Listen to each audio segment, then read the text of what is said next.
Can you hear? Hello, hello. Good morning, good morning, good morning. Missന്റെ name ഒക്കെ അവിടെ അടിക്കുന്നുണ്ട് ഓരോരുത്തര്. ഇത് chapter number 5 അല്ല കേട്ടോ. This is chapter number 4. Microeconomicsലെ chapter number 4. Yeah, good morning dear, good morning. എവിടെത്തി? നമ്മുടെ പിള്ളേരെ ഒന്നും കാണുന്നില്ലല്ലോ. മുഹമ്മദ്, yes. Oh. Okay, അപ്പോൾ നമുക്കിന്ന് chapter number 4, that is theory of firm under perfect competition. Important chapter ആണ് കേട്ടോ. ഇതിനകത്തൊരു essay question ഒക്കെ ഉണ്ടാവും. Jisha ma'am good morning. Sivadasan. Okay, അപ്പോൾ നമ്മൾ ആദ്യം കയറുന്നത് what are the various features of perfect competition. ഇന്ന് മൈക്രോ മാത്രമല്ല, ഇന്നലെ നമ്മൾ മൈക്രോ ഇക്കണോമിക്സിൻ്റെ 3 ചാപ്റ്റർ കഴിഞ്ഞു, മാക്രോ ഇക്കണോമിക്സിൻ്റെ 3 ചാപ്റ്റർ കഴിഞ്ഞു. ഇന്ന് ഇപ്പോൾ അതിൻ്റെ ബാക്കിയാണ് എടുക്കുന്നത് കേട്ടാ. ശിവാനി ശിവദാസൻ. ഓക്കെ, ജിഷ മിസ്സേ യെസ് ബ്രെയിൻ വേഗം എടുക്കുക കേട്ടോ. നമുക്ക് ഈ ചാപ്റ്റർ, ഇനിയുള്ള 2 ചാപ്റ്ററും മൈക്രോ ഇക്കണോമിക്സിൻ്റെ 2 ചാപ്റ്ററും സോ സിമ്പിളാണ് കേട്ടോ. ഓക്കെ, അപ്പോൾ നമ്മുടെ പെർഫെക്റ്റ് കോമ്പറ്റീഷൻ നിങ്ങൾ ശരിക്കും ലക്കി വൺസ് ആണ്. കാരണം എന്താ വെച്ചിട്ടുണ്ടെങ്കിൽ ഒരു 2, 3, 4 കൊല്ലം മുന്നേ ഒക്കെ ഒരുപാട് മാർക്കറ്റ് ഫോംസിനെ കുറിച്ചൊക്കെ പഠിക്കേണ്ടിയിരുന്നു. ഇപ്പോൾ ദൈവം സഹായിച്ച് പെർഫെക്റ്റ് കോമ്പറ്റീഷനെ കുറിച്ച് മാത്രമേ പഠിക്കാനുള്ളൂ. ഓക്കെ, അപ്പോൾ നോക്കിയേ, പെർഫെക്റ്റ് കോമ്പറ്റീഷൻ എന്ന് പറഞ്ഞാൽ ഇറ്റ്സ് എ മാർക്കറ്റ്. ഇതൊരു ടൈപ്പ് ഓഫ് മാർക്കറ്റ് ആണ്. There are so many sellers and buyers. നിങ്ങളോട് ഇപ്പോൾ ചോദിക്കുകയാണ് വാട്ട് ഈസ് പെർഫെക്റ്റ് കോമ്പറ്റീഷൻ എന്ന് ചോദിക്കുമ്പോൾ it's a market. Okay, it consist large number of buyers and sellers. അത് എഴുതിയാൽ മതി കേട്ടോ. ഇനി പെർഫെക്റ്റ് കോമ്പറ്റീഷൻ്റെ ഫീച്ചേഴ്സ്, അത് വളരെ ഇമ്പോർട്ടൻ്റ് ആണ് മക്കളെ. ഒരു 5 ഫീച്ചേഴ്സ് നിങ്ങൾ പഠിച്ചു വെക്കണം. അത് പലപ്പോഴും ചോദിക്കുകയാണ് ഫീച്ചേഴ്സ് ഓഫ് പെർഫെക്റ്റ് കോമ്പറ്റീഷൻ. അപ്പോൾ ഒന്നാമത്തെ ഫീച്ചർ തന്നെ നമുക്ക് എന്തെഴുതാം? Large number of buyers and sellers. ഒരുപാട് ബയേഴ്സും ഒരുപാട് സെല്ലേഴ്സും ഉള്ള മാർക്കറ്റാണ് ഇത് പെർഫെക്റ്റ് കോമ്പറ്റീഷൻ കേട്ടോ. രണ്ടാമത്തെ കണ്ടോ, ഹോമോജീനിയസ് പ്രോഡക്റ്റ്. അതായത് എല്ലാ സാധനങ്ങളും ഒരുപോലത്തെയാണ്. എല്ലാ സാധനം എന്ന് പറഞ്ഞു കഴിഞ്ഞാൽ പഞ്ചസാര അരി ഒരുപോലെ എന്നല്ല ഉദ്ദേശിച്ചത്. പഞ്ചസാരയാണെങ്കിൽ പഞ്ചസാര ഇപ്പം അങ്ങനെ തന്നെയാണ്. അപ്പം ബ്രൗൺ ഷുഗർ അങ്ങനത്തെ ഒന്നുമില്ല, എല്ലാം വെള്ള കളർ പഞ്ചസാര ഉണ്ടാവുള്ളൂ. ഓക്കെ, ഇനിയിപ്പോൾ ടൂത്ത് പേസ്റ്റ് ആണെങ്കിൽ പച്ചയും വെള്ളയും മഞ്ഞയും ഒന്നും ഉണ്ടാവില്ല, same. Okay, that is another important feature of perfect competition, homogeneous product. അപ്പം തന്നെ നിങ്ങൾക്ക് ആലോചിച്ചാൽ അറിയാം, ഈ ഒരു മാർക്കറ്റ് ഫോം ഇന്ന് നമ്മുടെ ഇവിടെ ഇല്ല. ഇപ്പൊ നമ്മുടെ അങ്ങനെയാണോ? ഒരു പേസ്റ്റ് ആണെങ്കിൽ എന്തെല്ലാം കളർ, എന്തെല്ലാം ഇതിൽ വിലയിലൊക്കെയാണുള്ളത്.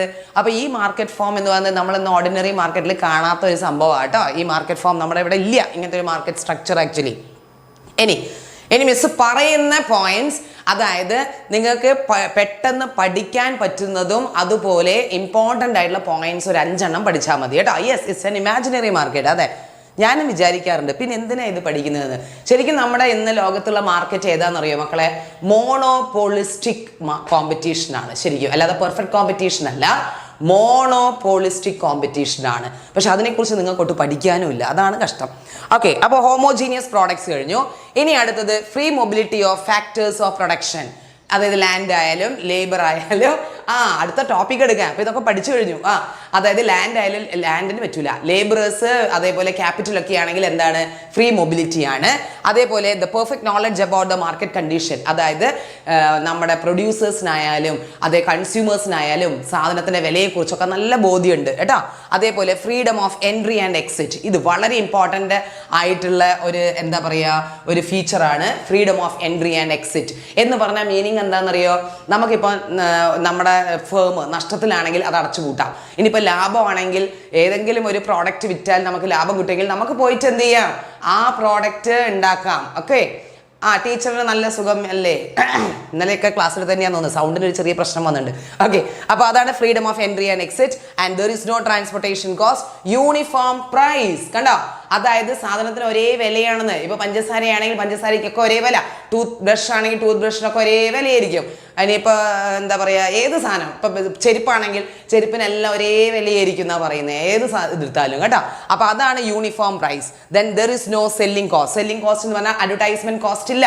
കാരണം എന്താണ്? ഇതിങ്ങനെ ഒരേ സാധനമല്ലേ, പിന്നെ എന്തോന്നിനാ ഇത് പിന്നെ അഡ്വർടൈസ്മെന്റ് കോസ്റ്റ് നടക്കണോ? വേണ്ടല്ലോ. ഓക്കെ, അപ്പൊ ഇതാണ് ഫീച്ചേഴ്സ് ഓഫ് പെർഫെക്റ്റ് കോമ്പറ്റീഷൻ. മക്കളെ ഇതിൽ ഇമ്പോർട്ടന്റ് ആയിട്ടുള്ള മിസ് ഇപ്പൊ റൗണ്ട് ചെയ്യാം. ആ റൗണ്ട് ചെയ്യുന്ന ഒരു 5-4 ഫീച്ചേഴ്സ് പഠിച്ചു വെക്കുക കേട്ടോ. ഒന്നാമത്തത് large number of buyers and sellers. രണ്ടാമത്തത് ഹോമോജീനിയസ് പ്രോഡക്ട്സ് കേട്ടാ. മൂന്നാമത്തത് മക്കളെ perfect knowledge about the market situation. Okay, അത് ഇനി അടുത്തത് എഴുതിക്കൊള്ളുക, freedom of entry and exit. അടുത്തത് യൂണിഫോം പ്രൈസ്. ഇപ്പൊ ഞാൻ വട്ടിട്ട് വെച്ച 5 എണ്ണം കണ്ടോ, അത് മെയിൻ ആയിട്ട് അങ്ങോട്ട് പഠിച്ചു വെച്ചോളൂ കേട്ടോ. ഓക്കെ, ഇനി അടുത്തത് പെർഫെക്റ്റ് കോമ്പറ്റീഷന്റെ അപ്പൊ ഫീച്ചേഴ്സാണ്. നമ്മളിപ്പോ സ്റ്റാർട്ടിംഗ് ആണ്. അപ്പൊ നമ്മൾ തുടങ്ങി വെച്ചത് എവിടെ നിന്നാണ്? Features of perfect competition. ഇനി മക്കളെ പെർഫെക്റ്റ് കോമ്പറ്റീഷന്റെ ഏറ്റവും വലിയ ഫീച്ചർ എന്താന്ന് ചോദിച്ചാൽ yes, Geethika Ranjith, very good. A firm is a price taker. കണ്ടോ, ഞാൻ ഈ വലിയ അമണ്ടൻ സെന്റൻസ് ഒന്നും നിങ്ങൾ പഠിക്കണ്ട കേട്ടോ. ഒരു പെർഫെക്റ്റ് കോമ്പറ്റീഷനിൽ ദ മോസ്റ്റ് സ്ട്രൈക്കിംഗ് ഫീച്ചർ എന്താന്ന് ചോദിച്ചു കഴിഞ്ഞാൽ ഫേം എന്ന് പറയുന്നത് ആരാണ്? ഒരു പ്രൈസ് ടേക്കർ ആണ്. മക്കളെ എന്താ ഈ പ്രൈസ് ടേക്കർ എന്ന് പറയണതെന്ന് അറിയോ? അതായത് ഞാൻ ഒരു ഫേം, ഒരു എന്താ പറയാ, ഒരു മാനുഫാക്ചർ ആണ് വിചാരിക്കുക. ഞാൻ സാധനം വിൽക്കാൻ പോവാൻ, ഞാൻ ഷൂ ആണ് വിൽക്കാൻ പോകുന്നതെന്ന് വിചാരിക്കുക. അപ്പം ഞാൻ ഒരു ഷൂവിന് 1000 rupees ആയിട്ട് വിൽക്കാൻ മാർക്കറ്റിലേക്ക് ചെല്ലുമ്പം അത് ആരും വാങ്ങിക്കുന്നില്ല. അപ്പം എന്ത് ചെയ്യും? ഞാൻ ഓട്ടോമാറ്റിക്കലി ഈ ഷൂവിൻ്റെ വില എന്ത് ചെയ്യും? കുറയ്ക്കേണ്ടി വരുന്നതാണ്. എൻ്റെ കഷ്ടകാലം കൊണ്ട് കുറയ്ക്കേണ്ടി വരുന്നത്, കാരണം ഇത് വിറ്റ് പോകുന്നില്ലോ. അപ്പം ഞാൻ ഷൂവിൻ്റെ വില ഒരു 750 rupees ആക്കി അത് മാറ്റി. അങ്ങനെ വരുന്ന സമയത്ത് ആൾക്കാർ വാങ്ങിക്കുന്നുണ്ട്. മനസ്സിലായോ? ഇവിടെ മാർക്കറ്റിൽ പറഞ്ഞ വിലയാണ് ഞാൻ എടുത്ത് വിൽക്കേണ്ടി വന്നത്, അല്ലാതെ എൻ്റെ ഇഷ്ടത്തിന് ഉള്ള ഒരു സാധനം അല്ലല്ലോ ഞാൻ എടുത്തത്. ഞാൻ 1000-ന് വിൽക്കാൻ പോയി, പക്ഷെ ഞാൻ മാർക്കറ്റിൽ ചെന്നപ്പോൾ ആരും വാങ്ങാണ്ടായപ്പോൾ അതെന്ത് ചെയ്ത്? പ്രോഫിറ്റ് ഉണ്ടാവില്ല കേട്ടോ. പ്രോഫിറ്റ് ഉണ്ടാവണമെങ്കിൽ നമ്മൾ കൂടുതൽ വിറ്റഴിക്കണം, അത്രേ ഉണ്ടാവുള്ളൂ. അപ്പൊ എന്ത് ചെയ്തു? മാർക്കറ്റാണ് അവിടെ ഫിക്സ് ചെയ്തത് 750 രൂപ എന്ന്. അതുകൊണ്ടാണ് പറഞ്ഞത് ഒരു ഫേം എന്ന് പറയുന്നത് എന്താണ്? പ്രൈസ് ടേക്കർ ആണ്, നോട്ട് എ മേക്കർ കേട്ടോ. Not a maker, it's a price taker. ഇനിയിപ്പോൾ പരീക്ഷയ്ക്ക് ചോദിക്കുകയാണ് the most striking feature of perfect competition ഏതാന്ന് ചോദിച്ചു കഴിഞ്ഞാൽ മക്കളെ ഇത് എഴുതണം കേട്ടോ. Okay, now comes the next one, revenue. ഇനി ഇത് പ്രത്യേകം ശ്രദ്ധിക്കണം, നമുക്കിവിടെ പ്രോബ്ലം ചെയ്യാനും ഉണ്ടാവും, അതേപോലെ ഗ്രാഫിനൊരു ഇന്റർപ്രിട്ടേഷനും കൂടി ഉണ്ട് കേട്ടോ. അയ്യോ, എന്താ പറയണ്ടേ? എന്ത് പറയാനാ? ഒന്നുകൂടി പറയുമെന്നോ? എന്തോന്ന്? പ്രൈസ് ടേക്കർ ആണ്. Firm is a price taker, not a maker. അത്ര അറിഞ്ഞാൽ മതി കേട്ടോ. Now comes revenue. എന്താണ് revenue? What is revenue? Revenue എന്ന് പറഞ്ഞാൽ income earn by a producer by selling products. അതായത് നമ്മൾ ഇപ്പൊ ഞാൻ ഷൂ ആണ് വിൽക്കുന്നത്, ഈ മൊത്തം ഷൂ ഞാൻ വിറ്റ് കഴിഞ്ഞിട്ട് എനിക്ക് കിട്ടുന്ന വരുമാനത്തെയാണ് ഞാൻ എന്ത് വിളിക്കുന്നത്? Revenue. That is income earn by a producer by selling his products. Okay, ഇനി total revenue. There are 3 types of revenue. ഏതൊക്കെയാന്ന് മക്കൾക്ക് ഓർമ്മയുണ്ടോ? Very good. TR എന്ന് പറഞ്ഞാൽ ടോട്ടൽ റവന്യൂ. എങ്ങനെ കണ്ടുപിടിക്കും? P/Q. ഇതൊന്നും ഈ ഡയഗ്രോ ഇതൊന്നും മക്കൾ നോക്കണ്ട, വളരെ ഷോർട്ട് ആക്കിയിട്ട് നമ്മൾ ഇങ്ങനെ പഠിക്കുക. TR കാണാനുള്ള formula P/Q, price into quantity. ഇനി അടുത്തതാണ് ആവറേജ് റവന്യൂ. ഇത് മൈക്രോ ആണല്ലോ മോനെ. ഓക്കെ, അടുത്താണ് ആവറേജ് റവന്യൂ. ആവറേജ് റവന്യൂ എന്ന് പറഞ്ഞാൽ ഞാൻ ഒരു ഷൂ വിറ്റാൽ എനിക്ക് എത്ര കിട്ടും? ഇപ്പൊ ഒരു ഷൂ ഞാൻ വിറ്റത് എത്ര രൂപയ്ക്കാ? 750 rupees-നാ. That 750 is my average product. അത് തന്നെ. അപ്പൊ ആവറേജ് പ്രോഡക്റ്റ് എന്ന് പറയുന്നത് ആവറേജ് റവന്യൂ എന്ന് പറയുന്നത് TR ഡിവൈഡഡ് ബൈ Q ആണ്. Clear? Okay, TR divided by Q. Yes, അത് തന്നെ. ഇനി അടുത്തത്, അവിടെയൊക്കെ ഉത്തരം കിട്ടി. അടുത്തതാണ് മാർജിനൽ റവന്യൂ. മാർജിനൽ റവന്യൂ എന്ന് പറഞ്ഞാൽ മിസ് എപ്പോഴും പറയാറുള്ളത് പോലെ മാർജിനൽ കാണുമ്പോൾ നിങ്ങൾ അഡീഷൻ എന്ന് ആലോചിക്കുക കേട്ടോ. അഡീഷൻ ടു TR ആണ് മക്കളെ എന്ത്? മൈ മാർജിനൽ റവന്യൂ എന്ന് പറയുന്നത്. യെസ്, അതിനെ നമുക്ക് വേണമെങ്കിൽ ഇങ്ങനെയും എഴുതാം, TR of n minus TR of n minus 1 എന്നൊക്കെ എഴുതി കൂട്ടാം കേട്ടോ. പക്ഷേങ്കിൽ നമ്മൾ അഡീഷൻ ടു TR എന്ന് പഠിച്ചു വെച്ചാൽ നമുക്ക് പ്രോബ്ലം ചെയ്യാനാവും. ഓക്കെ, അപ്പൊ നമ്മുടെ ഈ 3 കോൺസെപ്റ്റും മക്കൾ അറിഞ്ഞിരിക്കണം. TR, AR, MR, ഇത് 3 എണ്ണമാണ് നമ്മൾ അറിയേണ്ടത് കേട്ടോ. ഓക്കെ, ഇനി നമ്മൾ പ്രോബ്ലം ഉണ്ടാവും. ഓക്കെ, ഇങ്ങനെയായിരിക്കും പ്രോബ്ലം ഉണ്ടാവുക. Find TR, AR and MR. ഇങ്ങനെയാണ് ക്വസ്റ്റ്യൻ ഉണ്ടാവുക.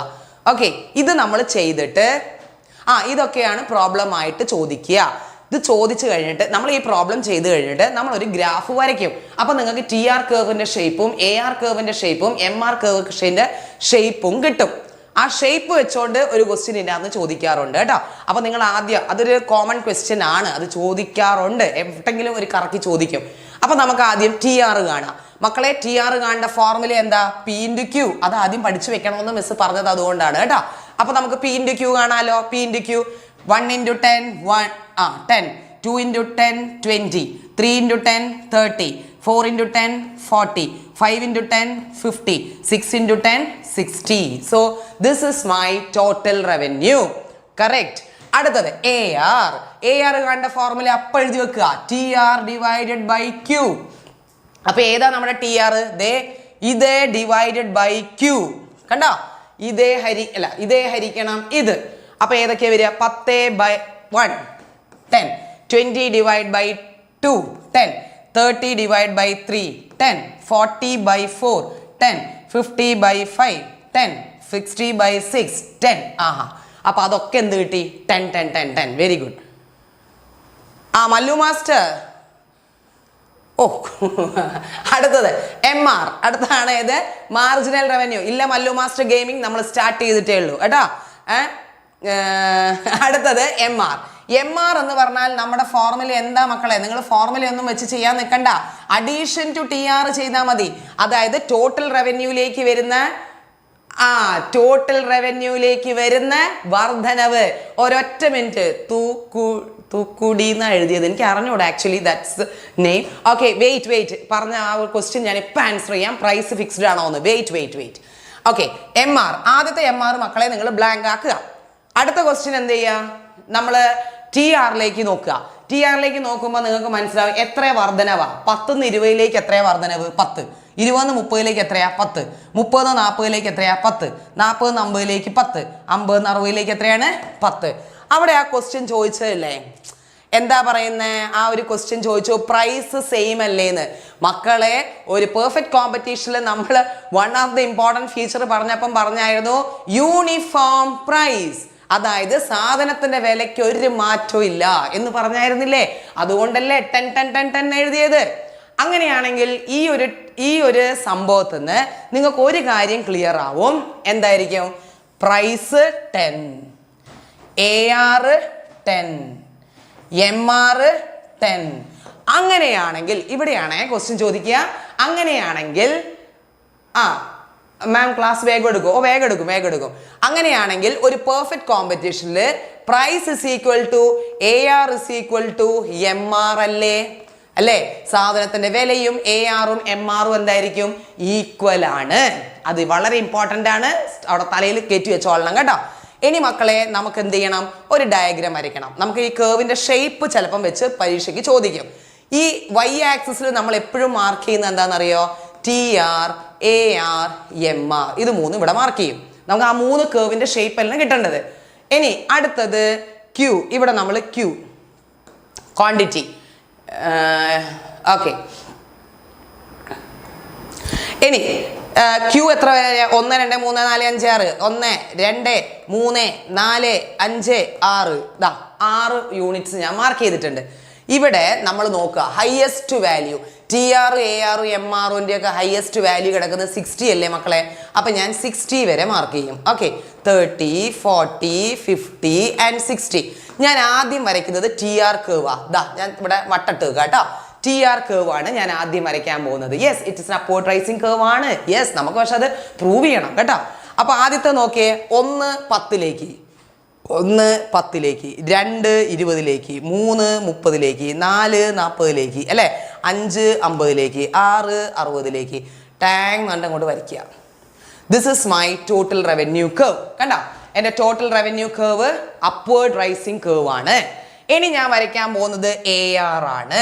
AR എല്ലാം 10 10 10. യൂണിറ്റ്സ് ഓഫ് ഔട്ട്പുട്ട് നോക്ക്. 1 10ലേക്ക്, 2 10ലേക്ക് അല്ലേ, 1 10ലേക്ക്, 2 10ലേക്ക്, 3 10, 4 10, 5 10, 6 10. അപ്പൊ ഇതെന്തായിരിക്കും? It's will be a horizontal line ആയിരിക്കും. അപ്പൊ ആവറേജ് റവന്യൂ എന്താണ്? Horizontal line. അങ്ങനെയാണെങ്കിൽ MRഉം എന്ത് തന്നെയാണ് മക്കളെ? ഇത് തന്നെയല്ലേ സംഭവം? അപ്പൊ ARഉം MRഉം ഒക്കെ ഒന്ന് തന്നെയാണ് കേട്ടോ. അപ്പൊ പരീക്ഷയ്ക്ക് ചോദിക്കുന്ന ക്വസ്റ്റ്യൻ ഇങ്ങനെയായിരിക്കും, what is the shape of TR curve എന്ന് ചോദിക്കുമ്പോൾ എന്താ? It is an upward rising curve കേട്ടോ. പക്ഷേ what is the shape of AR and MR curve under perfect competition? Output 0 ആകുമ്പോൾ TR ഉം 0 ആയിരിക്കില്ലേ? നമ്മളൊന്നും പ്രൊഡ്യൂസ് ചെയ്യുന്നില്ലെങ്കിൽ my total revenue also will become 0. അപ്പം നമ്മൾ 0 എന്ന് സ്റ്റാർട്ട് ചെയ്യാം. പക്ഷെ ഇവിടെ വാല്യൂ 0 എന്ന് ഞാൻ എഴുതാത്തോണ്ടാണ്. ഇനി ഉണ്ടെങ്കിൽ അങ്ങനെ എഴുതാം കേട്ടോ. ഇനി നോക്ക്, what is the shape of AR and MR curve under perfect competition? അത് വൺ വേർഡ് ചോദിക്കും. അപ്പൊ നിങ്ങൾ എന്താ എഴുതേണ്ടത്? It is horizontal to X axis. അങ്ങനെയാ ക്വസ്റ്റ്യൻ ചോദിക്കും കേട്ടോ.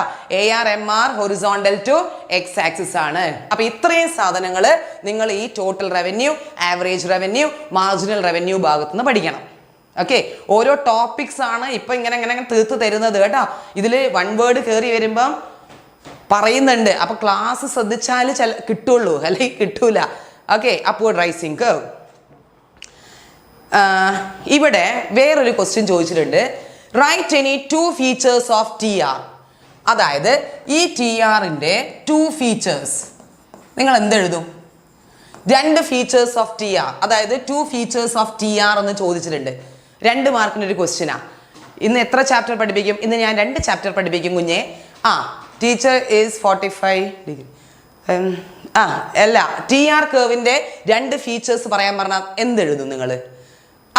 Very good Larry, very good, very good. I got 1 answer. അതായത് ഔട്ട്പുട്ട് 0 ആവുമ്പോ എന്താ? ഔട്ട്പുട്ട് 0 ആവുമ്പോ TR ഓൾസോ 0 ആണ് അല്ലേ? രണ്ടാമത്തത് very good, very good. It's an upward rising curve. Very good, upward rising curve. Very good. ഈ 2 ഫീച്ചേഴ്സ് എഴുതണം. ഇത് 2 മാർക്കിന് കഴിഞ്ഞ പ്രാവശ്യമാണോ എന്നറിയില്ല, ഒരു ക്വസ്റ്റ്യൻ ചോദിച്ചായിരുന്നു കേട്ടോ. So this is. ഇനി പോകുന്നത് പ്രോഫിറ്റ് മാക്സിമൈസേഷൻ ഷോർട്ട് റൺ. മക്കളെ, ഇതൊരു എസ്സേ ക്വസ്റ്റ്യൻ ആണ്. ഓക്കെ, ഷുവർ ആയിട്ട് ചോദിക്കുന്ന ഒരു എസ്സേ ക്വസ്റ്റ്യൻ ആണ്. Short run profit maximisation under perfect competition. നമുക്ക് ഷോർട്ട് റണ്ണും ഉണ്ട്, ലോങ് റണ്ണും ഉണ്ട്. പക്ഷെ ചില സമയത്ത് രണ്ടും ചോദിക്കും. ഷോർട്ട് റണ്ണും ചോദിക്കും, ലോങ് റണ്ണും ചോദിക്കും. ചില സമയത്ത് ഷോർട്ട് റൺ മാത്രമായിരിക്കും ചോദിക്കുക. അപ്പം നിങ്ങൾ വിചാരിക്കും എസ്സേ എന്ന് പറയുമ്പോൾ ലോഡ് കണക്കിന് ഇങ്ങനെ ഇംഗ്ലീഷും മലയാളവും ഒക്കെ എഴുതിയെടുക്കണമെന്ന് പോലെ എഴുതണമെന്നൊക്കെയാണ്. പക്ഷെ അങ്ങനെയല്ല. നമുക്കൊരു പെർഫെക്റ്റ് ഡയഗ്രാം ഉണ്ട്. ആ ഡയഗ്രാം വരച്ചിട്ട് അതിനകത്ത് കണ്ടുപിടിച്ച് എഴുതിയാൽ മതി. 1 മാർക്ക് പോലും കുറയ്ക്കില്ല കേട്ടോ. 8 മാർക്കിൻ്റെ ക്വസ്റ്റ്യൻ ആണ് എസ്സേ ക്വസ്റ്റ്യൻ കേട്ടോ. ഇനി അതുകൊണ്ട് തന്നെയാണ് മക്കളെ ഈ ചാപ്റ്ററിന് വലിയ വെയിറ്റേജ് കേട്ടോ. നോക്കിയേ, every producer produce goods and services for maximise profit. അത് നമുക്കറിയാം. ഏതൊരു പ്രൊഡ്യൂസേഴ്സും ആൾക്കാരെ നന്നാക്കാനല്ല സാധനം ഉണ്ടാക്കുന്നത്. പിന്നെ എന്തിനു വേണ്ടിയിട്ടാ? They want to get maximum profit അല്ലേ? അതാണ് ഏതൊരു പ്രൊഡ്യൂസേഴ്സും ഏതൊരു ഫേം ആയാലും അവരുടെ മെയിൻ എയിം അത് തന്നെയല്ലേ. അപ്പൊ മക്കളെ, എന്താണ് പ്രോഫിറ്റ്? പ്രോഫിറ്റ് നമ്മൾ സാധാരണ പൈ എന്ന് വെച്ചാണ് എഴുതുക. Profit. Okay, pi is equal to total revenue minus total cost. Okay, ഇപ്പൊ ഞാൻ ഷൂ വിറ്റിട്ട് എനിക്ക് കിട്ടിയത് 1000 രൂപയാണ്.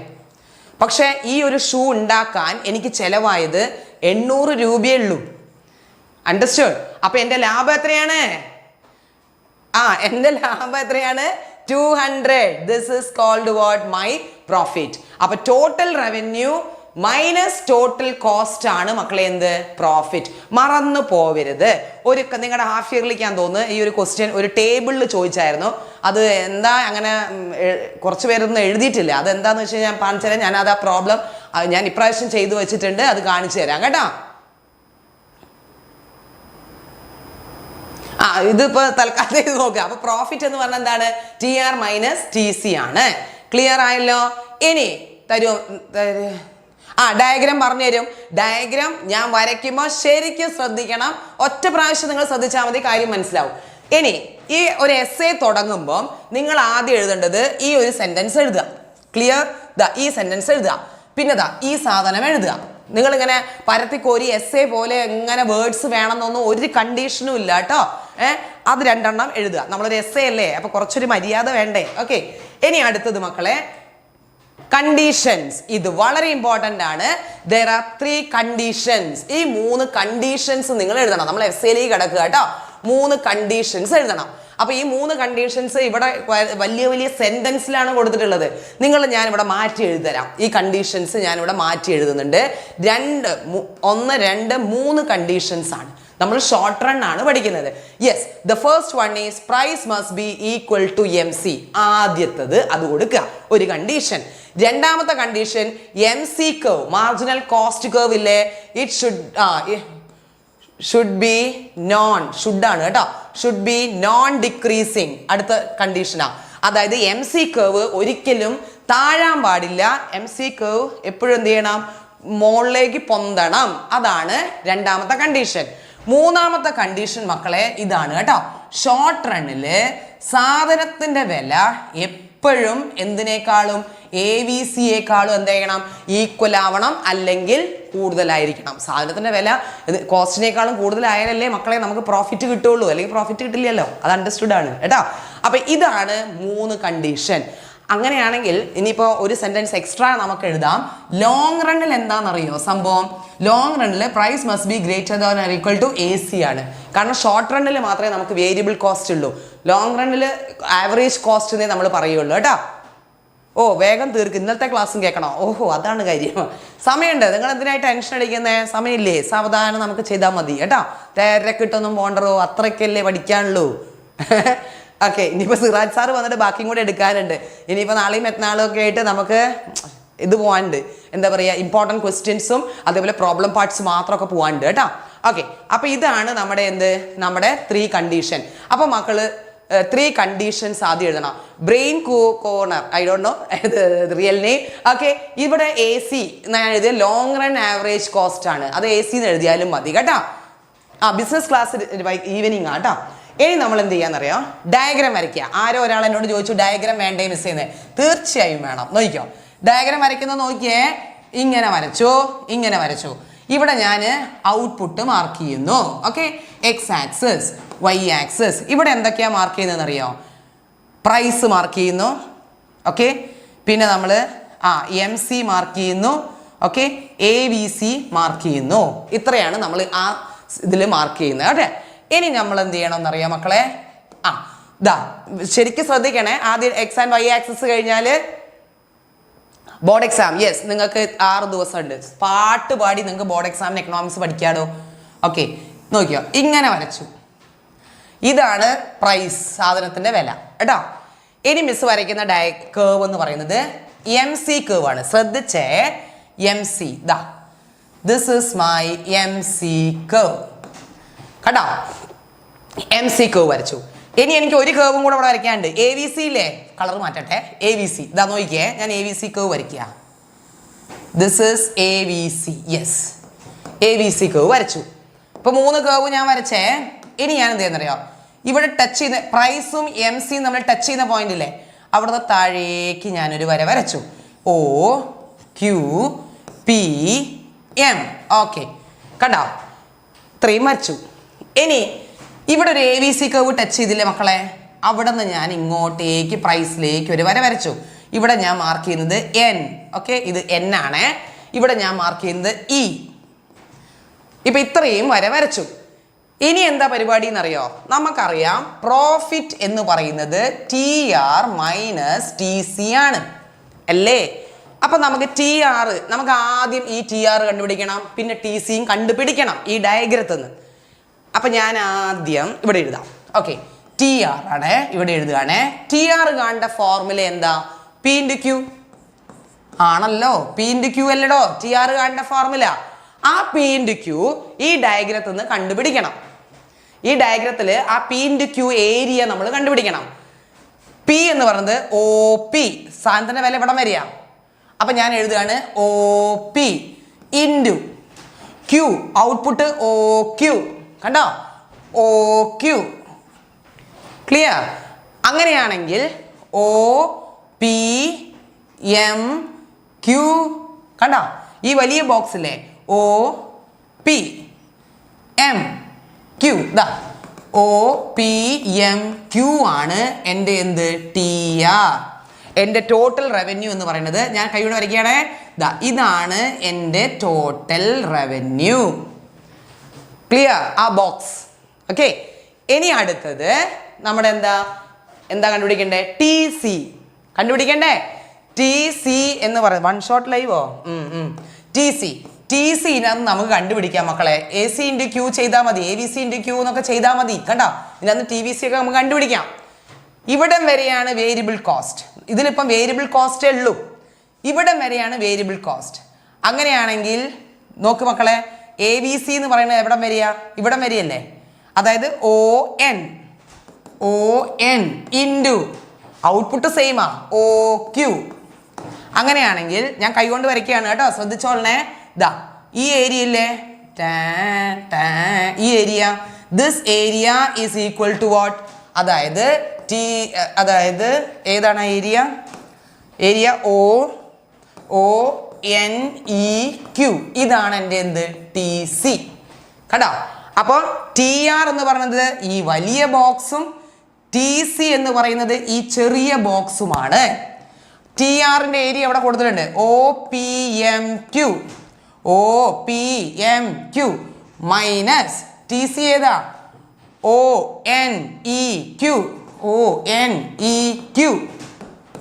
ഈ വലിയ ബോക്സ് നിന്ന് ഈ ചെറിയ ബോക്സ് എടുത്താൽ ബാക്കി കിട്ടുന്ന ഈ ചെറിയ കഷ്ണം ഇല്ലേ മക്കളെ, that is N P M E. ദാ ഈ ചെറിയ ബോക്സ് ഇല്ലേ, ഇതാണ് നമ്മുടെ എന്ത്? പ്രോഫിറ്റ്. കണ്ടോ, അത്ര ഏരിയ ഇല്ലേ, ദാറ്റ് ഈസ് അവർ പ്രോഫിറ്റ്. മനസ്സിലായോ?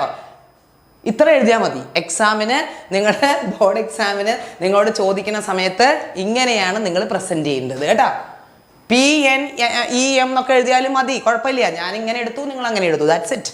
പക്ഷെ ഈ ചെറിയ ബോക്സ് ആണ് മക്കളെ എന്ത്? നമ്മുടെ പ്രോഫിറ്റ്. നിങ്ങൾ ഈ ഏരിയ മെല്ലെ ഷെയ്ഡ് ചെയ്തിട്ട് അവിടെ എഴുതുക, പ്രോഫിറ്റ് എന്ന് എഴുതുക. SA ആയി, 8 മാർക്കിന്റെ SA ആയി കേട്ടാ. ഇതിലിപ്പോൾ എന്താ ബുദ്ധിമുട്ട്? കേവ് ഒന്ന് വരയ്ക്കണം, ദാറ്റ്സ് ഇറ്റ് അല്ലേ. ഇത് ഷോർട്ട് റൺ. അത് മനസ്സിലായല്ലോ, ഇത് ഷോർട്ട് റൺ ആണ് കേട്ടോ. സക്സസ്. അടുത്തത് ലോങ് റൺ. ഇനി അടുത്തതാണ് ലോങ് റൺ. ഇനി ലോങ് റണ്ണില് ഒരു കാര്യം, ഷോർട്ട് റണ്ണില് we get super normal profit. മക്കളെ, ഇത് ലാഭം ഉണ്ട്, അതായത് ഭയങ്കര അമിതമായ ലാഭമാണ്. ഇപ്പം ഞാൻ മാർക്കറ്റിൽ ഷൂ കൊണ്ട് ചങ്ങന്ന് വിറ്റ സമയത്ത് എല്ലാവർക്കും ഇത് വാങ്ങിക്കുന്നുണ്ട് ആൾക്കാർ. അപ്പം എനിക്ക് നല്ല ലാഭം കിട്ടുക, നല്ല ലാഭം എനിക്ക് കിട്ടിക്കൊണ്ടിരിക്കുക. അപ്പം ആര് വരും ഇതിലേക്ക്? മുഹമ്മദ് അലി വരും. മുഹമ്മദ് അലി വന്നിട്ട് മുഹമ്മദ് അലി വിചാരിക്കുകയാണ്, ഇത് കൊള്ളാലോ, സൂപ്പർ നോർമൽ പ്രോഫിറ്റ് ജിഷാമസിന് കിട്ടുന്നുണ്ടല്ലോ, അങ്ങനെയാണെങ്കിൽ ഞാനും അതേ ഷൂ അങ്ങോട്ട് ഇറക്കിയാലോ എന്ന് വിചാരിച്ച് മുഹമ്മദ് അലി എന്ത് ചെയ്യും? ഈ ഷൂ മുഹമ്മദ് അലിയും അങ്ങോട്ട് ഉണ്ടാക്കും. മുഹമ്മദ് അലിയും പോയിട്ട് ഇതേപോലത്തെ ഷൂ ഉണ്ടാക്കി അങ്ങോട്ട് വിൽക്കും. കാരണം ഒരേപോലത്തെ പ്രോഡക്റ്റ് അല്ലേ, അങ്ങോട്ടേക്ക് വിൽക്കും. അപ്പം എന്ത് സംഭവിക്കും? എനിക്ക് എൻ്റെ അടുത്ത് വന്നിരുന്ന കുറേ കസ്റ്റമറൊക്കെ ആരടുത്തേക്ക് പോകാൻ തുടങ്ങും? മുഹമ്മദ് അലിയിലേക്ക് പോകാൻ തുടങ്ങും. അപ്പം എൻ്റെ ലാഭത്തിന് എന്ത് സംഭവിക്കും? എൻ്റെ ലാഭം കുറയാൻ തുടങ്ങും. കാരണം അവിടെ ഒരു എലമെന്റ് ഉണ്ട്, നമ്മൾ പഠിച്ചിട്ടുണ്ട്, ഒരു പെർഫെക്റ്റ് കോമ്പറ്റീഷനിൽ there is a freedom of entry and exit. കണ്ടോ, ആർക്ക് വേണമെങ്കിലും കടന്നു വരാം, ആർക്ക് വേണമെങ്കിലും പോവാം. ആ ഒരു എലമെന്റ് ഉള്ളത് കൊണ്ട് എനിക്ക് ഈ ലാഭം കുറയുന്നത് അതുകൊണ്ടാണ് കേട്ടോ. പക്ഷെ ലോങ് റണ്ണിൽ ഒരു ഫേമിനും ഇതേപോലെ കൊള്ള ലാഭം ഉണ്ടാവില്ല. നേരത്തെ പറഞ്ഞു കൊള്ള ലാഭം എന്ന്, അതുണ്ടാവില്ല. കാരണം മറ്റുള്ള ഫേംസും അട്രാക്ട് ചെയ്ത് വരും. അതാണ് നമ്മുടെ കോമ്പറ്റീഷൻ അല്ലേ, അപ്പോൾ അത് അട്രാക്ട് ചെയ്ത് വരും. അപ്പോൾ എനിക്ക് കിട്ടിയ ലാഭം എന്താ ഉണ്ടാവില്ല, പോവും. അപ്പോൾ നമുക്ക് ലോങ് റണ്ണ് നോക്കാം. നോക്കിയേ, ലോങ് റണ്ണിൽ മക്കളെ ആ സെയിം കണ്ടീഷൻ തന്നെയാണ് എഴുതേണ്ടത്. ഏതൊക്കെയാ ആ സെയിം കണ്ടീഷൻ? ഓർമ്മയുണ്ടോ? അതായത് price must be equal to MC, first condition. Second condition എന്താ? MC should be non decreasing അല്ലേ, ഇത് രണ്ടാമത്തത്. മൂന്നാമത്തത് price must be greater than or equal to AC അല്ലെങ്കിൽ LRAC, long run average cost. നമ്മൾ അങ്ങനെയും പറയും. മറ്റേത് SAC എന്നാ പറയാ, ഷോർട്ട് റൺ ആവറേജ് കോസ്റ്റ്. ഇതിന്റെ ഡയഗ്രാം എങ്ങനെ ഇരിക്കും നമുക്ക് നോക്കാം. നോക്കിയേ, ഇനി അഥവാ എങ്ങാനും ചോദിച്ചാലേ നമ്മൾ കുടുങ്ങിപ്പോവരുതല്ലോ. ഇവിടെ നമ്മൾ പ്രൈസ് മാർക്ക് ചെയ്യും, MC മാർക്ക് ചെയ്യും, AC മാർക്ക് ചെയ്യും കേട്ടോ. ഇവിടെ നമ്മൾ ഔട്ട്പുട്ട് മാർക്ക് ചെയ്യും. നോക്കിയോ, ഇതാണ് പ്രൈസ്. ഇനി ഞാൻ MC കർവ് വരയ്ക്കണം. Let me draw my MC curve. This is my MC curve കണ്ടോ. ഇനി എനിക്ക് എന്താ വാങ്ങിക്കേണ്ടത്? വാങ്ങിക്കേണ്ടല്ല, എന്താ വരയ്ക്കേണ്ടത്? AC അല്ലേ വരയ്ക്കേണ്ടത്. So let me draw my AC curve. ഇതാണ് എൻ്റെ AC കർവ്. ഇതല്ലേ ഈക്വിലിബ്രിയം. OEQM. സി ഇവിടെ വലിയ ബോക്സ് ചെറിയ ബോക്സ് ഒന്നുമില്ല, ഒറ്റ ബോക്സേ ഉള്ളൂ. അപ്പൊ നോക്ക്, ഇതിൻ്റെ അന്ന് ടി ആർ എപ്പോഴും പ്രോഫിറ്റ് കാണേണ്ട ഫോർമുലയ്ക്ക് ഒരു വ്യത്യാസവും ഇല്ല കേട്ടോ. T R equals T C തന്നെയാണ് കേട്ടോ.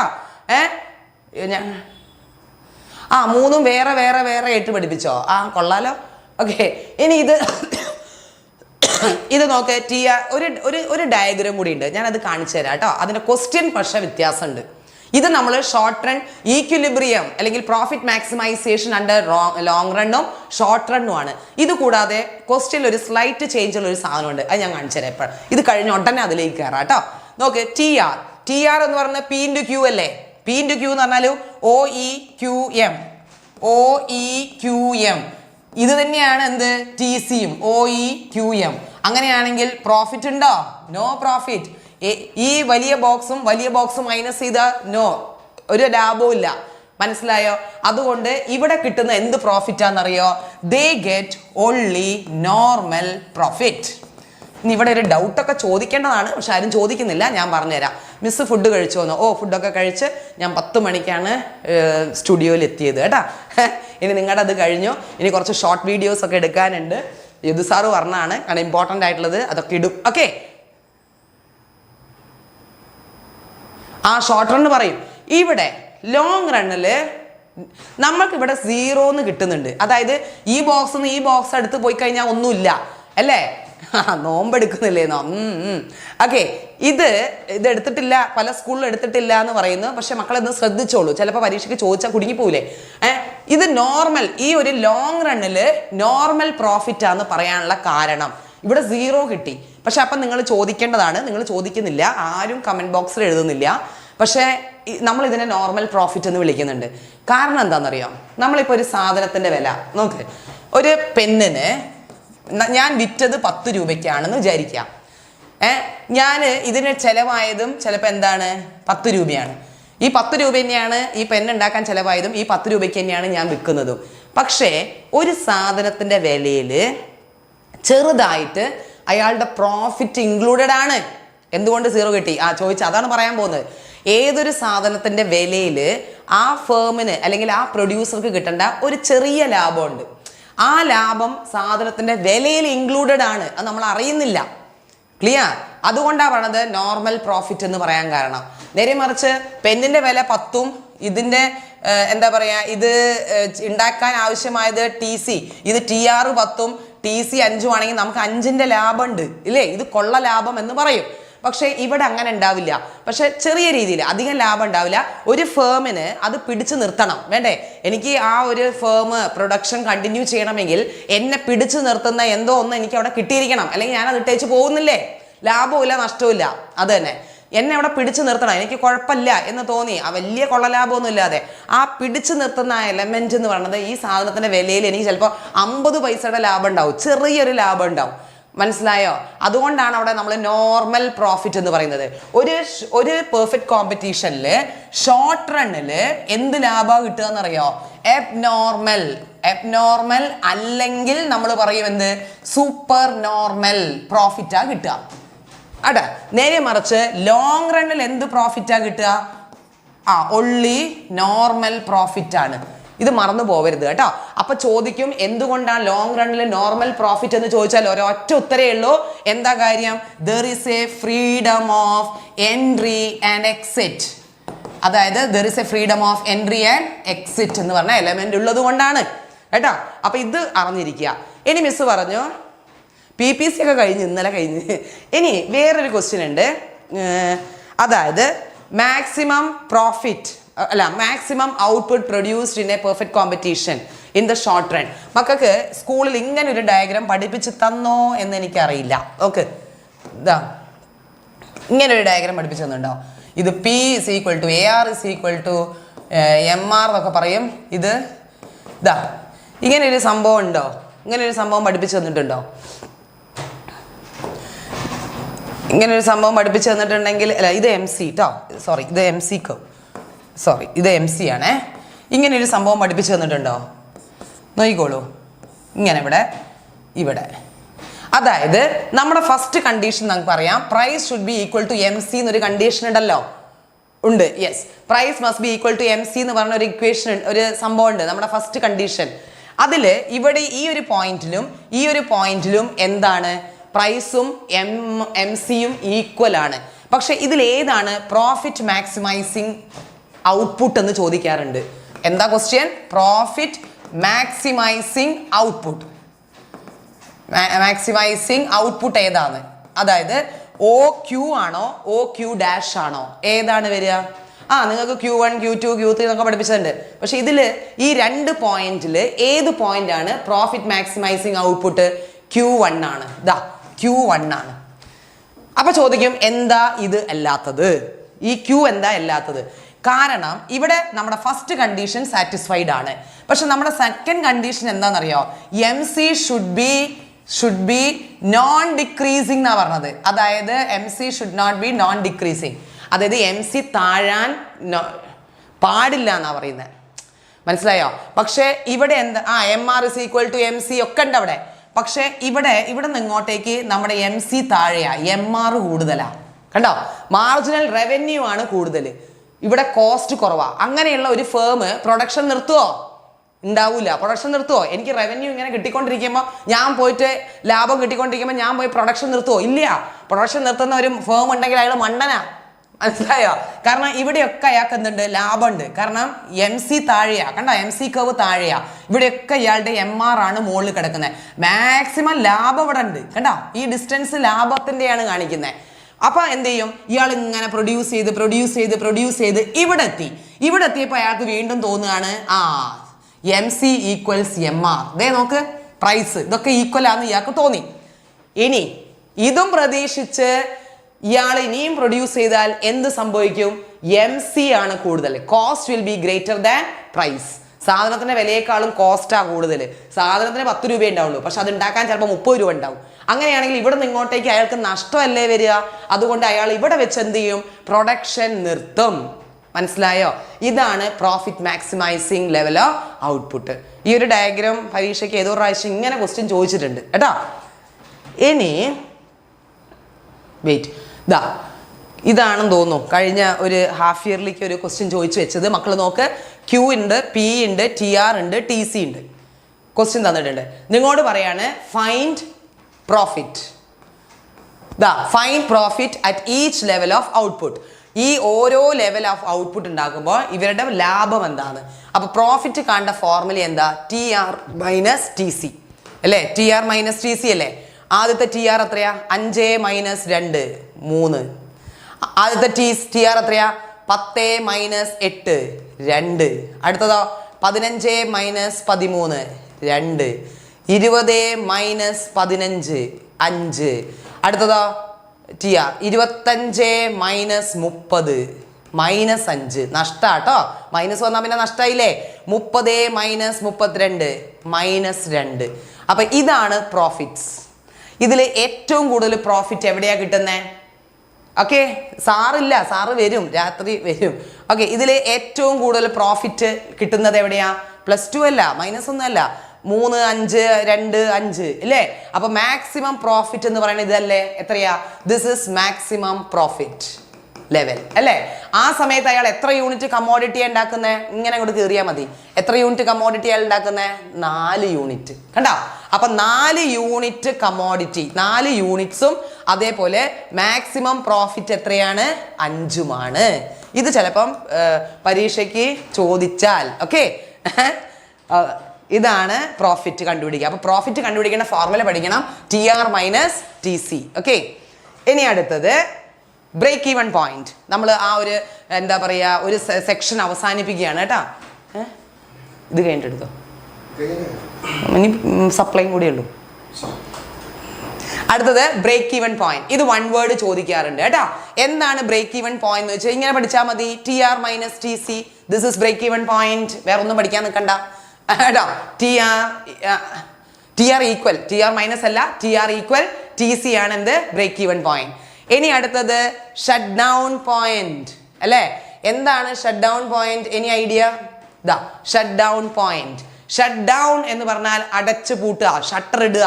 That is shut down point. Shut down point എപ്പോഴും ഇത് വൺ വേർഡിനാണ് ചോദിക്കുക. ഷട്ട് ഡൗൺ പോയിന്റ് എന്ന് പറയുന്നത് മിനിമം ABC. ഒരു ഷോർട്ട് റണ്ണിലാണെങ്കിൽ ഓക്കെ, ഷോർട്ട് റണ്ണിൽ എവിടെയായിരിക്കും? ABC. ലോങ് റണ്ണിലാണെങ്കിൽ ഏതായിരിക്കും? ലോങ് റൺ ആണെങ്കിൽ എന്താണ്? AC. പക്ഷെ ഏതായാലും അതിന്റെ മിനിമം പോയിന്റ് അത് ഇമ്പോർട്ടന്റ് ആട്ടോ. മിനിമം പോയിന്റിലാണ് ഏത്? Shut down point. മക്കൾ നോക്ക്, ഇത് AC, ഇതിന്റെ മിനിമം പോയിന്റ് ഇവിടെയല്ലേ? ഇവിടെയാണ് ഷട്ട് ഡൗൺ പോയിന്റ്. ഓക്കെ, അപ്പൊ minimum point of ABC, minimum point of AC. ആ മിനിമം എന്നുള്ള വേർഡ് വളരെ ഇമ്പോർട്ടന്റ് ആട്ടോ. മിനിമം പോയിന്റ് അഥവാ ഷട്ട് ഡൗൺ പോയിന്റ് എന്താണെന്ന് വെച്ചാൽ ഇങ്ങനെ എഴുതിയാൽ മതി. Minimum point of ABC in the short run, minimum point of AC in the long run.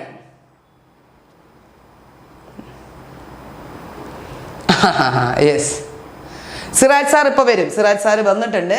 Siraj sir ഇപ്പൊ കയറും കേട്ടോ. അതിന് മുന്നേ ഞാൻ ഇതൊന്നും എടുത്ത് തീർത്തോട്ടെ. ഇനി അടുത്തത് സപ്ലൈ.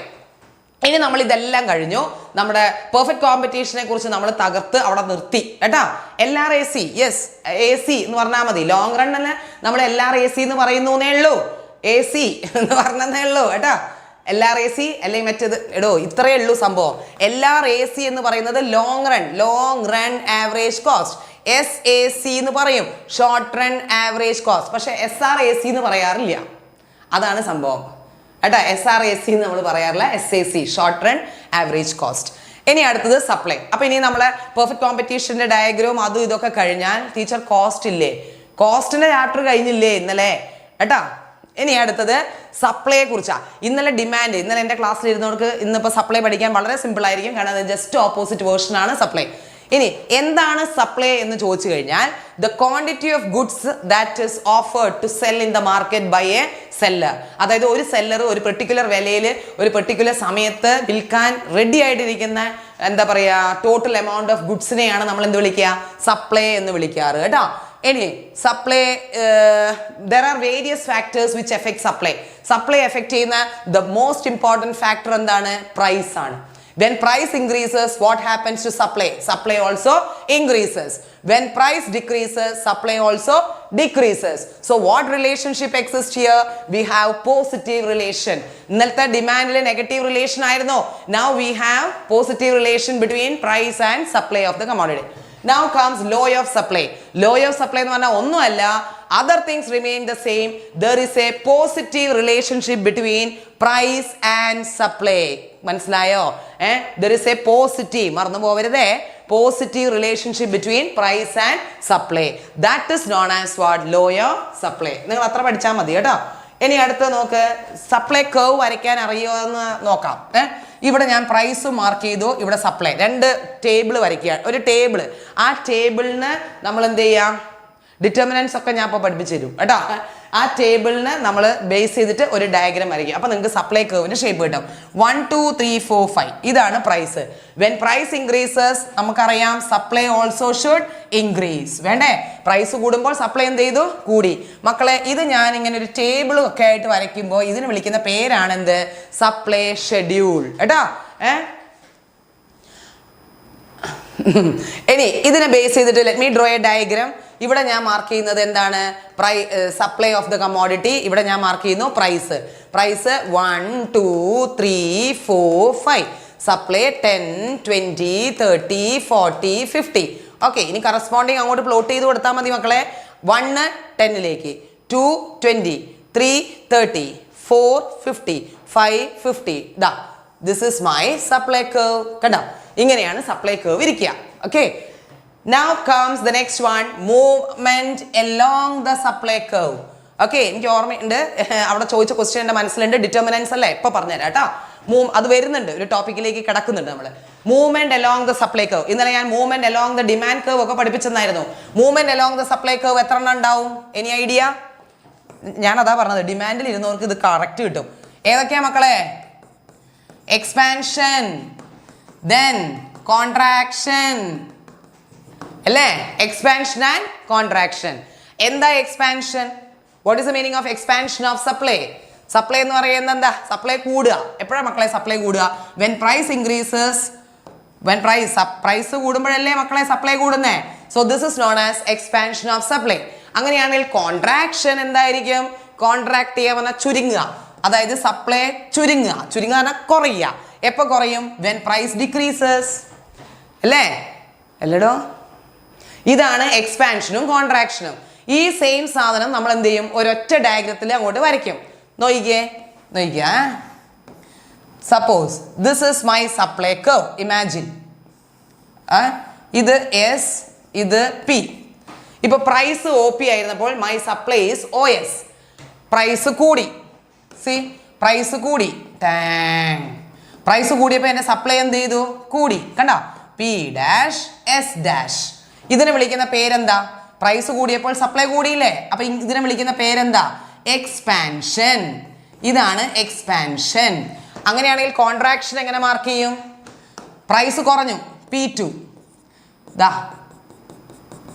അപ്പൊ എന്റെ സപ്ലൈ എന്ത് ചെയ്തു? കുറഞ്ഞു. കണ്ടോ? ഇതാണ് മക്കളെ എന്ത്? കോൺട്രാക്ഷൻ. അപ്പോൾ ഈ എക്സ്പാൻഷനും കോൺട്രാക്ഷനും ഞാൻ എന്താ ചെയ്തത്? Same diagram, same supply curve. ഒരു സപ്ലൈ കർവിൽ തന്നെ അങ്ങോട്ടുള്ള മൂവ്മെന്റും ഇങ്ങോട്ടുള്ള മൂവ്മെന്റുമാണ് നമ്മുടെ എന്ത്? എക്സ്പാൻഷനും കോൺട്രാക്ഷനും. ക്ലിയർ? അപ്പൊ നിങ്ങളോട് പരീക്ഷയ്ക്ക് ചോദിക്കുകയാണ് draw curve movement along the supply curve എന്ന് പറയുമ്പോൾ നിങ്ങൾക്ക് ഓർമ്മ വരണം that is expansion and that is contraction. Clear? ഇനി അടുത്ത് നോക്കിയേ, shift of supply curve.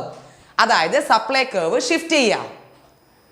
Increase അത് തന്നെ, ഇൻക്രീസ് ആൻഡ് ഡിക്രീസ്. അതായത് ഇത് രണ്ടെണ്ണം ഉണ്ട്. ഷിഫ്റ്റ് എന്ന് പറയുമ്പോൾ രണ്ടെണ്ണം ഉണ്ട്. ഏതൊക്കെയാ ഷിഫ്റ്റ്? ആദ്യത്തത് ഇൻക്രീസ് ഇൻ സപ്ലൈ, രണ്ടാമത്തത് ഡിക്രീസ് ഇൻ സപ്ലൈ. ഇനി ഇതിന്റെ മീനിങ് പറയണം. എന്താണ് ഇൻക്രീസ് ഇൻ സപ്ലൈ? എന്താടോ ഇൻക്രീസ് ഇൻ സപ്ലൈ എന്ന് പറഞ്ഞാൽ എന്താ? സപ്ലൈ കൂടുക. ഇൻക്രീസ് ഇൻ സപ്ലൈ എന്ന മീനിങ് അത് തന്നെയല്ലേ? എപ്പോഴാ? അത് തന്നെ.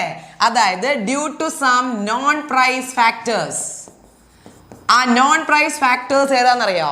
ചിലപ്പോൾ ടാക്സ് ആയിരിക്കാം, ചിലപ്പോൾ ടെക്നോളജി ആയിരിക്കാം, ചിലപ്പോൾ ഇൻപുട്ട് പ്രൈസ് ആയിരിക്കാം. കേട്ടാ, അത് ഞാൻ ഇപ്പൊ പറയും. അടുത്ത ടോപ്പിക്ക് നമ്മൾ അതിലേക്കാണ് പോകണത്. കേട്ടാ, അപ്പൊ സപ്ലൈ കൂടുക. എടോ, പ്രൈസ് കൂടി സപ്ലൈ കൂടുന്നതിനെ നമ്മൾ വിളിക്കുന്ന പേര് എക്സ്പാൻഷൻ എന്നാ പിന്നെ ഇപ്പൊ ഇത് വേണമായിരുന്നോ?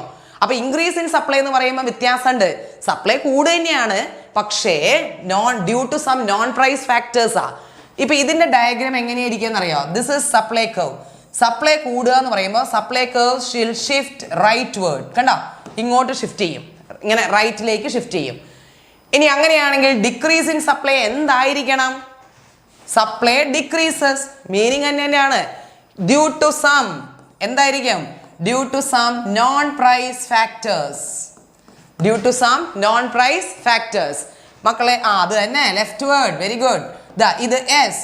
സപ്ലൈ കുറയാന്ന് പറയുമ്പോൾ ഇങ്ങോട്ട് ഷിഫ്റ്റ് ചെയ്യും. ഇതെല്ലാം നമുക്ക് ആവശ്യമുണ്ട് കേട്ടോ അടുത്ത ചാപ്റ്ററിലേക്ക്. റൈറ്റ്, ലെഫ്റ്റ് ഇതൊക്കെ ആവശ്യമുണ്ട്. അപ്പൊ ശരിക്കും ശ്രദ്ധിച്ചോളുക. സപ്ലൈ കൂടുക എന്ന് പറയുമ്പോൾ റൈറ്റിലേക്ക്, സപ്ലൈ കുറയുക എന്ന് പറയുമ്പോൾ ലെഫ്റ്റിലേക്ക്. ഇതാണ് ഡയഗ്രാം നിങ്ങൾ വരയ്ക്കേണ്ടത്. ഓക്കെ, ബിവൈക്ക് കിട്ടുന്നില്ലേ? ഓക്കെ, നോക്കട്ടെ. ഇനി അടുത്തത് ആരോ ചോദിച്ചില്ലേ, what are the factors determinants of supply എന്ന് ചോദിച്ചില്ലേ? അതിന്റെ ആൻസർ ഇവിടെ ഉണ്ട്, 3 എണ്ണം. Technology, unit tax, price of inputs. കേട്ടോ, ഇതാണ് 3 factors that effect supply of the commodity. Supply curve എന്ത് ചോദിച്ചാലും ഈ 3 ഫാക്ടേഴ്സ് എഴുതുക. കേട്ടോ, നൗ ടേക്ക് ടെക്നോളജി. ഓരോ ടോപ്പിക്, ഓരോ പോയിന്റും എടുത്ത് നമ്മൾ നോക്കിയാൽ അതിന് നിങ്ങൾക്ക് മനസ്സിലാവും. സിമ്പിൾ ആണ്. ഇപ്പൊ സപ്പോസ് ടെക്നോളജിക്കൽ ഇംപ്രൂവ്മെന്റ് ആണെന്ന് വിചാരിക്കുക. ടെക്നോളജിക്കൽ ഇംപ്രൂവ്മെന്റ്, ടെക്നോളജി ഇംപ്രൂവ്ഡ് ആവുക എന്ന് പറഞ്ഞ മീനിങ് എന്താന്ന് മനസ്സിലായോ? അതായത് നല്ല ഇംപ്രൂവ്മെന്റ്, ടെക്നോളജി നല്ല ടെക്നോളജിക്കലി ഇംപ്രൂവ്ഡ് ആണെങ്കിൽ സപ്ലൈക്ക് എന്ത് സംഭവിക്കും? അതാണ് എനിക്ക് അറിയേണ്ടത്. ടെക്നോളജിക്കൽ ഇംപ്രൂവ്മെന്റ് വന്നാൽ സപ്ലൈക്ക് എന്ത് സംഭവിക്കും? സപ്ലൈ കൂടുകയോ കുറയോ അത് പറഞ്ഞാൽ മതി. ടെക്നോളജിക്കൽ നിങ്ങൾ ക്ലാസ് ശ്രദ്ധിക്കുന്നുണ്ടെന്നാണ് എൻ്റെ ഒരു പൂർണ്ണമായ വിശ്വാസം.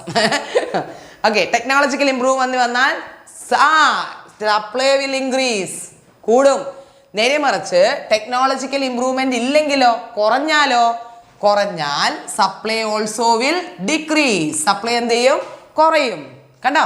അപ്പം ടെക്നോളജി ഒരു ഇമ്പോർട്ടൻറ്റ് എലമെന്റ് ആണ്. കേട്ടോ, positive relation. Very good, positive relation.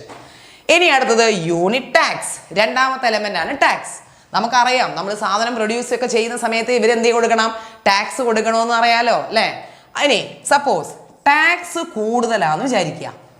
അതായത് ഞാനിപ്പോൾ ഷൂ ഉണ്ടാക്കുകയല്ലേ, അപ്പോൾ ഞാൻ കൊടുക്കേണ്ട ടാക്സ് വളരെ കൂടുതലാണെങ്കിൽ how it will effect my supply. എനിക്ക് അതേ അറിയണ്ടു, എൻ്റെ സപ്ലൈക്ക് എന്ത് സംഭവിക്കും പറ.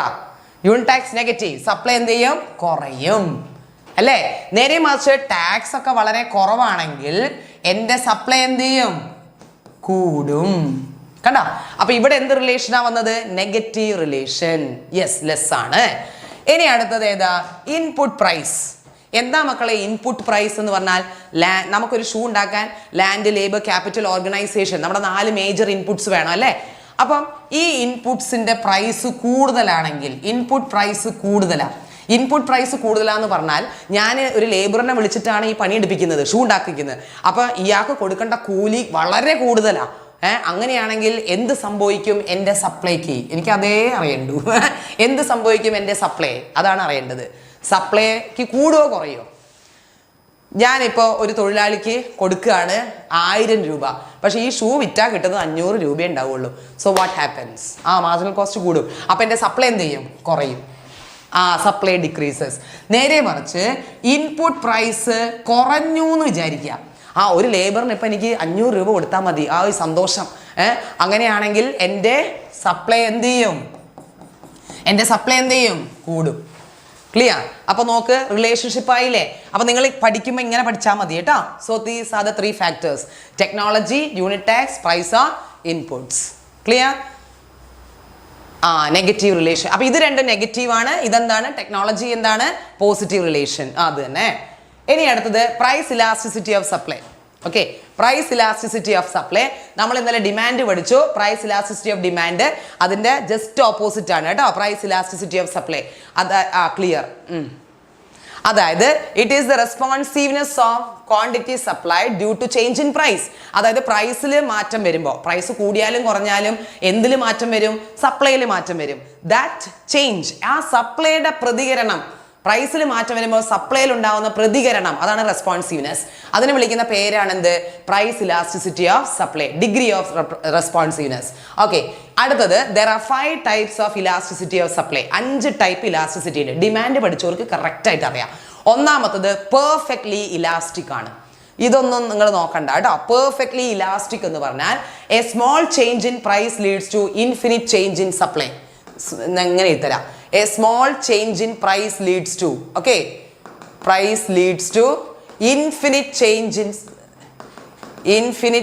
in supply. നിങ്ങളോട് ഞാൻ ഡിമാൻഡ് പഠിച്ചപ്പോൾ ഇങ്ങനെ തന്നെയാണ് പറഞ്ഞത് ഡെഫിനിഷൻ. ആ ഡിമാൻഡിന് പകരം ഇവിടെയൊക്കെ സപ്ലൈ ആക്കി കൊടുത്താൽ മതി, ഒരു കൺഫ്യൂഷനും ഉണ്ടാവില്ല കേട്ടോ. ഇനി ഇതിന്റെ ഡയഗ്രാം എങ്ങനെ ഇരിക്കുന്നു വെച്ച് കഴിഞ്ഞാൽ, it will be horizontal to X axis. കണ്ടോ, elasticity of supply curve horizontal to X axis ആയിരിക്കും. This is infinite. ഓക്കെ, രണ്ടാമത്തെ നോക്ക്, പെർഫെക്റ്റ്ലി ഇൻഇലാസ്റ്റിക് സപ്ലൈ.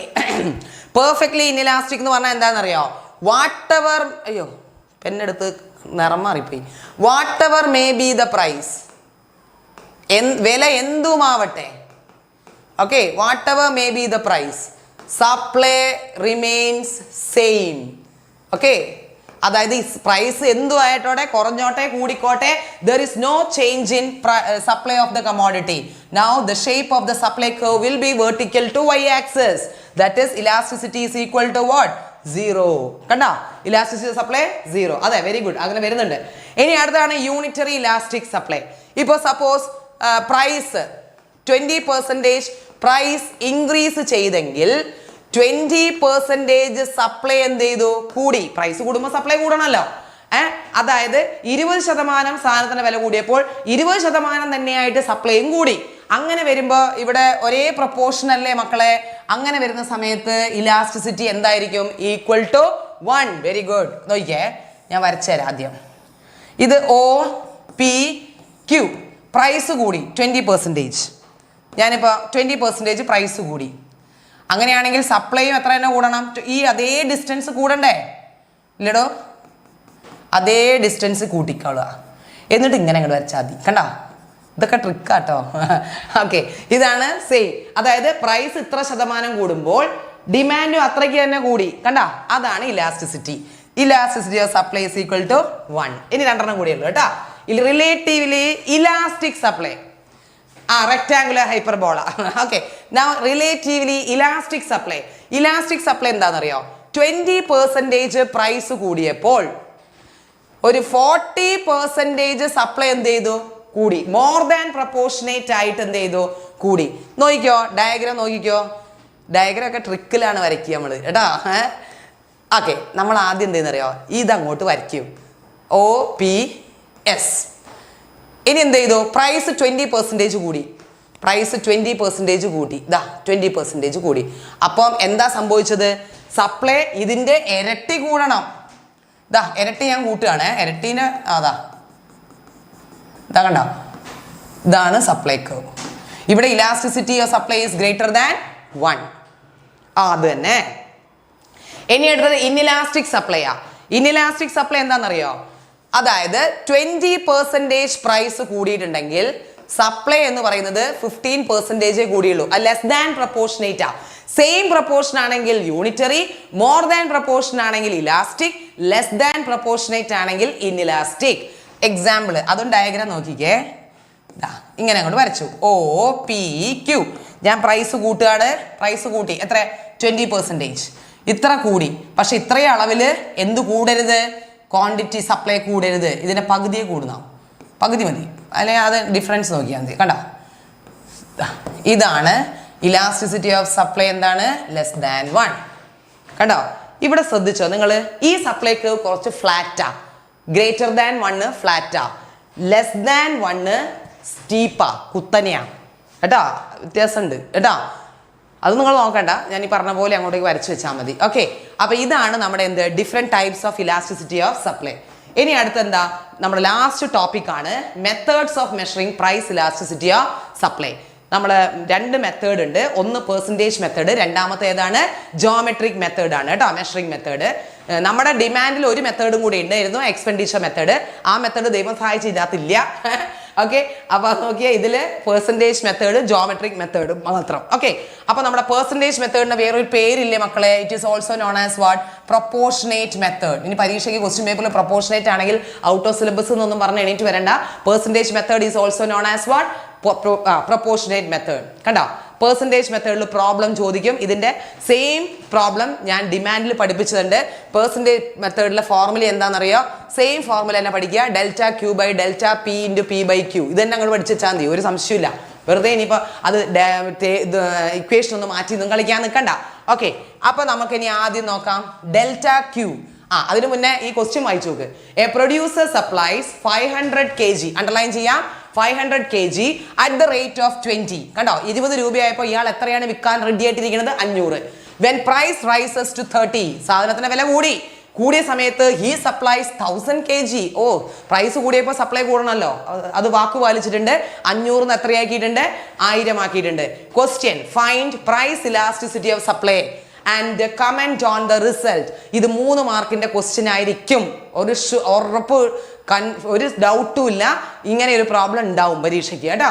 അപ്പൊ പ്രൈസ് റൈസസ് ടു 30, സപ്ലൈ 1000 ആണ്. അപ്പൊ നമ്മൾ എന്ത് ചെയ്യുക, ഫോർമുല എഴുതുക. Delta Q by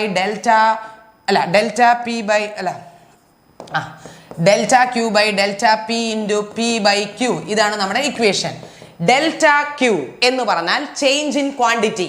change in quantity ഏതാ, 500 1000 അല്ലേ. So what is the change, 500 divided by delta P. Delta P എന്ന് പറഞ്ഞാൽ change in price. Change in price എത്രയാ, 20 നിന്ന് 30 അല്ലേ, 10 അല്ലേ ചേഞ്ച്. യെസ്, ഇൻറ്റു അവിടെ ബൈ 10 ഇൻറ്റു 20/100. കറക്റ്റ്. ഓക്കെ, ഇത് അടുത്തത് ഇതാണ് കിട്ടാനുള്ളത്, P/Q. P എന്ന് പറഞ്ഞാൽ ഒറിജിനൽ പ്രൈസ്. Original price 20. ആ സമയത്തുള്ള ക്വാണ്ടിറ്റി ആണ് ഈ Q. ആ സമയത്തുള്ള ക്വാണ്ടിറ്റി എത്രയാ, 500. So what is the answer, 2 അല്ലേ. അല്ല 50യോ, ഈശോയെ 2 അല്ലേ, 50 അല്ല 500. 500 വെട്ടി 10 ഇത് 2. അപ്പൊ ഇലാസ്റ്റിസിറ്റി ഈസ് ഗ്രേറ്റർ ദാൻ 1. അങ്ങനത്തെ ഇവിടെ കമന്റ് ഓൺ ദ റിസൾട്ട് എന്ന് കൊടുത്തിട്ടില്ലേ, നിങ്ങൾക്ക് കിട്ടിയ വാല്യൂ 2 ആണ്. 1നേക്കാളും കൂടുതലാണെങ്കിൽ അത് ഏത് ഇലാസ്റ്റിസിറ്റിയാണ്, ഇലാസ്റ്റിക് സപ്ലൈ. ഇങ്ങനെ എഴുതി വെക്കണം.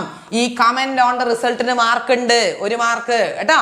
അപ്പൊ 1 ആണെങ്കിൽ യൂണിറ്ററി ആണ്, 1നേക്കാളും കൂടുതലാണെങ്കിൽ യെസ് ഇലാസ്റ്റിക് ആണ്.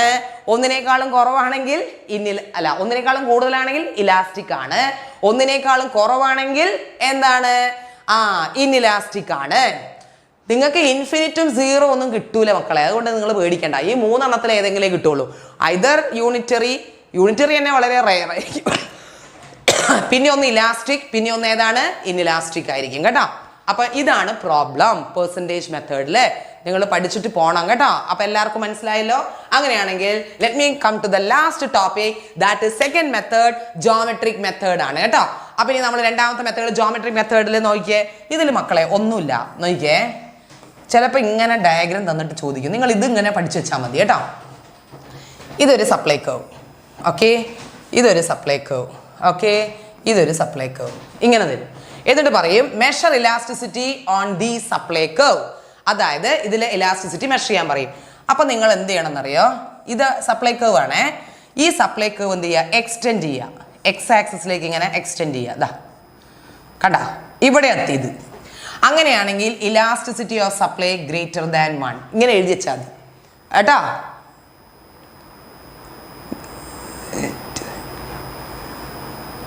ഇനി അടുത്തത്, ഇത് സപ്ലൈ കർവ് അല്ലേ? ഈ സപ്ലൈ കർവിനെ എക്സ് ആക്സിസിലോട്ട് എക്സ്റ്റെൻഡ് ചെയ്യുക. ഇതാ കണ്ടോ? അങ്ങനെ വരുമ്പോൾ ഇലാസ്റ്റിസിറ്റി ഈസ് ലെസ് ദാൻ 1 കണ്ടോ. ഇനി എന്ത് ചെയ്യുക? ഇത് സപ്ലൈ കർവ് ആണ്. ഈ സപ്ലൈ കർവിനെ നമ്മൾ എക്സ്റ്റെൻഡ് ചെയ്യുക. അപ്പോൾ അത് 0ലേക്ക് വരും. അങ്ങനെയാണെങ്കിൽ ഇലാസ്റ്റിസിറ്റി ഈസ് ഈക്വൽ ടു എന്താണ്? 1 കണ്ടോ. ഇങ്ങനെയാണ് നമ്മൾ different types of elasticity measure ചെയ്യുക. Unitary, yes. ഇത് ഇലാസ്റ്റിക് അല്ലേ? ഇത് ഇലാസ്റ്റിക്. ഇതെന്താ മക്കളെ? ഇൻഇലാസ്റ്റിക്. ഓക്കെ. ഇതെന്താണ്? യൂണിറ്ററി. നിങ്ങൾ ഇത് അങ്ങോട്ട് പഠിച്ചു വെച്ചാൽ മതി കേട്ടോ. ഇതിങ്ങനെ 3 എണ്ണവും പഠിച്ചാൽ മതി. ഇത് ചിലപ്പോൾ ഗ്രാഫ് തന്നിട്ട് measure elasticity on these 3 diagrams ചോദിക്കും. അപ്പോൾ സപ്ലൈ കർവ് എക്സ്റ്റെൻഡ് ചെയ്യുക. ഇത് ഇങ്ങോട്ട് എക്സ്റ്റെൻഡ് ചെയ്ത് കഴിഞ്ഞിട്ടുണ്ടെങ്കിൽ അത് ഗ്രേറ്റർ ദാൻ 1 ആണെന്ന് ആലോചിച്ചോളുക. ഇതിൽ ഏതെങ്കിലും ഒന്ന് പഠിച്ചു വെച്ചാൽ മതിയോ, ബാക്കി ഓൾറെഡി കിട്ടും. ഇതോ പഠിച്ചു വെച്ചാൽ മതി. ഇത് ഇങ്ങോട്ട് എക്സ്റ്റെൻഡ് ചെയ്യുക. അപ്പോൾ അത് മനസ്സിലാക്കുക ഗ്രേറ്റർ ദാൻ. മറ്റേത് അപ്പോൾ ലെസ് ദാനും ഇത് 0 ആണെങ്കിൽ യൂണിറ്ററി ആണെന്ന് ക്ലിയർ ആയില്ലേ? മറ്റേത് രണ്ടെണ്ണം പഠിക്കാനില്ല. ഏത്? നമ്മുടെ പെർഫെക്റ്റ്ലി ഇലാസ്റ്റിക്, പെർഫെക്റ്റ്ലി ഇൻഇലാസ്റ്റിക് ഒന്നും പഠിക്കാനില്ല കേട്ടോ. Okay, fine children, fine. So my theory over, that is theory of perfect competition. Okay, അത് കഴിഞ്ഞു. ഇനി മിസ് വരും. ഇനി സിറാജ് സാറ് വന്നിട്ട് നിങ്ങൾക്ക് മാക്രോ എക്കണോമിക്സിന് 2 ചാപ്റ്റർ പറഞ്ഞു തരും. അത് കഴിഞ്ഞിട്ട് പിന്നെയും ഞാൻ വരും, പോവരുത്. നമുക്ക് ലാസ്റ്റ് ചാപ്റ്റർ ഉണ്ട്, അതിലൊരു ഇമ്പോർട്ടൻ്റ് ആയിട്ടുള്ള ഒരു സാധനം പഠിക്കാനുണ്ട്. Okay, market equilibrium. So bye. അപ്പോൾ ഞാൻ കുറച്ച് വെള്ളമൊക്കെ കുടിക്കട്ടെ. അപ്പോൾ നിങ്ങൾ ഇനി മാർക്കറ്റ് നിങ്ങളുടെ പഠിക്കുക. ഓക്കെ, താങ്ക് യു പറഞ്ഞിട്ട് ഇട്ടേച്ച് പോവരുത്. ഓക്കെ,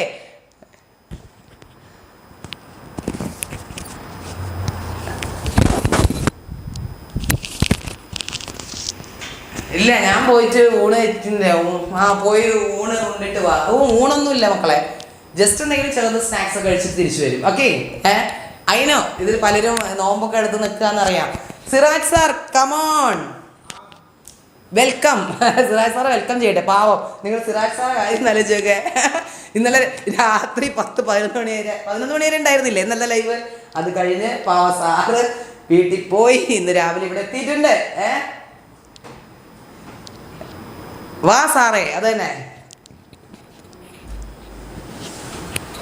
സാറിന് സൗണ്ടൊക്കെ പ്രശ്നം. സാറിന് ഡൗൺലോഡ് ചെയ്യണം. എനിക്കറിയില്ല, സമയം പോയി. നിങ്ങൾ മെയിലിൽ കിട്ടണോ? ഒരു മിനിറ്റ് സാറേ, എൻ്റെ മെയിൽ നിന്ന് പോകുന്നില്ല.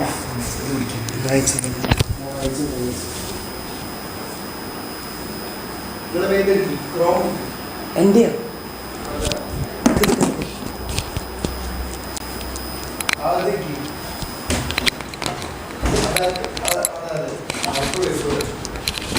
സാറിന്റെ നോട്ടൊന്ന് എടുത്തോട്ടെ. വെയിറ്റ്.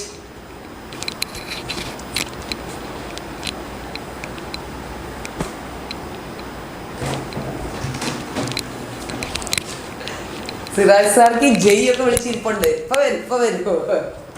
സിറാജ് സാർ എങ്ങു വാ. Welcome back to macro economics. അത് തന്നെ ഇൻകം ഡിറ്റർമിനേഷൻ. ഇത് ഡെൽറ്റ കൊണ്ടും ഒക്കെ MPC APC ഒക്കെ പറഞ്ഞൊരു കളിയാണല്ലേ. ഇനി ഒന്നല്ല ഇല്ല.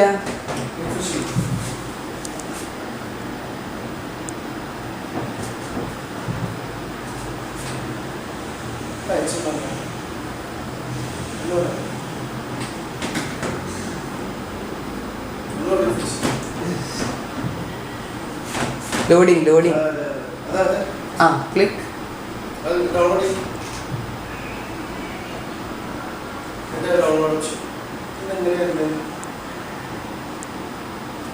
ഓപ്പൺ അല്ല അവിടെ ഡൗൺലോഡ് ഓപ്ഷൻ ലെഫ്റ്റ് സൈഡിൽ ലെഫ്റ്റ് നമ്മളെ ലെഫ്റ്റിൽ അതിന്റെ മുകളിൽ ഡൗൺലോഡ് ആയോ നിങ്ങൾ എടുത്താൽ മതി ഇത് നോട്ട്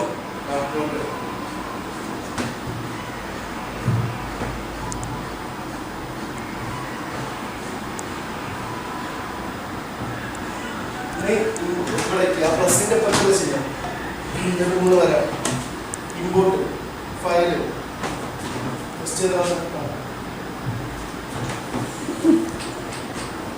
സാറ് വന്നേട്ടാ മല്ലു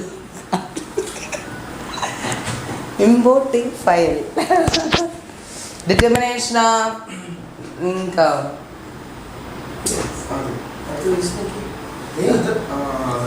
ടീച്ചിങ് മോഡല്ലേ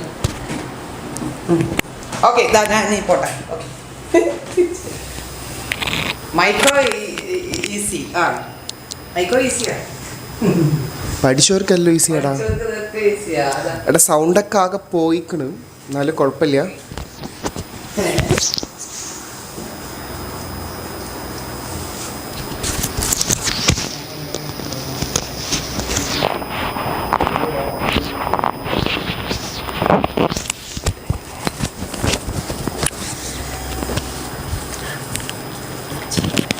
എടാ നമ്മൾ ഇന്നലെ ഡിസ്കസ് ചെയ്ത 3 ചാപ്റ്റേഴ്സ് ഉണ്ട്. അതിൽ മെയിനായിട്ട് ഒരു കാര്യം മനസ്സിലാക്കുക, നമ്മുടെ national income accounting, money and banking അത് വളരെ ക്രൂഷ്യലായിട്ടുള്ളൊരു ചാപ്റ്ററാണ്.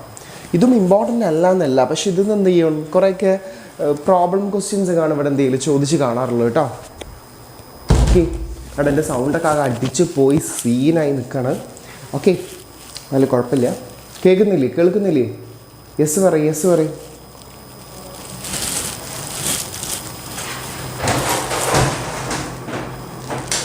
എടാ കേൾക്കുന്നില്ലേ? നമ്മൾ ഇന്ന് എടുക്കാൻ പോകുന്ന ചാപ്റ്റർ ഏതാന്ന് വെച്ചാൽ, Aju Varghese is back. Okay, thank you. എടാ എന്താണ് good afternoon sir. Good afternoon. Okay, ഇപ്പോൾ ഗുഡ് ആഫ്റ്റർനൂൺ 12 മണി ആയല്ലോ അല്ലേ? ഓക്കെ, എന്താണെന്നിട്ട് പഠിക്കുന്നില്ലേ? നമ്മൾ കഴിഞ്ഞ ക്ലാസ്സിൽ ഒരുപാട് പ്രോബ്ലംസും ഒരുപാട് ഇക്വേഷൻസ് ഒക്കെ പറഞ്ഞിട്ടുണ്ട്. നിങ്ങൾ ആ ഇക്വേഷൻസ് ഒന്നും പഠിക്കാതെ ഇതൊന്നും ചെയ്യാൻ പറ്റില്ല. നമ്മളൊരു കാര്യം മനസ്സിലാക്കുക, ഇക്വേഷൻസ് പഠിക്കാതെ നമുക്ക് എന്ത് ചെയ്യാൻ പറ്റില്ല, ഒരു പ്രോബ്ലംസും സോൾവ് ചെയ്യാൻ പറ്റില്ല. അതാണ് നിങ്ങൾ ആദ്യം ഫണ്ടമെൻ്റലി മനസ്സിലാക്കേണ്ട ഒരു കാര്യം കേട്ടോ. നിങ്ങൾ നോക്കുക, നമ്മൾ ചാപ്റ്റർ ഏതാണ്? Determination of equilibrium income. ഏതാണ്? Determination of equilibrium income. ഇത് പഠിച്ചു വെച്ചോട്ടോ. ഈ ചാപ്റ്റർ നമ്മൾ എന്ത് ചെയ്യുന്നുണ്ട്, ഓരോരോ ഏരിയാസ് വൈസ് ഇമ്പോർട്ടൻ്റ് ആയിട്ടുള്ള ക്വസ്റ്റ്യൻസ്, ആൻസേഴ്സ്, കാര്യങ്ങളൊക്കെയാണ് ഡിസ്കസ് ചെയ്യുന്നത് കേട്ടോ. അപ്പോൾ നമുക്ക് പോവാം. അതിന് മുന്നേ നമ്മൾ ഓൾറെഡി കഴിഞ്ഞ നമ്മുടെ മാക്രോ എക്കണോമിക്സ് തുടങ്ങുന്ന ചാപ്റ്ററിൽ പറഞ്ഞൊരു കാര്യമാണിത്, സെയിൽസ് ലോ ഓഫ് മാർക്കറ്റ്. അപ്പോൾ ജസ്റ്റ് എന്ത് ചെയ്യുക, നമ്മൾ ഈ ചാപ്റ്റർ തുടങ്ങും. ഈ ചാപ്റ്റർ കംപ്ലീറ്റ്ലി കെയ്ൻസിൻ്റെ തിയറികളെ കുറിച്ചാണ് പറയുന്നത്. കെയ്ൻസ് കൊണ്ടുവന്ന തിയറികളെ കുറിച്ചിട്ടാണ് ഈ ചാപ്റ്ററിൽ പറയുന്നത് കേട്ടോ. ഈ ചാപ്റ്ററും അടുത്ത ചാപ്റ്ററൊക്കെ പറയുന്നത്. അതിന് മുന്നേ നമ്മൾ എന്ത് ചെയ്യാം, ക്ലാസിക്കൽസിൻ്റെ മെയിൻ ആയിട്ടുള്ള ഒരാളായിരുന്നു ആര്? Sales law of market. ഞാൻ കഴിഞ്ഞ സ്ലൈഡിൽ sales law of market completely include ചെയ്യാൻ വിട്ടുപോയി. അതുകൊണ്ട് കൂടിയാണ് എന്ത് ചെയ്യുന്നത്, ഇവിടെ ഇത് ഇൻക്ലൂഡ് ചെയ്യുന്നത്. എന്താ സെയിൽസ് ലോ ഓഫ് മാർക്കറ്റ്? ഇത് അബ്സല്യൂട്ട്ലി ആരാണിത്? ഇത് ക്ലാസിക്കൽ എക്കണോമിസ്റ്റ് ആണ്. ആരാണ്? ക്ലാസിക്കൽ എക്കണോമിസ്റ്റ് ആണ് കേട്ടോ. ക്ലാസിക്കൽ എക്കണോമിസ്റ്റ് ആണ് ആര്? ഈ സെയിൽസ് ലോ ഓഫ് മാർക്കറ്റുമായി ബന്ധപ്പെടുന്ന ആള്. സാർ ഹിസ്റ്ററി ആണോന്നോ? ഞാനോ? എന്ത് ഹിസ്റ്ററി? ക്ലാസിക്കൽസിൻ്റെ നമ്മൾ കഴിഞ്ഞ ക്ലാസ്സിൽ സെയിൽസ് ഓഫ് മാർക്കറ്റ് പറഞ്ഞിരുന്നു. അവിടെ ഇൻക്ലൂഡ് ചെയ്യാൻ വിട്ടുപോയൊരു കാര്യമാണ് ഇത്, JBCയുടെ ആ തിയറി കംപ്ലീറ്റ്ലി എന്താ? ഒന്നുമില്ല, നോക്കുക. The classical and neo classical economist believed that there would always full employment. അപ്പോൾ ക്ലാസിക്കൽസ് ബിലീവ് ചെയ്ത് എന്താണ്, എക്കോണമിയിൽ എല്ലാവർക്കും ജോലി ഉണ്ടാവും, എക്കോണമിയിൽ ഫുൾ എംപ്ലോയ്മെൻറ്റ്. അപ്പോൾ നിങ്ങൾ മനസ്സിലാക്കുക, ക്ലാസിക്കൽസിൻ്റെ മെയിൻ ഫീച്ചറാണ് എന്ത്? Full employment. ക്ലാസിക്കൽസ് എപ്പോഴും ബിലീവ് ചെയ്യുന്നത് എന്താണ്? ഫുൾ എംപ്ലോയ്മെൻറ്റ് എക്കോണമിയിൽ എക്സിസ്റ്റ് ചെയ്യും. എല്ലാവർക്കും അവിടെ ജോലിയുണ്ട്, എല്ലാവർക്കും ജോലിയുണ്ട്. ഫുൾ എംപ്ലോയ്മെൻറ്റ് എന്ത് ചെയ്യും? എക്കോണമിയിൽ എക്സിസ്റ്റ് ചെയ്യും. The assumption of full employment was based on Say's law of market. എന്താണ് സെയ്സ് ലോ ഓഫ് മാർക്കറ്റ്? എക്കോണമിയിൽ എല്ലാവർക്കും ജോലിയുണ്ട് എന്ന് പറയുന്ന തിയറി എന്തിനെ അടിസ്ഥാനപ്പെടുത്തിയിരിക്കുന്നു? Say's law of market. അത് കൊണ്ടുവന്ന എക്കണോമിസ്റ്റ് ആരാണ്? JB Say. ആരാണ്? JB Say എന്നാണ് ഇയാളുടെ പേര് കേട്ടോ. JB Say എന്നാണ് ഇയാളുടെ പേര്. അതാണ് സെയ്സ് ലോ ഓഫ് മാർക്കറ്റ് എന്ന് പറയുന്ന സാധനം വന്നിട്ടുള്ളത്. നിങ്ങൾ നോക്കാം, Say's law of market state that, ഈ ഒരൊറ്റ പോയിന്റ് പഠിച്ചു വെക്കുക, supply creates its own demand കേട്ടോ. എന്താണ്? Supply creates its own demand. എന്ത് ചെയ്യുന്നുണ്ട്? അവിടെ എന്ത് തന്നെ സപ്ലൈ ചെയ്താലും ആൾക്കാർ എന്ത് ചെയ്യത്? ഡിമാൻഡ് ചെയ്തോളും.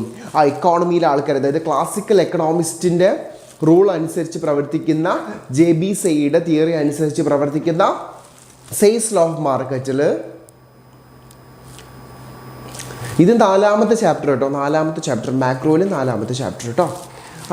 എന്താണ് ഒറ്റ point? Say's law of market എന്താ ചോദിച്ചത്? നിങ്ങൾ ഒരൊറ്റ കാര്യം ചെയ്താൽ supply creates its own demand.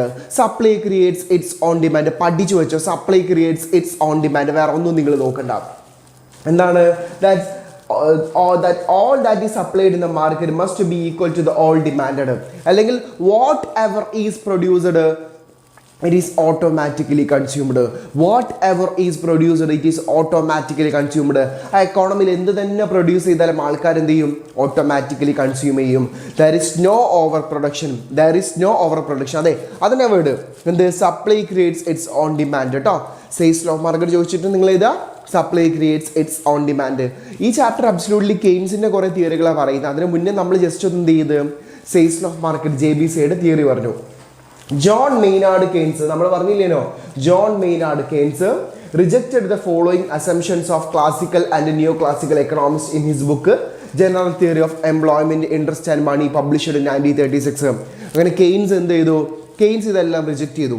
കെയ്ൻസിൻ്റെ duty എന്താ? ക്ലാസിക്കൽസ് എന്ത് പറഞ്ഞു അതെന്ത് ചെയ്യുക? കംപ്ലീറ്റ്ലി റിജക്റ്റ് ചെയ്യാം. ക്ലാസിക്കൽസ് എന്ത് പറഞ്ഞാലും അതിനെ റിജക്റ്റ് ചെയ്യുക എന്നുള്ളതാണ് ആരുടെ റൂള്? നമ്മൾ കഴിഞ്ഞ ദിവസം പറഞ്ഞില്ലേ, എന്താണ്? Father of modern macro economics ആരാണ്? JM കെയ്ൻസ് ആണ് അല്ലേ? JM കെയ്ൻസ് അല്ലേ? കെയ്ൻസേ എൻ്റെ കെയ്ൻസേ അല്ലേ? നമ്മൾ പറഞ്ഞിരുന്നു കഴിഞ്ഞ ക്ലാസ്സിൽ അല്ലേ? ഇന്നലെ നമ്മൾ പറഞ്ഞിരുന്നത്. അപ്പം നിങ്ങൾ പഠിച്ചു വെക്കുക. എന്താണ്? JM Keynes rejected the assumptions of classicals. ക്ലാസിക്കൽസിൻ്റെ മെയിൻ അസംഷൻ ആണെന്ത്? Supply creates its own demand. അല്ലെങ്കിൽ JB Sayയുടെ ഈ തിയറി എന്ന് പറയുന്നത് കേട്ടോ. സെയ്സ് ലോ ഓഫ് മാർക്കറ്റിനെ കെയ്ൻസ് എന്ത് ചെയ്ത്? റിജക്റ്റ് ചെയ്തു.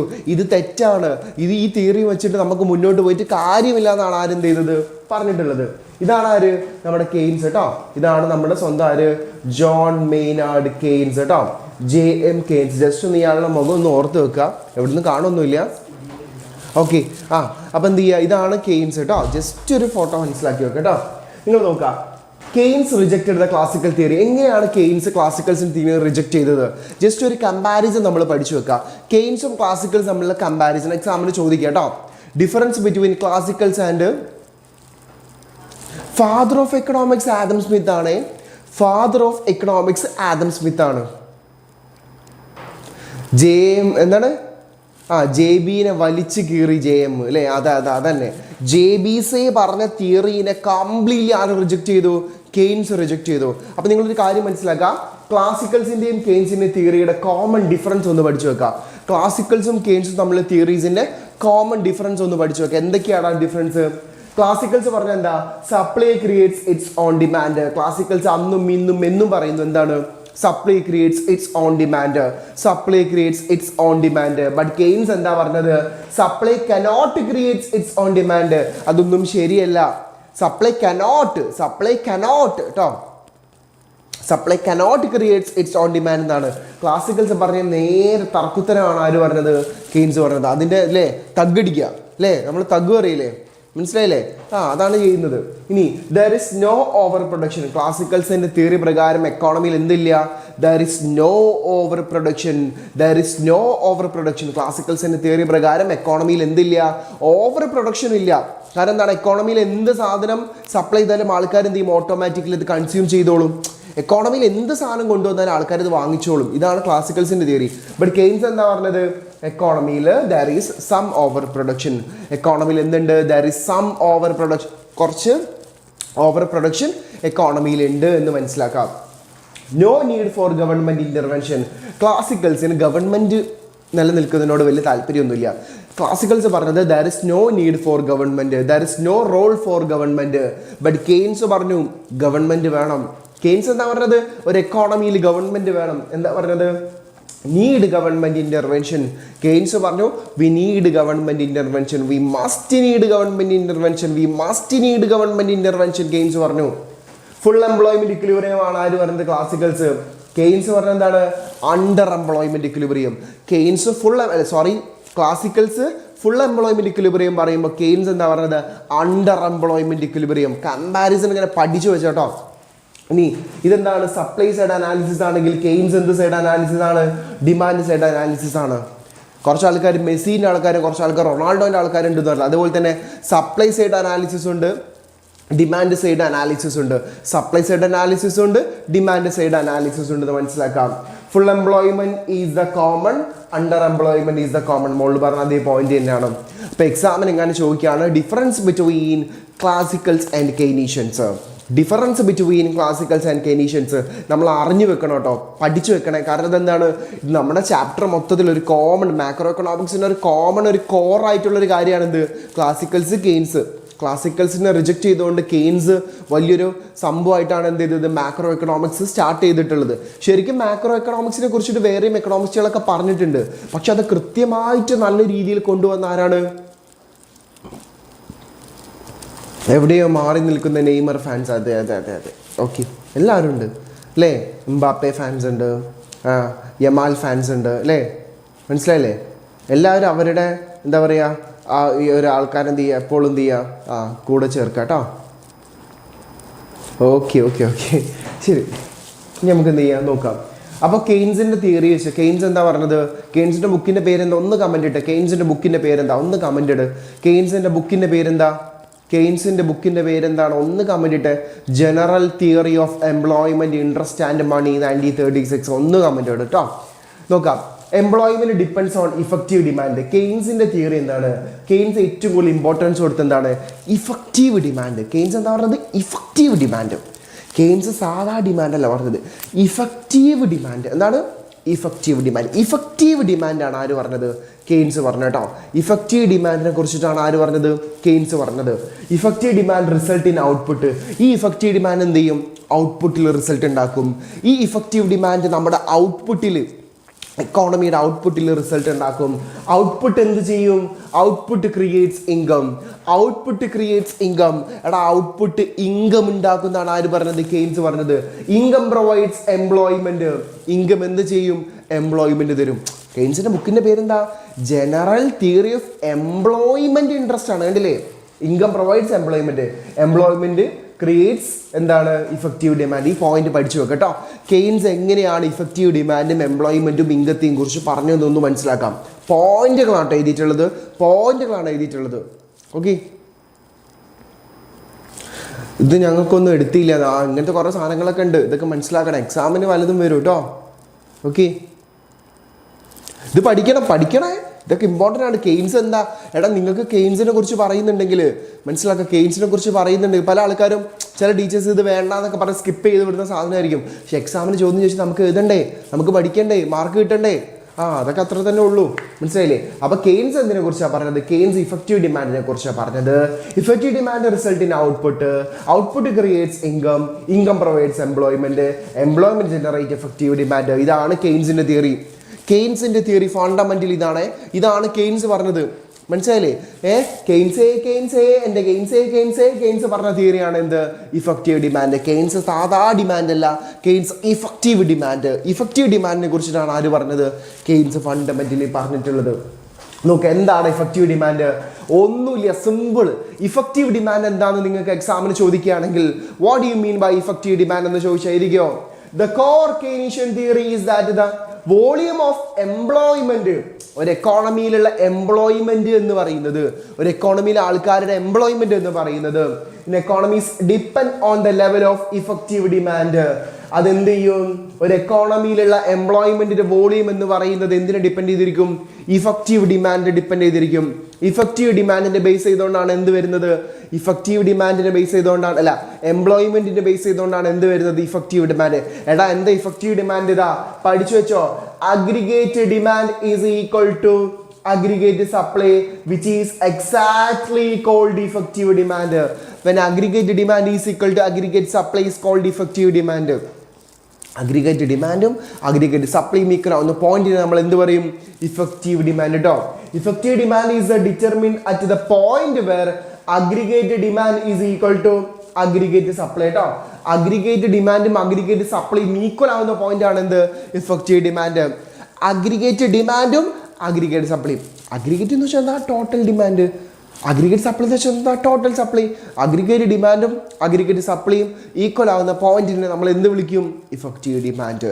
പഠിച്ചു വെച്ചാൽ ഇഫക്റ്റീവ് ഡിമാൻഡ് എന്താണെന്ന് ചോദിച്ചാൽ AD is equal to AS. The point where aggregate demand is equal to aggregate supply is called effective demand. സെറ്റാണ് പഠിച്ചു വെക്കണേ.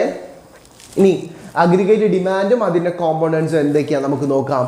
അഗ്രിഗേറ്റ് ഡിമാൻഡും അതിൻ്റെ ബാക്കി കാര്യം, ഓക്കെ, അതിൻ്റെ കോമ്പോണൻസും എന്തൊക്കെയാണ് നമുക്കൊന്ന് നോക്കാം കേട്ടോ. Aggregate demand is the total demand. Aggregate demand എന്ന് വെച്ചാൽ total demand for the existing output at prevailing prices. That is aggregate demand is the total demand. Aggregate എന്ന് വെച്ചാൽ എന്താ? ടോട്ടൽ.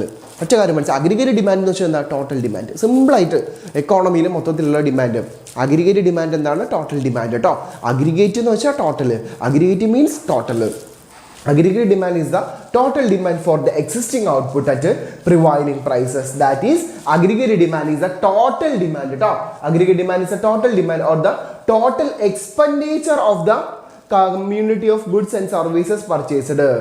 ഓക്കെ, അല്ലെങ്കിൽ എക്സ്പെൻഡിച്ചറിന്റെ ബേസിൽ നമുക്ക് പറയാം. ഈ സാധനം നിങ്ങൾ പഠിച്ചതാണ്. എന്താണ്? ഹൗസ് ഹോൾഡ് കൺസംഷൻ ഡിമാൻഡ് അല്ലേ? Household consumption demand C, investment demand I, government demand G, net foreign demand X minus M. അഗ്രിഗേറ്റ് ഡിമാൻഡിന്റെ കോമ്പോണൻസ് ആണ് പഠിച്ചു വെച്ചോ.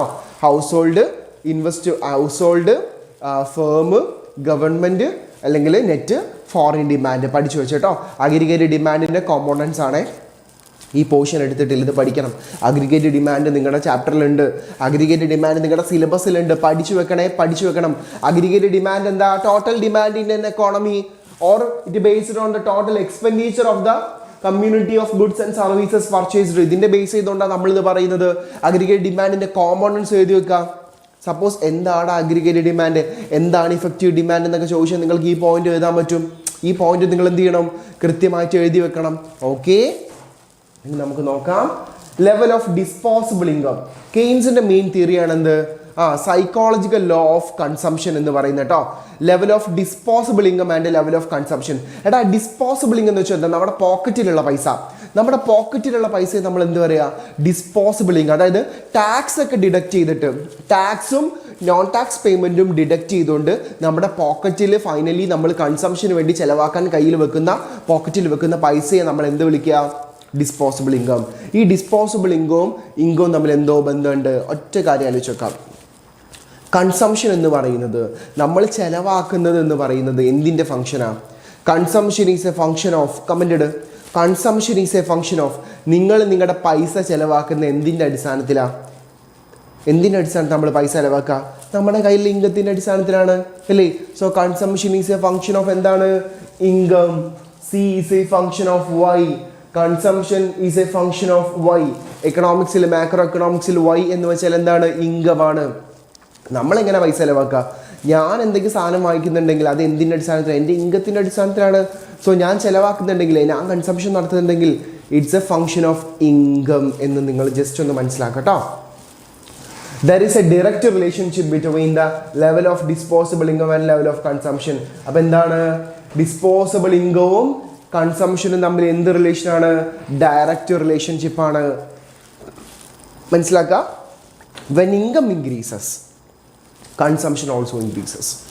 When income increases, consumption also increases. എടാ, നിങ്ങൾക്ക് 25,000 രൂപയാണ് നിങ്ങളുടെ സാലറി. അടുത്ത മാസം മുതൽ ആ 25,000 രൂപ നിങ്ങൾക്ക് കിട്ടുമ്പോൾ നിങ്ങൾ എന്ത് ചെയ്യും? ഒരു 10,000 രൂപ ചിലവാക്കും. സ്വാഭാവികമാണത് കേട്ടോ. സ്വാഭാവികമായിട്ട് 10,000 രൂപ നിങ്ങൾ ചിലവാക്കി. 25,000 രൂപ കിട്ടുമ്പോൾ 10,000 രൂപ നിങ്ങൾ മാസം ചിലവാക്കും. ഇനി അടുത്ത മാസം മുതൽ നിങ്ങളുടെ സാലറി 50,000 ആണെന്ന് വിചാരിക്കുക. ഇൻകം ഇൻക്രീസ് ചെയ്തു, അതായത് നമ്മുടെ ഇൻകം കൂടി. സോ കൺസംഷൻ എന്ത് ചെയ്യും? Always increases. Consumption also increases. When income increases consumption also increases. അതാണ് ഡയറക്റ്റ് റിലേഷൻഷിപ്പ്. നിങ്ങളുടെ കയ്യിലുള്ള പൈസ കൂടിക്കഴിഞ്ഞാൽ നമ്മൾ ചിലവാക്കുന്ന അളവും കൂടും. സ്വാഭാവികമായിട്ടുള്ള കാര്യമില്ലേ? നിങ്ങൾക്ക് കുറേ പൈസ കിട്ടി നിങ്ങൾ കുറേ ചിലവാക്കൂലേ? കുറേ പൈസ നമുക്ക് കിട്ടിയാൽ നമ്മൾ കുറേ ചിലവാക്കും, ഇത്രേ ഉള്ളൂ. When income increases consumption also increases. Okay, നിങ്ങൾ നോക്കുക, അതാണ് പറഞ്ഞത്. When income increases consumption also increases. So consumption is a function of income. So consumption is a function of income. Consumption is a function of income. Okay, directly relationship ആണുള്ളതെന്ന് മനസ്സിലാക്കാം. കുറച്ച് equations പഠിക്കാനുണ്ട്. കുറച്ച് equations APC, MPC, APS, MPS പഠിച്ചു വെച്ചോ കേട്ടോ, പഠിച്ചു വെച്ചോ. ഓക്കെ, ഇതിപ്പം പഠിച്ചു വെക്കണം എന്തിനാന്ന് വെച്ചാൽ ഇത് ബേസ് ചെയ്തുകൊണ്ടുള്ള പ്രോബ്ലം നമ്മൾ ഷുവർ ക്വസ്റ്റ്യൻസിൽ ചെയ്യും. ഇത് നിങ്ങൾ പഠിച്ചു വെക്കണം. ഇത് പഠിക്കാൻ നമ്മൾ ഒരു പ്രോബ്ലം ചെയ്തിട്ട് കാര്യമില്ല. ഇപ്പോൾ 2-3 പ്രോബ്ലം നമ്മൾ ചെയ്യും. ബോക്സ് ടൈപ്പ് പ്രോബ്ലം ചില സമയത്ത് വരാറുണ്ട്. അതെന്ത് ചെയ്യും ഒന്ന് മനസ്സിലാക്കുക കേട്ടോ, ഒന്ന് മനസ്സിലാക്കുക. APC കാണാൻ ഇക്വേഷൻ എന്താ? Consumption divided by income. APC, average propensity to consume is equal to C by Y. Average propensity to consume is equal to consumption divided by income. C എന്ന് വെച്ചാൽ കൺസംഷൻ, Y എന്ന് വെച്ചാൽ income. MPC equation എന്താ? Change in consumption divided by change in income. എടാ ഈ ഒരു സാധനം ഇതാണ് എന്ത് വിളിക്കുക?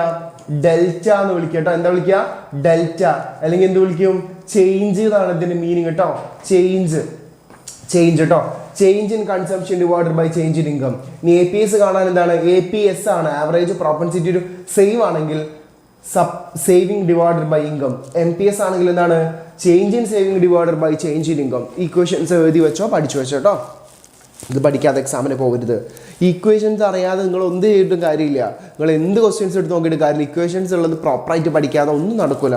ഇന്നലെ നമ്മൾ GDP MP, GDP FC, NNP FC, NNP MP, GNP MP, GNP FC അല്ലേ, കുറേ ഇക്വേഷൻസ് പറഞ്ഞിട്ടുണ്ട്. അത് നിങ്ങൾ പഠിച്ചിട്ടുണ്ടോയെന്നൊന്നും അറിയില്ല. പഠിക്കണം, പഠിക്കാതെ ഒന്നും നടക്കില്ല കേട്ടോ. നിങ്ങളോട് നോക്കാം, APCയും APSും കൂട്ടിക്കഴിഞ്ഞാൽ എത്ര കിട്ടും? 1 കിട്ടും. APCയും APSും ആഡ് ചെയ്താൽ നമുക്ക് 1 എന്ന് പറഞ്ഞ സംഖ്യ കിട്ടും. MPCയും MPSും കൂട്ടിയാൽ നമുക്ക് എന്ത് കിട്ടും? 1 കിട്ടും. MPS എന്ന് വെച്ചാൽ എന്താ? 1 മൈനസ് MPC. ഇത് എല്ലാവർക്കും കോമൺലി അറിയാം. ഇത് ഇപ്പുറത്ത് എടുക്കുമ്പോൾ അതിന്ന് കുറയ്ക്കുക, ഇത് ഇപ്പുറത്ത് എടുക്കുമ്പോൾ അപ്പുറത്തുനിന്ന് കൂട്ടുക. കോമൺ ആണ്. നിങ്ങൾ എന്ത് ചെയ്യുക? ഈ ക്വസ്റ്റ്യൻസ് പഠിച്ചു വെക്കുക. ഈ ക്വസ്റ്റ്യൻസ് പഠിച്ചു വെക്കുക. APC, MPS, MPC, APS, MPS, പിന്നെ APC, MPSും കൂട്ടിയാൽ എങ്ങനെയാണ്, ഇത് ആഡ് ചെയ്താൽ എങ്ങനെയാണ് എന്നുള്ളത് കൃത്യമായിട്ട് മനസ്സിലാക്കുക. ഓക്കെ, കൃത്യമായിട്ട് മനസ്സിലാക്കുക കേട്ടോ. കൃത്യമായിട്ട് പോയിന്റുകൾ മനസ്സിലാക്കുക. കൃത്യമായിട്ട് പോയിന്റുകൾ എന്ത് അനലൈസ് ചെയ്ത് പഠിക്കുക കേട്ടോ. റെഡി? ഒരു ക്വസ്റ്റ്യൻ നമുക്ക് ചെയ്യാം കേട്ടോ. നോക്കുക, ഈ ക്വസ്റ്റ്യൻ ആൻസർ പറയും. Suppose the income of the family increased from 100 to 120. അപ്പം എന്ത് ചെയ്ത്? ഇൻകം ഓഫ് ദ ഫാമിലിൻ്റെ ആൻസർ ഇവിടെ ഉണ്ട്. Okay, income of the family 100 to 120 ആയിട്ട് കൂടി എന്നാണ് പറയുന്നത്. And also there consumption increase from 80 to 85.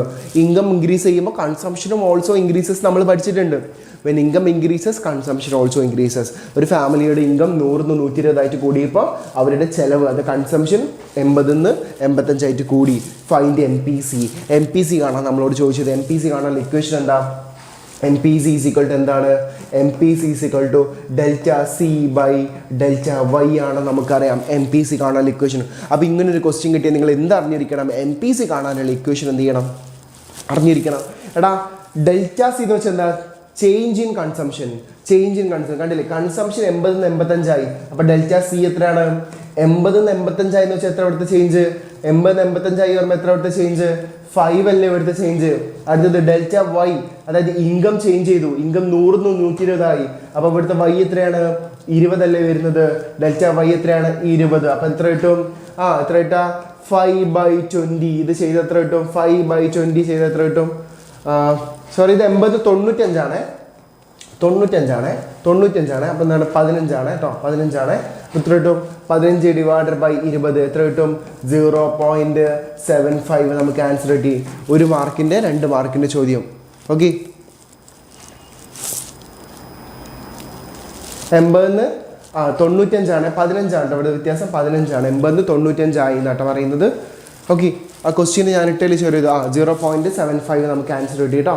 0.75. ഞാൻ ക്വസ്റ്റ്യന് ഫസ്റ്റ് കൊടുത്തത് 80 to 95 ആണ് കേട്ടോ. അത് വേണ്ടത് 85 കേട്ടോ. അത് കുഴപ്പമൊന്നുമില്ല, കാര്യം മനസ്സിലാക്കുക. ഇങ്ങനത്തെ ക്വസ്റ്റ്യൻ വന്നു കഴിഞ്ഞാൽ പോലും നിങ്ങൾ എന്തറിയണം? ഇക്വേഷൻ അറിയണം. ഇങ്ങനത്തെ ക്വസ്റ്റ്യൻ വന്നാൽ പോലും നിങ്ങൾ എന്ത് മനസ്സിലാക്കണം? ഇക്വേഷൻ മനസ്സിലാവണം. എടാ +2 എക്സാമാണ്, മോസ്റ്റ് ഇമ്പോർട്ടൻറ്റ് എക്സാംസ് ആണ്. ഇതിൽ പല ആൾക്കാരും +1 ഇമ്പ്രൂവ്മെൻറ്റ് എക്സാം എഴുതുന്ന ആൾക്കാരുണ്ട്. നിങ്ങളൊരു കാര്യം മനസ്സിലാക്കുക, കുറഞ്ഞ സമയം നമുക്ക് മുന്നിലുള്ളൂ, പഠിക്കാൻ ഒരുപാടുണ്ട്. നിങ്ങൾ എന്ത് ചെയ്യണം? അത് സെറ്റ് ചെയ്തേ മതിയാവുള്ളൂ. സെറ്റ് ചെയ്യണം എന്ന് വെച്ചാൽ പക്കായിട്ട് നിങ്ങൾ എന്ത് ചെയ്യണം? സെറ്റ് ചെയ്ത് പഠിക്കണം കേട്ടോ. My name is Aishwarya. Okay, അടുത്തത് ക്വസ്റ്റ്യൻ, വേറെ question. A person's income increased from 1000 നിന്ന് 1500 ആയിട്ട് കൂടി. അപ്പം തന്നെ മനസ്സിലാക്കി ഇൻകം വൈ എത്ര ചേഞ്ച് ചെയ്തു? 1000 നിന്ന് 1500 ആയി. ഡെൽറ്റ വൈ അപ്പം തന്നെ നമുക്ക് മനസ്സിലാക്കാം. ചേഞ്ച് ഇൻ വൈ, ഡെൽറ്റ എന്ന് വെച്ചാൽ ചേഞ്ച് ഇൻ വൈ. 1000 നിന്ന് 1500 ആകുമ്പോൾ ചേഞ്ച് എത്രയാടാ? ഡെൽറ്റ വൈ 500 ആണ്. അതിൻ്റെ കൺസംഷൻ എന്ത് ചെയ്ത്? ഇൻക്രീസ് ചെയ്തു. 800 നിന്ന് 1180 ആയി. ഡെൽറ്റ സി എത്രയാണ്? 350. എന്താ കണ്ടുപിടിക്കാൻ ചോദിച്ചത്? MPC കണ്ടുപിടിക്കാൻ ചോദിച്ചത്. എത്ര? വേഗം കമൻറ്റ് കിട്ടോ. MPC എത്ര കിട്ടാ? MPC ഈസ് ഈക്വൽ ടു എന്താണ്? MPC കാണാനുള്ള ഇക്വേഷൻ എന്താ?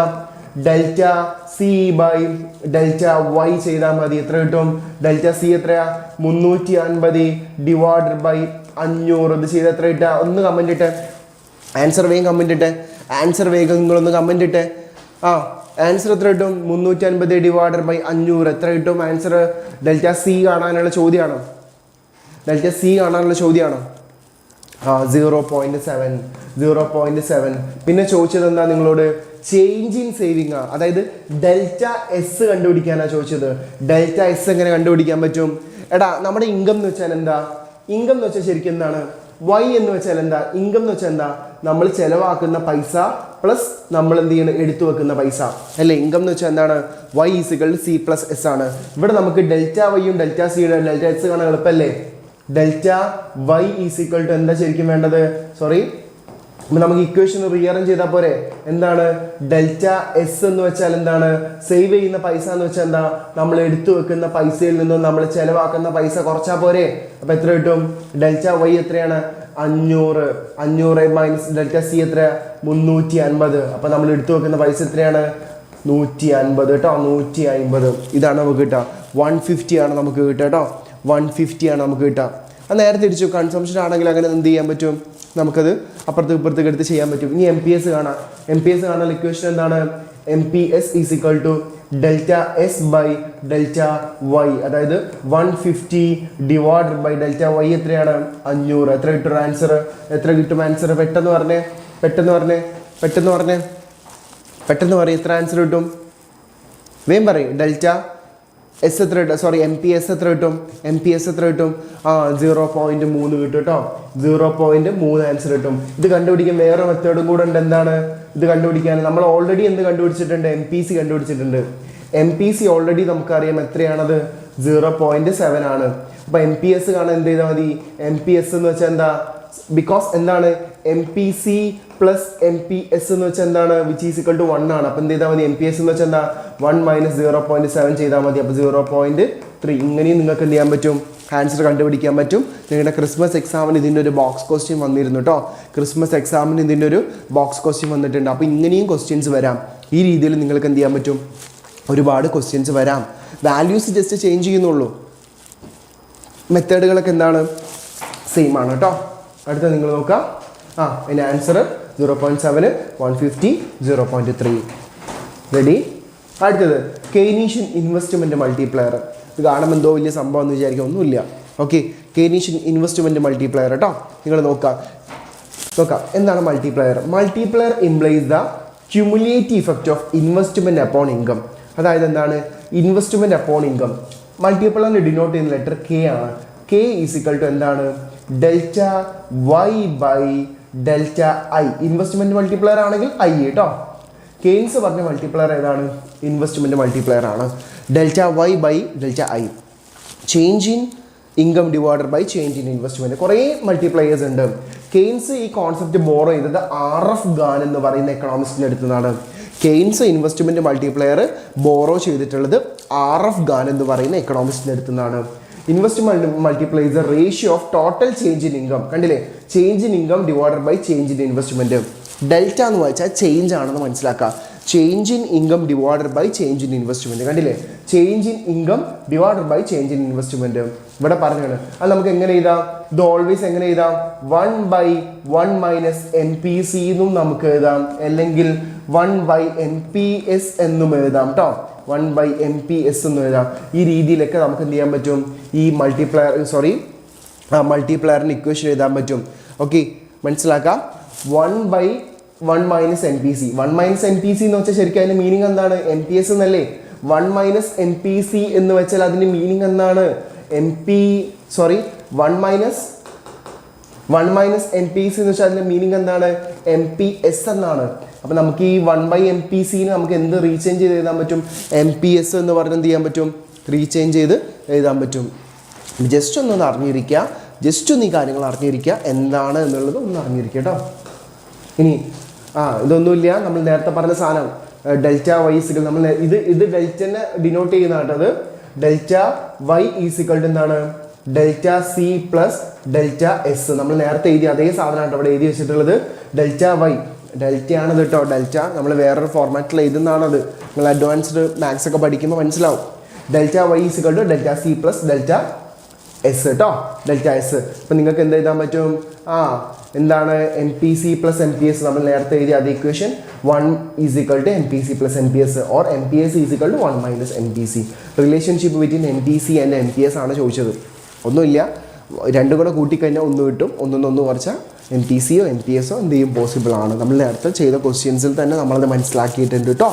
ഓക്കെ, ഇനി എന്താണ് എക്സ് ആൻഡ് എക്സ്പോസ്റ്റ്?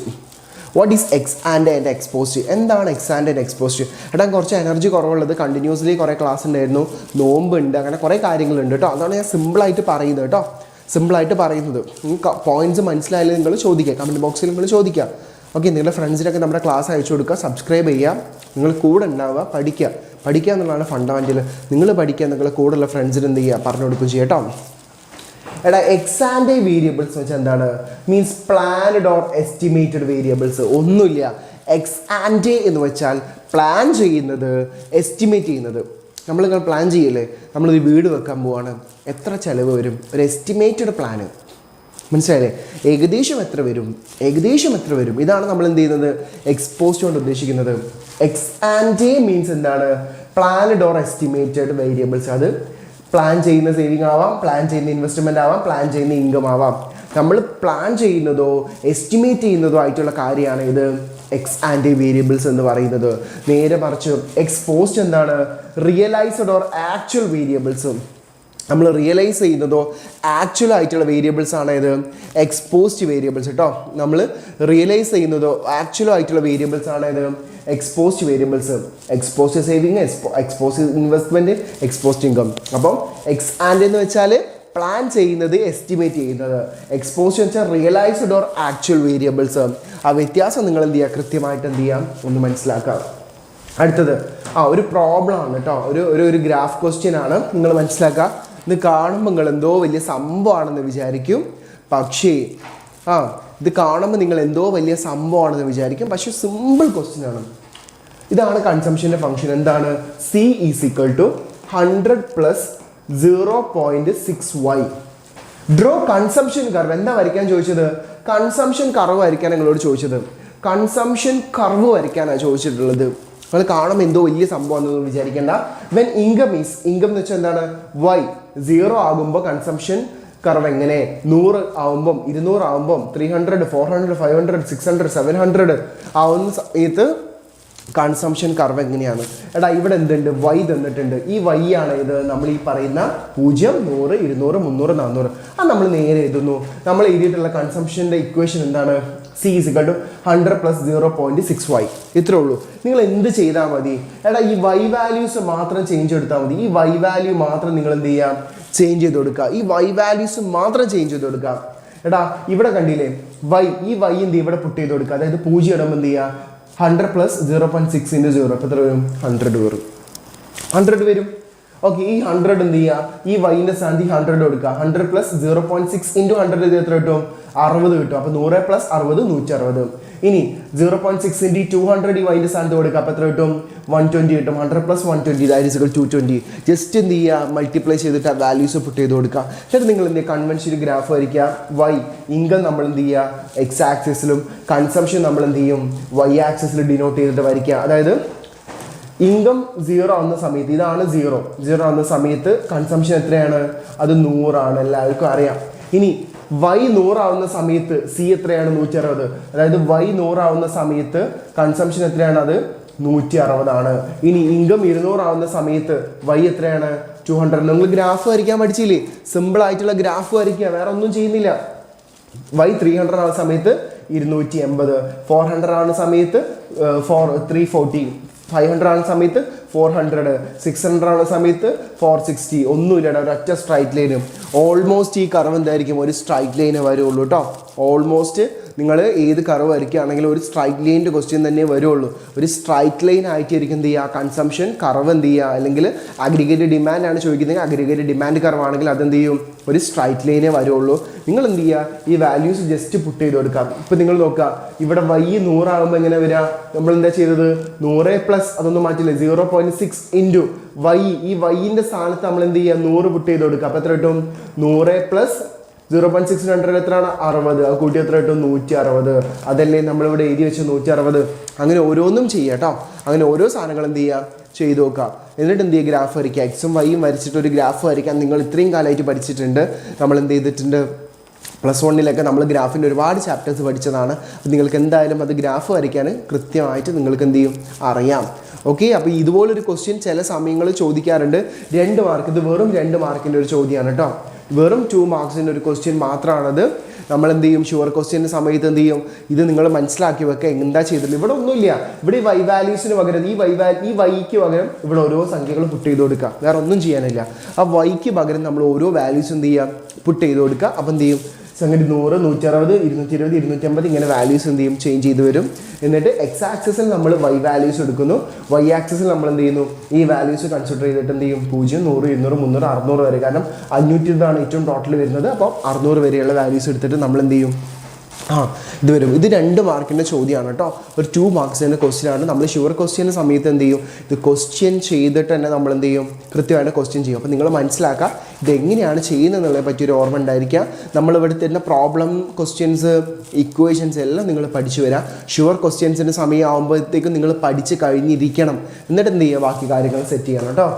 ഓക്കെ, ഇനി ഒരു ക്വസ്റ്റ്യൻ, ഒരു ഇമ്പോർട്ടൻറ്റ് ക്വസ്റ്റ്യൻ ആണ്. Determination of equilibrium income and output in 2 sector economy. 2 sector എക്കോണമിയിൽ ആരാണ് ഉണ്ടാവുക, 2 സെക്ടർ എക്കോണമി ആണെങ്കിൽ അവിടെ ആരുണ്ടാവും, അവിടെ 2 ആൾക്കാരുണ്ടാവും. ആരൊക്കെയാണത്, ഹൗസ് ഹോൾഡും ഫേംസും. 2 സെക്ടർ എക്കോണമിയിലുള്ള ഇക്വിലിബ്രിയം ഇൻകം ആണ് നമ്മളോട് ചോദിക്കുന്നത്. 2 സെക്ടർ എക്കോണമിയിലുള്ള ഇക്വിലിബ്രിയം ഇൻകം ആൻഡ് ഔട്ട്പുട്ട് ആണ് നമ്മളോട് എന്ത് ചെയ്യുന്നത്, ചോദിക്കുന്നത്. 2 sector economy includes household and firms. അവിടെ എന്തുണ്ടാവുള്ളൂ, സി പ്ലസ് ഐ മാത്രമേ ഉണ്ടാവുള്ളൂ. 2 സെക്ടർ എക്കോണമിയിൽ എന്തുണ്ടാവുള്ളൂ, സി പ്ലസ് ഐ മാത്രമേ ഉണ്ടാവുള്ളൂ. മനസ്സിലാക്കുക. And economy is in equilibrium when aggregate demand and aggregate supply are equal. ഒരു എക്കോണമി ഇക്വിലിബ്രിയം ആകുമ്പോൾ അവിടെ aggregate demand is equal to aggregate supply. ഇതിനൊരു മാറ്റമില്ല. ഇക്വിലിബ്രിയം ആകുമ്പോൾ എന്ത് ചെയ്യും, ഇതാണെന്ത്, ഇക്വിലിബ്രിയം കേട്ടോ. ഇക്വിലിബ്രിയം, ഒരു എക്കോണമി ഇക്വിലിബ്രിയം ആകുമ്പോൾ എന്ത് ചെയ്യും, aggregate demand is equal to aggregate supply. Aggregate demand aggregate സപ്ലൈക്ക് ഈക്വൽ ആകുന്ന പോയിന്റ് ആണ് എന്ത്, ഇക്വിലിബ്രിയം എന്ന് പറയുന്നത്. Equilibrium income is national income determined at equilibrium. Equilibrium എന്താണ്, ഇക്വിലിബ്രിയം ഇൻകം എന്താണ്, നാഷണൽ ഇൻകം ആണ് പറയുന്നത്. ഇക്വിലിബ്രിയം ഇൻകം എന്താ പറയുന്നത്, national income. Equilibrium income can be calculated mathematically. ഈ ഒരൊറ്റ ഇക്വേഷൻ പഠിച്ചു വെച്ചോ. y is equal to a bar divided by 1 minus c. a bar divided by 1 minus c. a bar divided by 1 minus c. എന്താ പറഞ്ഞത്, y is equal to എന്താ പറഞ്ഞത്, a bar divided by 1 minus c. ഈ c എന്താണ്, MPC ആണ്. ഈ c എന്താണ്, MPC ആണ്. ആ സി എന്താണ് പഠിച്ചു വെക്കുക, അത് MPC ആണ് കേട്ടോ. MPC marginal propensity to consume ആണ് ആ സി എന്ന് പറയുന്നത്. എ കണ്ടുപിടിക്കാനുള്ള ഇക്വേഷൻ എന്താണ്, എ ഈസ് ഈക്വൽ ടു എന്താണ്, C bar plus I bar divided by 1 minus C. ഈ ഒരൊറ്റ ഇക്വേഷൻ പഠിച്ചു വെക്കുക. ഇത് ബേസ് ചെയ്തുകൊണ്ടുള്ള പ്രോബ്ലം നമുക്ക് ചെയ്യാനുണ്ട്. അതിൻ്റെ ഒരു ഗ്രാഫ് ഉണ്ട്, ഒരു ഇമ്പോർട്ടൻറ്റ് ഗ്രാഫ് ഉണ്ട്. ഈ കർവ് ഏതാണ്? ഈ കർവാണ് ഇത് അഗ്രിഗേറ്റ് സപ്ലൈ കർവ്. ഈ കർവ് ഏതാണ്? Aggregate demand curve. അഗ്രിഗേറ്റ് ഡിമാൻഡും അഗ്രിഗേറ്റ് സപ്ലൈയും കൂട്ടിമുട്ടുന്ന ഈ പോയിന്റ് നമ്മൾ എന്ത് വിളിക്കും? AD is equilibrium. ഈ Y ആയിരിക്കും, ഈ ഇൻകം ആയിരിക്കും എന്ത്? Equilibrium income. അപ്പോൾ നിങ്ങളൊരു കാര്യം മനസ്സിലാക്കുക, ഇവിടെ എന്താണ് ഈ ഒരു ഭാഗം നോക്കുമ്പോൾ ഇവിടെ അഗ്രിഗേറ്റ് സപ്ലൈ കർവ് മുകളിലും അഗ്രിഗേറ്റ് ഡിമാൻഡ് കർവ് താഴെയാണ് അല്ലേ? ഇത് അഗ്രിഗേറ്റ് സപ്ലൈ കർവാണ്, ഇത് അഗ്രിഗേറ്റ് ഡിമാൻഡ് കർവാണ്. അപ്പോൾ അഗ്രിഗേറ്റ് സപ്ലൈ കർവ് മുകളിലും അഗ്രിഗേറ്റ് ഡിമാൻഡ് കർവ് താഴെയാണെങ്കിൽ അതിനെ നമ്മൾ എന്ത് വിളിക്കും? Excess supply. ഇനി ഈ ഒരു ഏരിയ നോക്കുക, ഇവിടെ അഗ്രിഗേറ്റ് ഡിമാൻഡ് കർവാണ് മുകളിൽ, അഗ്രിഗേറ്റ് സപ്ലൈ കർവ് താഴെ. അഗ്രിഗേറ്റ് ഡിമാൻഡ് കർവ് മുകളിലും അഗ്രിഗേറ്റ് സപ്ലൈ കർവ് താഴെയാണെങ്കിൽ which is called excess demand. അവിടെ ഗ്രാഫുകളൊക്കെ വളരെ എളുപ്പമാണ്. Equilibrium income in two sector economy എന്ന് നിങ്ങളോട് ചോദിച്ചിട്ട് നിങ്ങൾ ഈ ഗ്രാഫ് വരച്ചേക്കുക. സിംപ്ലി ഗ്രാഫ് വരയ്ക്കുക, ഈ ഒരു ഇക്വേഷൻ വരയ്ക്കുക, ഈ രണ്ട് കണ്ടീഷൻസ് എഴുതി വെക്കാം. ഈ പോയിന്റ്സ് ആയി. ഈ ഗ്രാഫും ഈ ഇക്വേഷനും ഈ രണ്ട് കണ്ടീഷൻസ് എഴുതി വെച്ചാൽ എന്ത് ചെയ്ത് ഇതായി, ഓൾമോസ്റ്റ് എല്ലാം ആയി കേട്ടോ. നിങ്ങൾ ആ കാര്യം മനസ്സിലാക്കി വെക്കുക. നിങ്ങൾ എന്ത് ചെയ്യുക? ടു സെക്ടർ എക്കോണമിയാണ് ചോദിച്ചിട്ടില്ലെങ്കിൽ എന്ത് ചെയ്യുക? ടു സെക്ടർ എക്കോണമിയിൽ ആരുണ്ടാവുള്ളൂ? ഹൗസ് ഹോൾഡ് ഫേം ഉണ്ടാവുള്ളൂ, സിയും ഐയും ഉണ്ടാവുള്ളൂ. അപ്പോൾ എന്ത് ചെയ്യുന്നത്? ഇന്നെ എക്കോണമി ഇക്വിലിബ്രിയം ആവണമെങ്കിൽ aggregate demand equal to aggregate supply ആണ്. ഇതാണ് നമ്മുടെ എന്ത്? ഇക്വിലിബ്രിയം ഇൻകത്തിൻ്റെ മാത്തമാറ്റിക്കൽ ഇക്വേഷൻ എന്ന് പറയുന്നത്. A bar Y is equal to A bar divided by 1 minus C ആണ്. A bar കാണാനുള്ള ഒരു ഇക്വേഷൻ ആണ് എന്ത്? C bar plus I bar divided by 1 minus C. ഈ C എന്താണ്? MPC ആണ്. ഈ C എന്താണ്? MPC ആണ് കേട്ടോ. ഈ C നമ്മൾ ഉദ്ദേശിക്കുന്നത് MPC ആണ്, മാർജിനൽ പ്രോപ്പൻസിറ്റി ടു കൺസ്യൂം ആണ് ഉദ്ദേശിക്കുന്നത്. ഗ്രാഫ് ഫണ്ടമെന്റലി പഠിച്ചു വെക്കാം. 45 ഡിഗ്രി ലൈനിൽ എന്ത് ചെയ്യുക? Aggregate supply curve. ഇതെന്താണ്? Aggregate demand curve. ഇത് തമ്മിൽ കൂട്ടിമുട്ടുന്ന പോയിന്റ് ആണ് എന്ത്? ഇക്വിലിബ്രിയം എന്ന് പറയുന്നത്. അതിൻ്റെ Y, ഈ ഇൻകം, എക്സ് ആക്സിസിൽ ഇൻകമാണ് നമ്മൾ എടുക്കുന്നത്. സോ ഈ Y എന്ന് പറയുന്നതാണ് ഇക്വിലിബ്രിയം ലെവൽ ഓഫ് ഇൻകം ആണ് നമ്മൾ ഉദ്ദേശിക്കുന്നത്. അപ്പോൾ നിങ്ങൾ എന്ത് ചെയ്യുക? ഗ്രാഫുകൾ കൃത്യമാക്കിയിട്ട് മനസ്സിലാക്കി വെക്കുക. സിമ്പിളായിട്ട് എന്ത് ചെയ്യുക? കാര്യങ്ങൾ എന്ത് ചെയ്യുക? അനലൈസ് ചെയ്ത് വെക്കാം. നമുക്ക് പ്രോബ്ലം നോക്കാം. ഓക്കെ, പ്രോബ്ലം ചെയ്യുന്നതിന് മുമ്പ് നമ്മൾ നേരത്തെ പറഞ്ഞ സാധനം തന്നെ, എക്സ് ആൻഡ് അഗ്രിഗേറ്റ് ഡിമാൻഡ്. എന്താണ് അഗ്രിഗേറ്റ് ഡിമാൻഡ് എന്ന് വെച്ചാൽ എന്താ? C plus I അല്ലെങ്കിൽ C bar plus I bar എന്നുള്ള സാധനം പഠിച്ചു വെക്കാം. നിങ്ങൾ എന്ത് ചെയ്യുക? ഫൈനലി ഇതാ ഈ ഒരു കാര്യം എപ്പോഴും ഓർത്ത് വെക്കുക. A bar is equal to എന്താണ്? C bar plus I bar ആണെന്ന് ജസ്റ്റ് ഒന്ന് മനസ്സിലാക്കുക കേട്ടോ. A bar is equal to C bar plus I bar. ഇവിടുത്തെ ചെറിയ C എന്താണ്? അത് MPC ആണ് കേട്ടോ. ഈ C എന്താണ്? MPC. ഈ രണ്ട് കാര്യങ്ങൾ ഓർത്ത് വെക്കാം. ഈ രണ്ട് കാര്യങ്ങൾ എന്ത് ചെയ്യുക? ഓർത്ത് വെക്കുക. ഈ രണ്ട് കാര്യങ്ങൾ നിങ്ങൾ ജസ്റ്റ് ഓർത്ത് വെക്കുക. A bar എന്ന് വെച്ചാൽ എന്താണ്? C bar plus I bar ആണ്. ഈ C എന്താണ്? MPC ആണ്. ഈ ചെറിയ C എന്താണ്? അത് MPC ആണെന്നുള്ളത് നിങ്ങൾ എന്ത് ചെയ്യുക? ജസ്റ്റ് ഒന്ന് എന്ത് ചെയ്യുക? മനസ്സിലാക്കി വെക്കുക. നമുക്ക് രണ്ട് പ്രോബ്ലം നോക്കാം. ഓക്കെ, ഇതാണ് ഇക്വേഷൻ കേട്ടോ. Determination of equilibrium income and output in closed economy. Y is equal to C bar plus I bar divided by 1 minus C. ഈ C bar plus I bar നമ്മൾ മൊത്തത്തിൽ എന്ത് വിളിക്കും? A bar എന്ന് വിളിക്കും, divided by 1 minus C. ഈ C എന്താണ്? ഇതാണ് നമ്മൾ പറയുന്നത് MPC ആണ്, മാർജിനൽ പ്രോപ്പൻസിറ്റി ടു കൺസ്യൂം ആണ് ഈ MPC എന്ന് പറയുന്നത് കേട്ടോ. മാർജിനൽ പ്രോപ്പൻസിറ്റി ടു കൺസ്യൂം ആണ് ഈ MPC എന്ന് പറയുന്നത്. പ്രോബ്ലം നോക്കാം. Question C is equal to 20 plus 0.8y. I is equal to 20. Consider equilibrium income. Equilibrium income കാണാനാണ് നിങ്ങളോട് ചോദിച്ചിട്ടുള്ളത്. നമ്മുടെ ഇക്വേഷൻ നമുക്കറിയാം. Y is equal to എന്താണ്? A bar divided by 1 minus C ആണ് നമുക്കറിയാം. A bar കാണാൻ ഇക്വേഷൻ എന്താടാ? C bar plus I bar divided by 1 minus C. C bar എത്രയാ? ഇതാണ് C. C bar ഇതാണ് C bar. C bar 20 plus I bar എത്രയാ? I bar എത്രയാണ്? 20 ആണ്. 20 plus 20 divided by 1 minus C എത്രയാണ്? 0.8. ഇതാണ് എന്ത്? C എന്ന് പറയുന്നത് 0.8, which is equal to 40 divided by 0.2. Answer എത്ര കിട്ടും? 200 കേട്ടോ. ഇക്വിലിബ്രിയം ഇൻകം എന്ന് പറയുന്നത് എത്രയാണ്? 200 ആണ് കിട്ടുക. ഇക്വിലിബ്രിയം ഇൻകം എത്ര കിട്ടാം? 200. സോ ഇക്വിലിബ്രിയം ഇൻകം എത്ര കിട്ടാം? 200 ആണ് കിട്ടുക കേട്ടോ. സാർ ഓ പറയും. ഇക്വിലിബ്രിയം ഇൻകം എത്ര കിട്ടാം? 200 ആണ്. സിമ്പിളായിട്ട് എന്ത് ചെയ്ത് 200 എന്നുള്ള ആൻസർ കിട്ടി കേട്ടോ. ഓക്കെ, 200 എന്നുള്ള ആൻസർ നമുക്ക് എന്ത് ചെയ്ത് കിട്ടിയിട്ടുണ്ട്. ഒരു ക്വസ്റ്റ്യനും കൂടെ. In an economy, consumption expenditure is 200 crore. Investment is 100 crore. MPC 0.7. Find equilibrium income. നമ്മൾ നേരത്തെ ചെയ്ത അതേ സാധനം. Y is equal to എന്താണ്? A bar divided by 1 minus C നമുക്കറിയാം. A bar എന്ന് വെച്ചാൽ എന്താണ്? C bar plus I bar ആണ്. C bar plus I bar divided by 1 minus C. Equation എന്താ? C bar എത്രയാ? C bar 200 ആണ് നമുക്കറിയാം. ഐ ബാർ എത്രയാ 100 ആണ് നമുക്കറിയാം. 1 മൈനസ് സി MPC എന്നിട്ടുണ്ട് 0.7 വിച്ച് ചെയ്ത് എത്ര കിട്ടും 300 ഡിവൈഡഡ് ബൈ 0.3 വിച്ച് ഈസിക്വൽ എത്ര കിട്ടും 1000 കോടി. ഓക്കെ 1000 കാര്യങ്ങൾ മനസ്സിലാക്കാം. ഇക്വേഷൻ അറിയാം, ഇതൊന്നും പേടിക്കണ്ട. ഇക്വേഷൻ അറിയാം, ഇതൊക്കെ സിമ്പിൾ ആൻഡ് ഹമ്പിളായിട്ട് എന്ത് ചെയ്യാൻ പറ്റും, ചെയ്യാൻ പറ്റും. ഇതൊക്കെ ചെറിയ ചെറിയ ക്വസ്റ്റ്യൻസ് ആണ് കേട്ടോ, ചെറിയ ചെറിയ ക്വസ്റ്റ്യൻ ആണ്. ഇതൊന്നും നിങ്ങൾ പേടിക്കേണ്ട, വളരെ എളുപ്പത്തിൽ എന്ത് ചെയ്യാൻ പറ്റും, ഇത് കണ്ടുപിടിക്കാൻ പറ്റും. നിങ്ങൾ ഇക്വേഷൻസ് പഠിച്ചു വെക്കുക. ചെറിയ ചെറിയ ഇക്വേഷൻസ് ആണെങ്കിൽ പോലും അതിനെക്കുറിച്ചിട്ട് എന്ത് ചെയ്യുക, അറിഞ്ഞിരിക്കുക, മനസ്സിലാക്കി വെക്കുക. അടുത്തത് ഒരു ക്വസ്റ്റ്യൻ ആണ്. C is equal to 50 plus 0.5y. I is equal to 25. C is equal to 50 plus 0.5y ആണ്. I ഇൻവെസ്റ്റ്മെൻറ്റ് 25 ആണ്. ഇക്വിലിബ്രിയം ഇൻകം കാണാനാണ് ഫസ്റ്റ് ചോദ്യം. ഇക്വിലിബ്രിയം ഇൻകം കണ്ടുപിടിച്ചോ. എങ്ങനെയാണ് ഇക്വിലിബ്രിയം ഇൻകം കാണാം? ഇക്വിലിബ്രിയം ഇൻകം കാണാൻ ഇക്വേഷൻ എന്താണ്? ഫസ്റ്റത്തെ ആൻസർ എന്താ വരാം? ഇക്വിലിബ്രിയം ഇൻകം കാണാൻ എന്താ ചെയ്യുക? ഫസ്റ്റത്തെ equilibrium income y is equal to എന്താണ്, C bar plus I bar divided by 1 minus C. എത്ര കിട്ടും? സി ബാർ എത്രയാ 50 പ്ലസ് ഐ ബാർ എത്രയാ നമുക്ക് കിട്ടുക? I bar 25 divided by 1 minus C എത്രയാ? 0.5. അതായത് 75 ഡിവൈഡഡ് ബൈ 0.5. എത്ര ആൻസർ കിട്ടുക? വേഗം പറ എത്ര ആൻസർ കിട്ടുക? 75 ഡിവൈഡഡ് ബൈ 0.5 എത്ര കിട്ടും ആൻസർ? എത്ര കിട്ടും നമുക്ക് ആൻസർ? ഫസ്റ്റത്തെ ആൻസർ എത്ര കിട്ടാ? ഫസ്റ്റത്തെ ആൻസർ അവിടെ എഴുതി വെച്ചിട്ടുണ്ട്. അത് എത്ര കിട്ടാ? 150 ആണ് കേട്ടോ കിട്ടുക. 150 ആണ് ഫസ്റ്റത്തെ ആൻസർ കിട്ടുക. ഫസ്റ്റത്തെ ആൻസർ എത്ര കിട്ടാ? 150 ആണ് കിട്ടുക. ഇനി അടുത്ത ചോദ്യം ചോദിച്ചിട്ടുണ്ട്. എന്താണ് അടുത്ത ചോദ്യം ഇവിടെ ചോദിച്ചിട്ടുണ്ട്?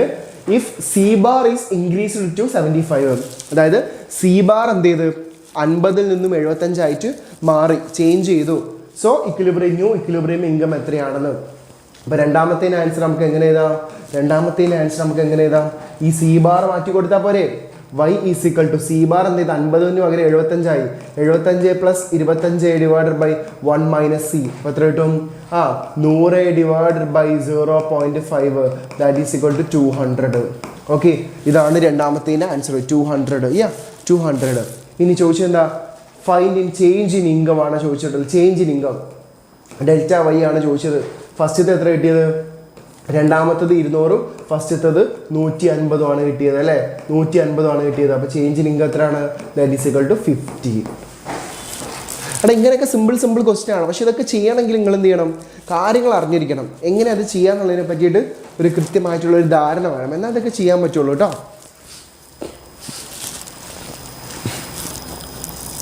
ഓക്കെ, ക്വസ്റ്റ്യൻ ഓക്കെ അല്ലേ? ഇത് നമ്മൾ ആൻസർ ഇവിടെ എഴുതിയിട്ടുണ്ട്. ജസ്റ്റ് ഒന്ന് നോക്കാം കേട്ടോ. നമ്മൾ ജസ്റ്റ് ഒന്ന് നോക്കുക എങ്ങനെ അതിൻ്റെ ആൻസർ ഫൈൻഡ് ചെയ്തിട്ടുള്ളതെന്ന് ജസ്റ്റ് ഒന്ന് നോക്കട്ടോ. ഓക്കെ, ഓരോ കാര്യങ്ങളും കൃത്യമായിട്ട് മനസ്സിലാക്കുക. ക്വസ്റ്റ്യൻസ് എന്താണ് വളരെ നല്ല രീതിയിലുള്ള ക്വസ്റ്റ്യൻസ് ഒക്കെ വരും. ഇങ്ങനത്തെ അപ്ലിക്കേഷൻ ക്വസ്റ്റ്യൻസ് വന്നാൽ മേലോട്ട് നോക്കരുത് കേട്ടോ. ലാസ്റ്റ് വൺ, ഈ ചാപ്റ്ററിലെ last topic paradox of thrift. ഒന്നുമില്ലടാ, സേവിങ് എക്കോണമിക്ക് നല്ലതാണ്, പക്ഷെ എല്ലാവരും സേവ് ചെയ്ത് കഴിഞ്ഞാൽ എക്കോണമിക്ക് എന്ത് ചെയ്യില്ല, അത് ഗുണം ചെയ്യൂല. ഇതാണ് പാരഡോക്സ് ഓഫ് ത്രിഫ്റ്റ് എന്ന് പറയുന്നത്. സേവിങ് എന്ന് പറയുന്നത് എക്കോണമിക്ക് നല്ലതാണ്, പക്ഷെ എല്ലാ ആൾക്കാരും എന്ത് ചെയ്താൽ സേവ് ചെയ്ത് കഴിഞ്ഞാൽ എക്കോണമിക്ക് അത് എന്ത് ചെയ്യില്ല, ബെനിഫിറ്റ് ചെയ്യില്ല. Which is exactly called paradox of thrift. കാരണം എല്ലാവരും സേവ് ചെയ്ത് കഴിഞ്ഞിട്ടുണ്ടെങ്കിൽ കൺസംഷൻ നടക്കില്ല, കൺസംഷൻ നടന്നിട്ടില്ലെങ്കിൽ അഗ്രിഗേറ്റ് ഡിമാൻഡ് ഉണ്ടാവില്ല, അത് ഔട്ട്പുട്ട് ഉണ്ടാവില്ല, അത് എംപ്ലോയ്മെൻറ്റ് ക്രിയേറ്റ് ചെയ്യില്ല, അങ്ങനെ ആക്ച്വൽ സേവിങ് കൂടില്ല. അങ്ങനെയാണ് നമ്മൾ പറയുക കേട്ടോ. നിങ്ങൾ നോക്കുക, there is an assumption that the saving of the people increases, the total saving of the economy will increases. അതായത് സേവിങ് ഓരോ ആൾക്കാരും പൈസ സേവ് ചെയ്ത് വെച്ചിട്ടുണ്ടെങ്കിൽ അത് എക്കോണമിയിലുള്ള ആക്ച്വൽ സേവിങ് കൂട്ടുമെന്നാണ് നമ്മൾ പറയുന്നത്. പക്ഷേ if all the people in the economy will increase the proportion of income they save, the total value of saving in the economy will not increase. It will either decline or remain unchanged. This is called a paradox of thrift. എക്കോണമിയിലുള്ള എല്ലാവരും effective demand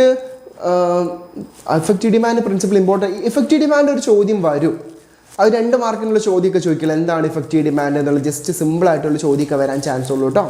നമുക്ക് നോക്കാം. Okay, effective demand സിമ്പിളായിട്ടുള്ള ചോദ്യം വരാൻ chance ഉള്ളൂ. എന്താണ് effective demand എന്നുള്ളത് 2 മാർക്കിനോ 1 മാർക്കിനോ എന്നുള്ളൊക്കെ ചോദ്യം, അല്ലെങ്കിൽ 1 വേർഡ് മാർക്കിൻ്റെ ചോദ്യത്തിൽ വരാം. ഇഫക്റ്റീവ് ഡിമാൻഡ് എന്നിട്ട് ABC എന്നൊക്കെ പറയേണ്ട കുറേ ഓപ്ഷൻസ് വരും. നമ്മൾ ഷുവർ ക്വസ്റ്റ്യൻ ചെയ്യുന്ന സമയത്ത് എല്ലാ സാധനവും നമ്മൾ ടച്ച് ചെയ്തുകൊണ്ടുള്ള നല്ല കിടിലം ക്വസ്റ്റ്യൻ ആയിരിക്കും നമ്മൾ ഇടുക കേട്ടോ. കിടിലം ക്വസ്റ്റ്യൻസ് ആയിരിക്കും നമ്മൾ ഇടുക, എല്ലാ മേഖലയിലുള്ള ക്വസ്റ്റ്യൻസ് കേട്ടോ. നിങ്ങൾ മനസ്സിലാക്കുക. This is known as paradox of thrift. അതായത് എക്കോണമിയിൽ സേവ് ചെയ്യുന്നത് നല്ലതാണ്, പക്ഷെ എക്കോണമിയിലുള്ള എല്ലാവരും സേവ് ചെയ്ത് തന്നിട്ടുണ്ടെങ്കിൽ ആക്ച്വൽ സേവിങ് എക്കോണമിയിൽ കൂടൂല, അത് ഡിക്ലൈൻ ചെയ്യുകയോ കുറയുകയോ അല്ലെങ്കിൽ റിമൈൻ അൺചേഞ്ച്ഡ് ആവുകയോ എന്ത് ചെയ്യും നിൽക്കുമെന്നാണ് പറയുന്നത്. എടാ ഇതൊക്കെ നിങ്ങൾക്ക് പറഞ്ഞു തരുന്നുണ്ട്.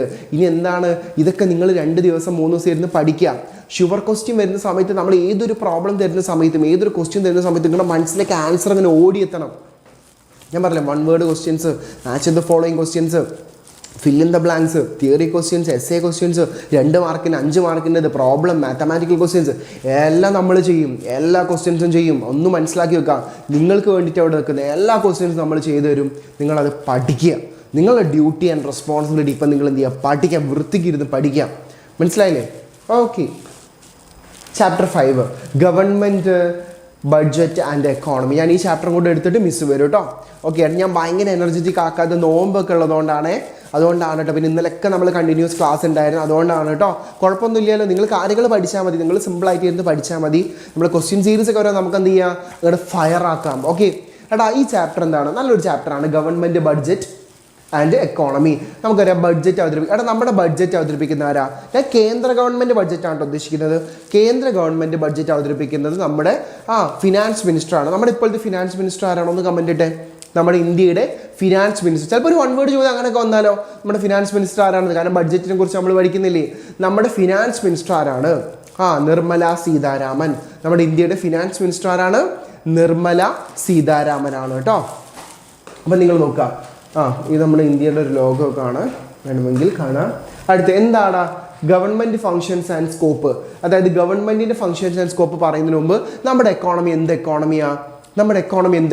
നമുക്കറിയാം മിക്സഡ് എക്കോണമിയാണ്. We have both the features of capitalism as well as socialism. നമുക്ക് എന്തിൻ്റെ ഫീച്ചേഴ്സ് ഉണ്ട്? We have the features of capitalism as well as socialism. ഇവിടെ പ്രൈവറ്റ് സെക്ടറിനും പബ്ലിക് സെക്ടറിനും ഈക്വലി ഇമ്പോർട്ടൻസ് ഉണ്ട്. ഇതാണ് നമ്മുടെ ഇന്ത്യ എന്ന് പറയുന്ന രാജ്യം കേട്ടോ. ഓക്കെ, മിക്സഡ് എക്കോണമി എന്ന് പറഞ്ഞാൽ എന്താ?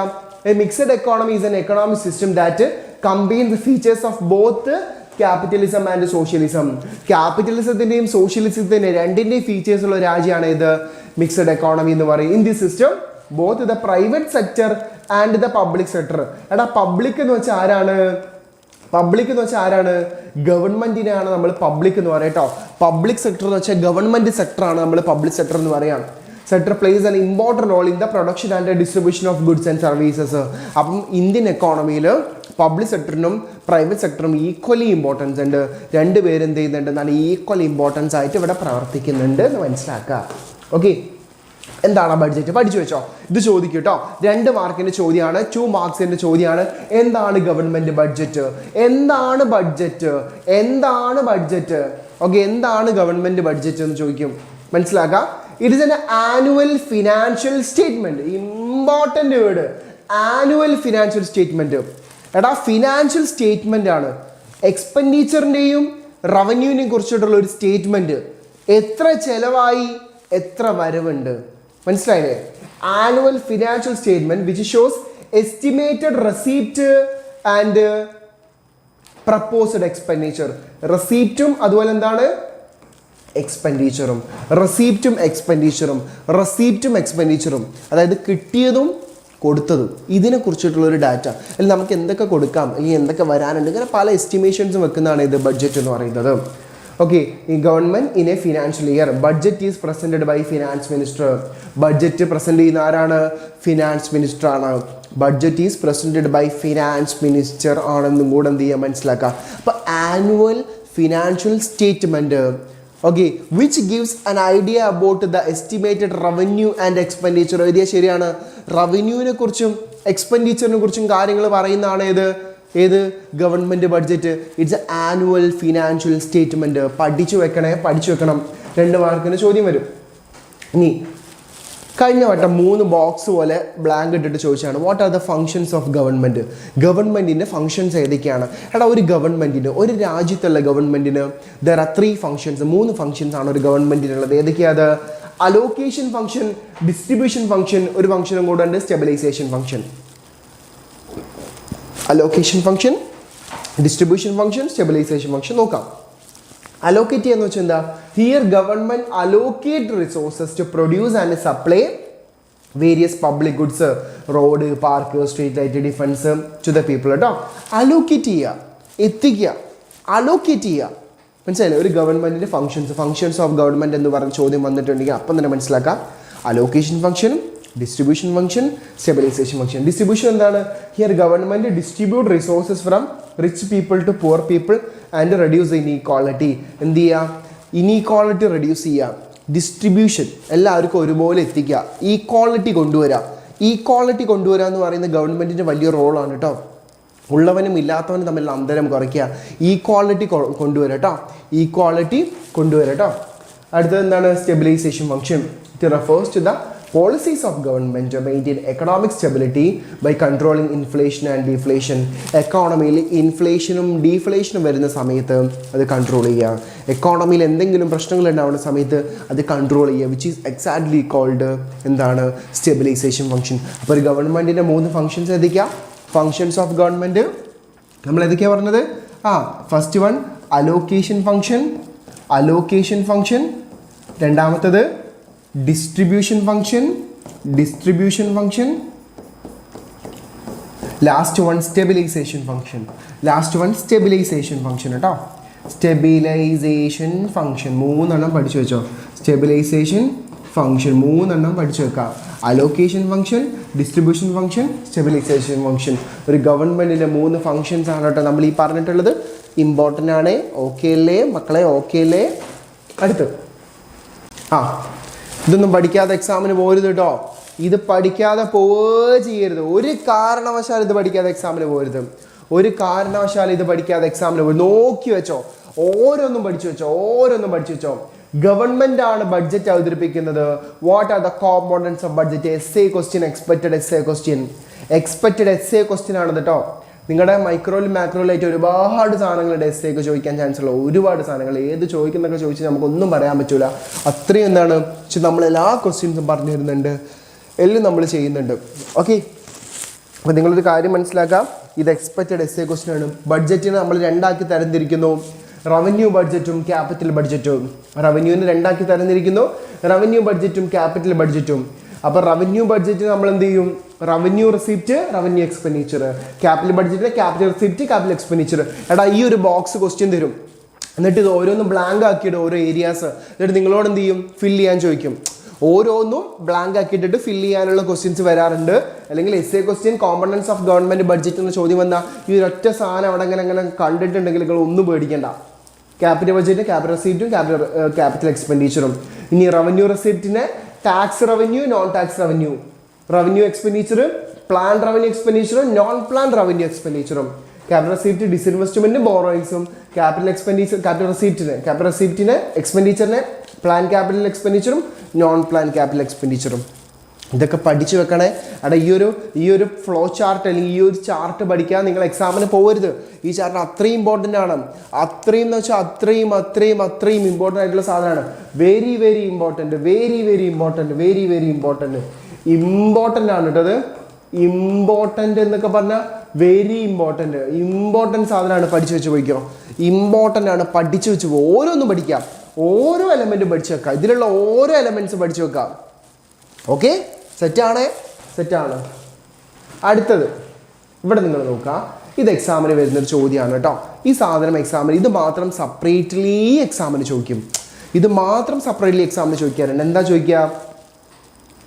Right a note about tax revenue and non tax revenue. Tax വരുമാനവും ടാക്സ് അല്ലാത്ത വരുമാനവും കൂടെ എന്താണ് നമ്മളോട് ചോദിക്കും. ടാക്സ് റവന്യൂ, സാർ 2 റൗണ്ട് ഓടുവന്നോ? എവിടെ ഓടാൻ?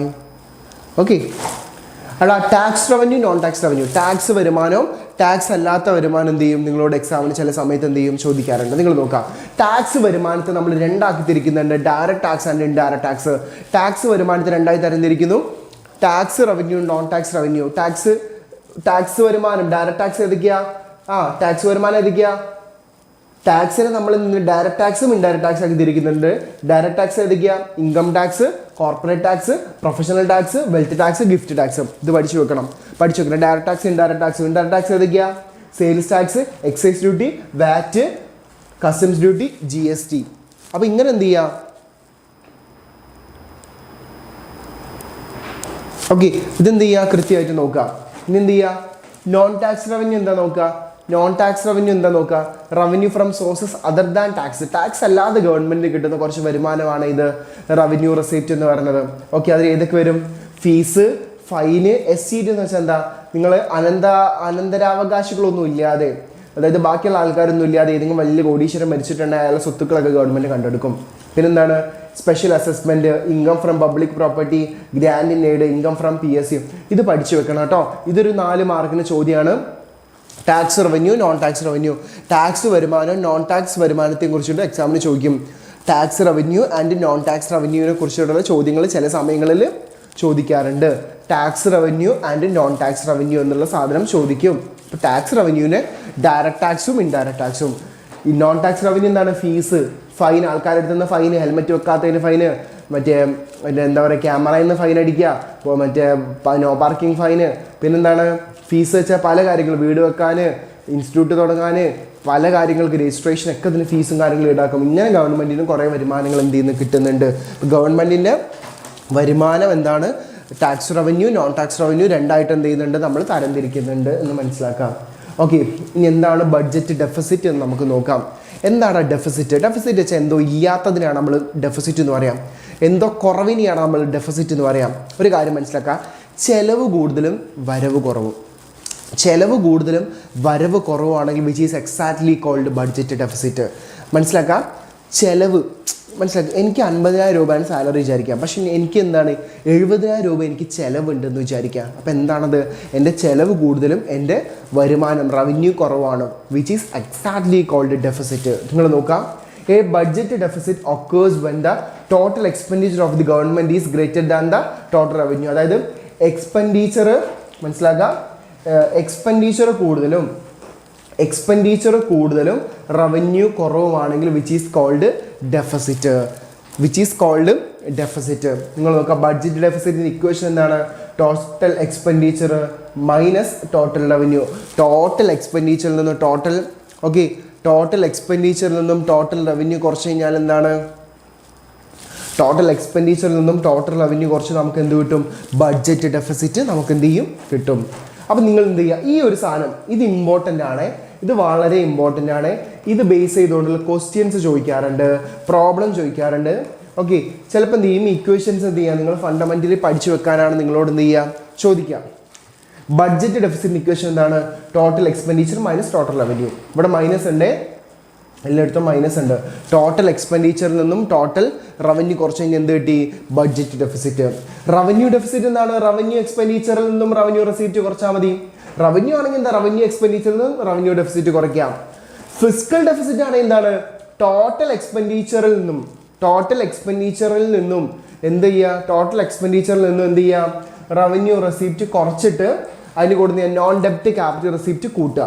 ഓക്കെ, ടോട്ടൽ എക്സ്പെൻഡിച്ചറിൽ നിന്നും എന്ത് കുറയ്ക്കുക, റവന്യൂ റെസീപ്റ്റ് പ്ലസ് നോൺ ഡെപ്റ്റ് ക്യാപിറ്റൽ എന്ത് ചെയ്യുക, ആഡ് ചെയ്യുക. ലാസ്റ്റ് വൺ പ്രൈമറി ഡെഫിസിറ്റ് എന്ന് വെച്ചാൽ എന്താ, fiscal deficit minus interest payment.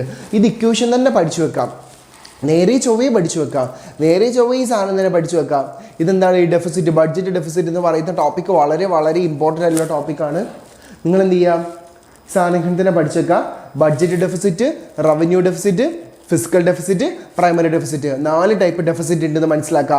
We have 4 types of deficit, budget deficit, revenue deficit, fiscal deficit, അതുപോലെ തന്നെ എന്താണ് പ്രൈമറി ഡെഫിസിറ്റ്. 4 ടൈപ്പ് ഡെഫിസിറ്റ് ഉണ്ടെന്ന് മനസ്സിലാക്കുക. 4 ടൈപ്പ് ഡെഫിസിറ്റ് എന്ത് ചെയ്യുക, പഠിച്ചു വെക്കുക. ഡെഫിസിറ്റ് എന്ന് വെച്ചാൽ എന്താണ്, എക്സ്പെൻഡിച്ചർ കൂടുതലും റവന്യൂ കുറവും, ഇതാണ് ഡെഫിസിറ്റ്. അപ്പോൾ ഈ സാധനം പഠിച്ചു വെക്കുക, ഇക്വേഷൻസ് തന്നെ പഠിച്ചു വെക്കുക. ഈ ഇക്വേഷൻസ് ഡയറക്റ്റ്ലി എഴുതി തന്നെ പഠിക്കടാ. ഇക്വേഷൻസ് കാണാതെ പഠിക്കുന്നതിനേക്കാളും നല്ലത് എഴുതി പഠിക്കുക. ഇക്വേഷൻസ് എഴുതി പഠിക്കുക, അപ്പോൾ നിങ്ങൾക്ക് തെറ്റൂല. ഓരോന്ന് പഠിക്കുക, ഇതൊക്കെ ഓരോ ഇക്വേഷൻസ് പോലുള്ള സാധനങ്ങളാണ്, ഓരോ തിയറി. നമ്മൾ M1 മണി, M2 മണി, M3 മണി, M4 മണി പഠിച്ച് പോലത്തെ ഒരു ടോപ്പിക്ക് പോലെ തന്നെയാണ് ഇത്. അത് വരുന്ന അതേപോലെ ഒരു ക്വസ്റ്റ്യൻ ആണ് ഇവിടുന്ന് വരിക. ബഡ്ജറ്റ് ഡെഫിസിറ്റ് ഒന്നും നമുക്ക് എന്ത് ചെയ്യാം, ക്വസ്റ്റ്യൻ വരാം. നിങ്ങൾ നോക്കാം. ഇനി ഇക്വിലിബ്രിയം ഇൻകം ഓഫ് എന്ന 3 സെക്ടർ എക്കോണമി കേട്ടോ, essay ക്വസ്റ്റ്യൻ ആണ്, ഒരു എക്സ്പെക്റ്റഡ് essay ക്വസ്റ്റ്യൻ ആണ് കേട്ടത്. ഒരു എക്സ്പെക്റ്റഡ് essay ക്വസ്റ്റ്യൻ ആണ് നമുക്ക് വരുന്നത്. 2 ടോപ്പിക് കൂടെ ഉള്ളൂ, നമുക്ക് ഒന്ന് നോക്കാം, ഒന്ന് നിങ്ങൾ വായിച്ചു നോക്കാം.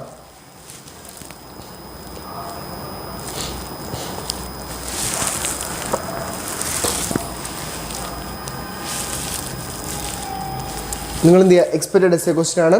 ഒന്ന് നോക്കാം ഇക്വിലിബ്രിയം എന്ന് വെച്ചാൽ എന്താ? ഇക്വിലിബ്രിയം എന്ന് വെച്ചാൽ എപ്പോഴും നിങ്ങളൊരു കാര്യം മനസ്സിലാക്കാം. Equilibrium is a situation where aggregate demand is equal to aggregate supply. ഇതിലൊരു മാറ്റവും ഇല്ല. ഇക്വിലിബ്രിയം എന്ന് വെച്ചാൽ എന്താണ്? അഗ്രിഗേറ്റ് ഡിമാൻഡും അഗ്രിഗേറ്റ് സപ്ലൈയും ഈക്വൽ ആകുന്ന പോയിന്റാണ്. ഇക്വിലിബ്രിയം എന്ന് വെച്ചാൽ എന്താണ്? Aggregate demand is equal to aggregate supply. അതിലൊരു മാറ്റവും ഇല്ല. നിങ്ങൾ എപ്പോഴും മനസ്സിലാക്കി വെക്കുക. 3 സെക്ടർ എക്കോണമി അവിടെ ആരൊക്കെ ഉണ്ടാവും? 3 സെക്ടർ എക്കോണമി ആകുമ്പോൾ അവിടെ ആരൊക്കെ ഉണ്ടാവും നമ്മൾ മനസ്സിലാക്കുക. ആരൊക്കെ ഉണ്ടാവും? ഹൗസ് ഹോൾഡ്, ഫേം, അതുപോലെ ആരുണ്ടാവും? ഗവൺമെന്റ്. അല്ലേ 3 സെക്ടേഴ്സ്. ഏതൊക്കെയാണത്? Consumption expenditure, investment expenditure, government expenditure. ഇതാണ് 3 സെക്ടർ എക്കോണമിയുടെ പ്രത്യേകത. നേരത്തെ നമ്മൾ 2 സെക്ടർ എക്കോണമിയാണ് പറഞ്ഞത്. 3 സെക്ടർ ആണെങ്കിൽ ആരൊക്കെയാണത്? നമ്മൾ ഫസ്റ്റ് ചാപ്റ്ററിൽ മാക്രോ എക്കണോമിക്സ് പ്രകാരം 4 സെക്ടേഴ്സ് ഉണ്ടെന്നല്ലേ പഠിച്ചത്. അതിൽ 2 സെക്ടർ നമ്മൾ നേരത്തെ പഠിച്ചു. ഇവിടെ എന്താണ്? ഇവിടെ നമ്മൾ 3 സെക്ടറാ. ഏതൊക്കെയാണ്? Household, firm, government. ആരൊക്കെയാണത്? ഹൗസ് ഹോൾഡ്, ഫേം, ഗവൺമെന്റ് കേട്ടോ. ആരൊക്കെ ഉണ്ടാവുക? ഹൗസ് ഹോൾഡ്, ഫേം, ഗവൺമെന്റ് കേട്ടോ. Household, firm, government. ഇത്രയും ആൾക്കാരാണ് ഇവിടെ ഉണ്ടാവുക 3 സെക്ടർ എക്കോണമിയിൽ നമുക്ക് ഉണ്ടാവുക എന്ന് മനസ്സിലാക്കാം. Equilibrium is a condition where aggregate demand is equal to aggregate supply. ഇതിനാണ് നമ്മൾ എന്ത് പറയാം? ഇക്വിലിബ്രിയം എന്ന് പറയാം കേട്ടോ. ഇക്വിലിബ്രിയം എന്ന് നമ്മൾ പറയുന്ന aggregate demand is equal to aggregate supply എന്ന് പറയുന്ന പോയിന്റ് ആണ്. നിങ്ങൾ നോക്കാം 3 സെക്ടർ എക്കോണമി നേരത്തെ വരച്ച അതേ ഗ്രാഫാണ് നമ്മൾ വരച്ചത്. ഒറ്റ വ്യത്യാസമുള്ള എന്താണ്? AD ഈക്വൽ ടു എന്താണ്? ഇവിടെ നമ്മൾ എന്ത് ചെയ്തത്? C+I+G. 3 സെക്ടർ ആകുമ്പോൾ ഒരാളും കൂടെ എക്സ്ട്രാ വരുന്നു. 45 ഡിഗ്രി നമ്മൾ വരച്ചു. Y or AS. Y എന്ന് വെച്ചാൽ എന്താണ്? ഇൻകം ഓർ AS എന്ന് നമുക്ക് എഴുതാം. ഇത് പഠിച്ചു വെച്ചോ. ഇത് നമുക്ക് പ്രോബ്ലം ചെയ്യുമ്പോൾ ആവശ്യം വരും. Y is equal to AS. അതായത് Y income is equal to aggregate supply എന്ന് നമുക്ക് എഴുതാൻ പറ്റും. അത് നിങ്ങൾ പഠിച്ചു വെച്ചോ. ഈ ഒരു ഇക്വേഷൻ പഠിച്ചു വെച്ചോ. ഇത് എന്താണ്? ഇത് അഗ്രിഗേറ്റ് ഡിമാൻഡ്, ഇത് അഗ്രിഗേറ്റ് സപ്ലൈ. ഇതെന്താണ്? തട്ടിമുട്ടുന്ന പോയിന്റ് ഇക്വിലിബ്രിയം ആണ്. ഇത് ഇക്വിലിബ്രിയം ഇൻകം ആണ്. ഇത് equilibrium aggregate demand is aggregate supply. ഇത് ഇക്വിലിബ്രിയം ഇൻകം ആണ്. നമ്മൾ നേരത്തെ വരച്ച ഗ്രാഫ് എന്താണ്? അതുപോലുള്ള സാധനം തന്നെയാണ് എന്ത് ചെയ്യുന്നത്? ഇവിടെയും വരയ്ക്കുന്നത്. ബട്ട് ഈ സാധനം പഠിച്ചു വെച്ചോ. Y is equal to AS. ഇവിടെയും നേരത്തെ ചെയ്ത പോലെ തന്നെ ഒരു മാത്തമാറ്റിക്കൽ ഇക്വേഷൻ നമുക്ക് വരുന്നുണ്ട്. എന്താണ്? ഇതാണ് ആ ഇക്വേഷൻസ് കേട്ടോ. നിങ്ങളൊരു കാര്യം മനസ്സിലാക്കുക. നമ്മൾ എന്ത് ചെയ്യണം? നിങ്ങൾ ഇവിടെ 3 ഇക്വേഷൻസ് മാത്രം പഠിച്ചു വെക്കുക. ഇത് പഠിച്ചു വെക്കുക. എന്താണ്? Y ഈസ് ഈക്വൽ ടു എന്താണ്? C ബാർ പ്ലസ് എന്താണ്? C into Y minus T plus TR dash plus I bar plus G bar. ഈ ഒരു ഇക്വേഷൻ വളരെ ഇമ്പോർട്ടൻ്റ്. ഇതാണ് നമുക്ക് വേണ്ട ഇക്വേഷൻ. പ്രോബ്ലം ചെയ്യാൻ നമുക്ക് വേണ്ട ഇക്വേഷൻ ആണ് ഇത്. ശരിക്കും ഇതിന്റെ മീനിങ് എന്താണ്? ഇവിടെ കണ്ടില്ലേ? C എന്ന് വെച്ചാൽ എന്താണ്? C bar plus CYD. ഇത് MPC ആണ്. ഈ YD ആണ്. YD കാണാനുള്ള ഇക്വേഷൻ ആണ് ഈ പറഞ്ഞ സാധനം. അപ്പോൾ നിങ്ങളൊരു കാര്യം മനസ്സിലാക്കുക. നിങ്ങൾ ഈ ഇക്വേഷൻ പഠിച്ചു വെക്കുക. സിമ്പിളായിട്ട് ഈ ഇക്വേഷൻ നിങ്ങൾ പഠിച്ചു വെക്കാം. ഓക്കെ. എന്ത് ചെയ്യും? ഒരുപാട് കാണുമ്പോൾ ഭയങ്കര കൺഫ്യൂഷനൊക്കെ വരും. ഇവിടെ എന്താണ്? C എന്ന് വെച്ചാൽ എന്താ? C bar plus CYD. ഇവിടെ ഈ YD എന്ന് പറയുന്ന ഈ സാധനം കാണാനുള്ള ഇക്വേഷൻ ആണ് എന്ത് ഇവിടെ പറയുന്നത്? YD എന്ന് വെച്ചാൽ എന്താണ്? Y minus T plus TR ആണ്. T എന്ന് വെച്ചാൽ ടാക്സ് ആണ്. TR എന്ന് വെച്ചാൽ ട്രാൻസ്ഫർ ഏർണിങ്സ് ആണ്. Okay.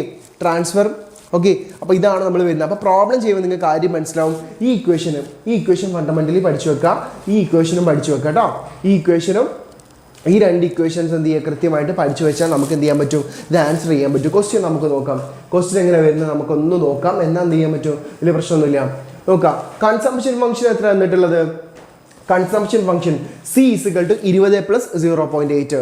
C is equal to 20 plus 0.8 ആണ് നമുക്ക് തന്നിട്ടുണ്ട് കേട്ടോ. C ഈസ് ഈക്വൽ ടു എത്രയാണ്? C is equal to 20 plus 0.8. C is equal to 20 plus 0.8. I തന്നിട്ടുണ്ട്. എത്രയാണ്? I is equal to I bar. അത് എത്രയാണ്? 20. T is equal to T bar. അത് 100. TR is equal to T bar. അത് 5.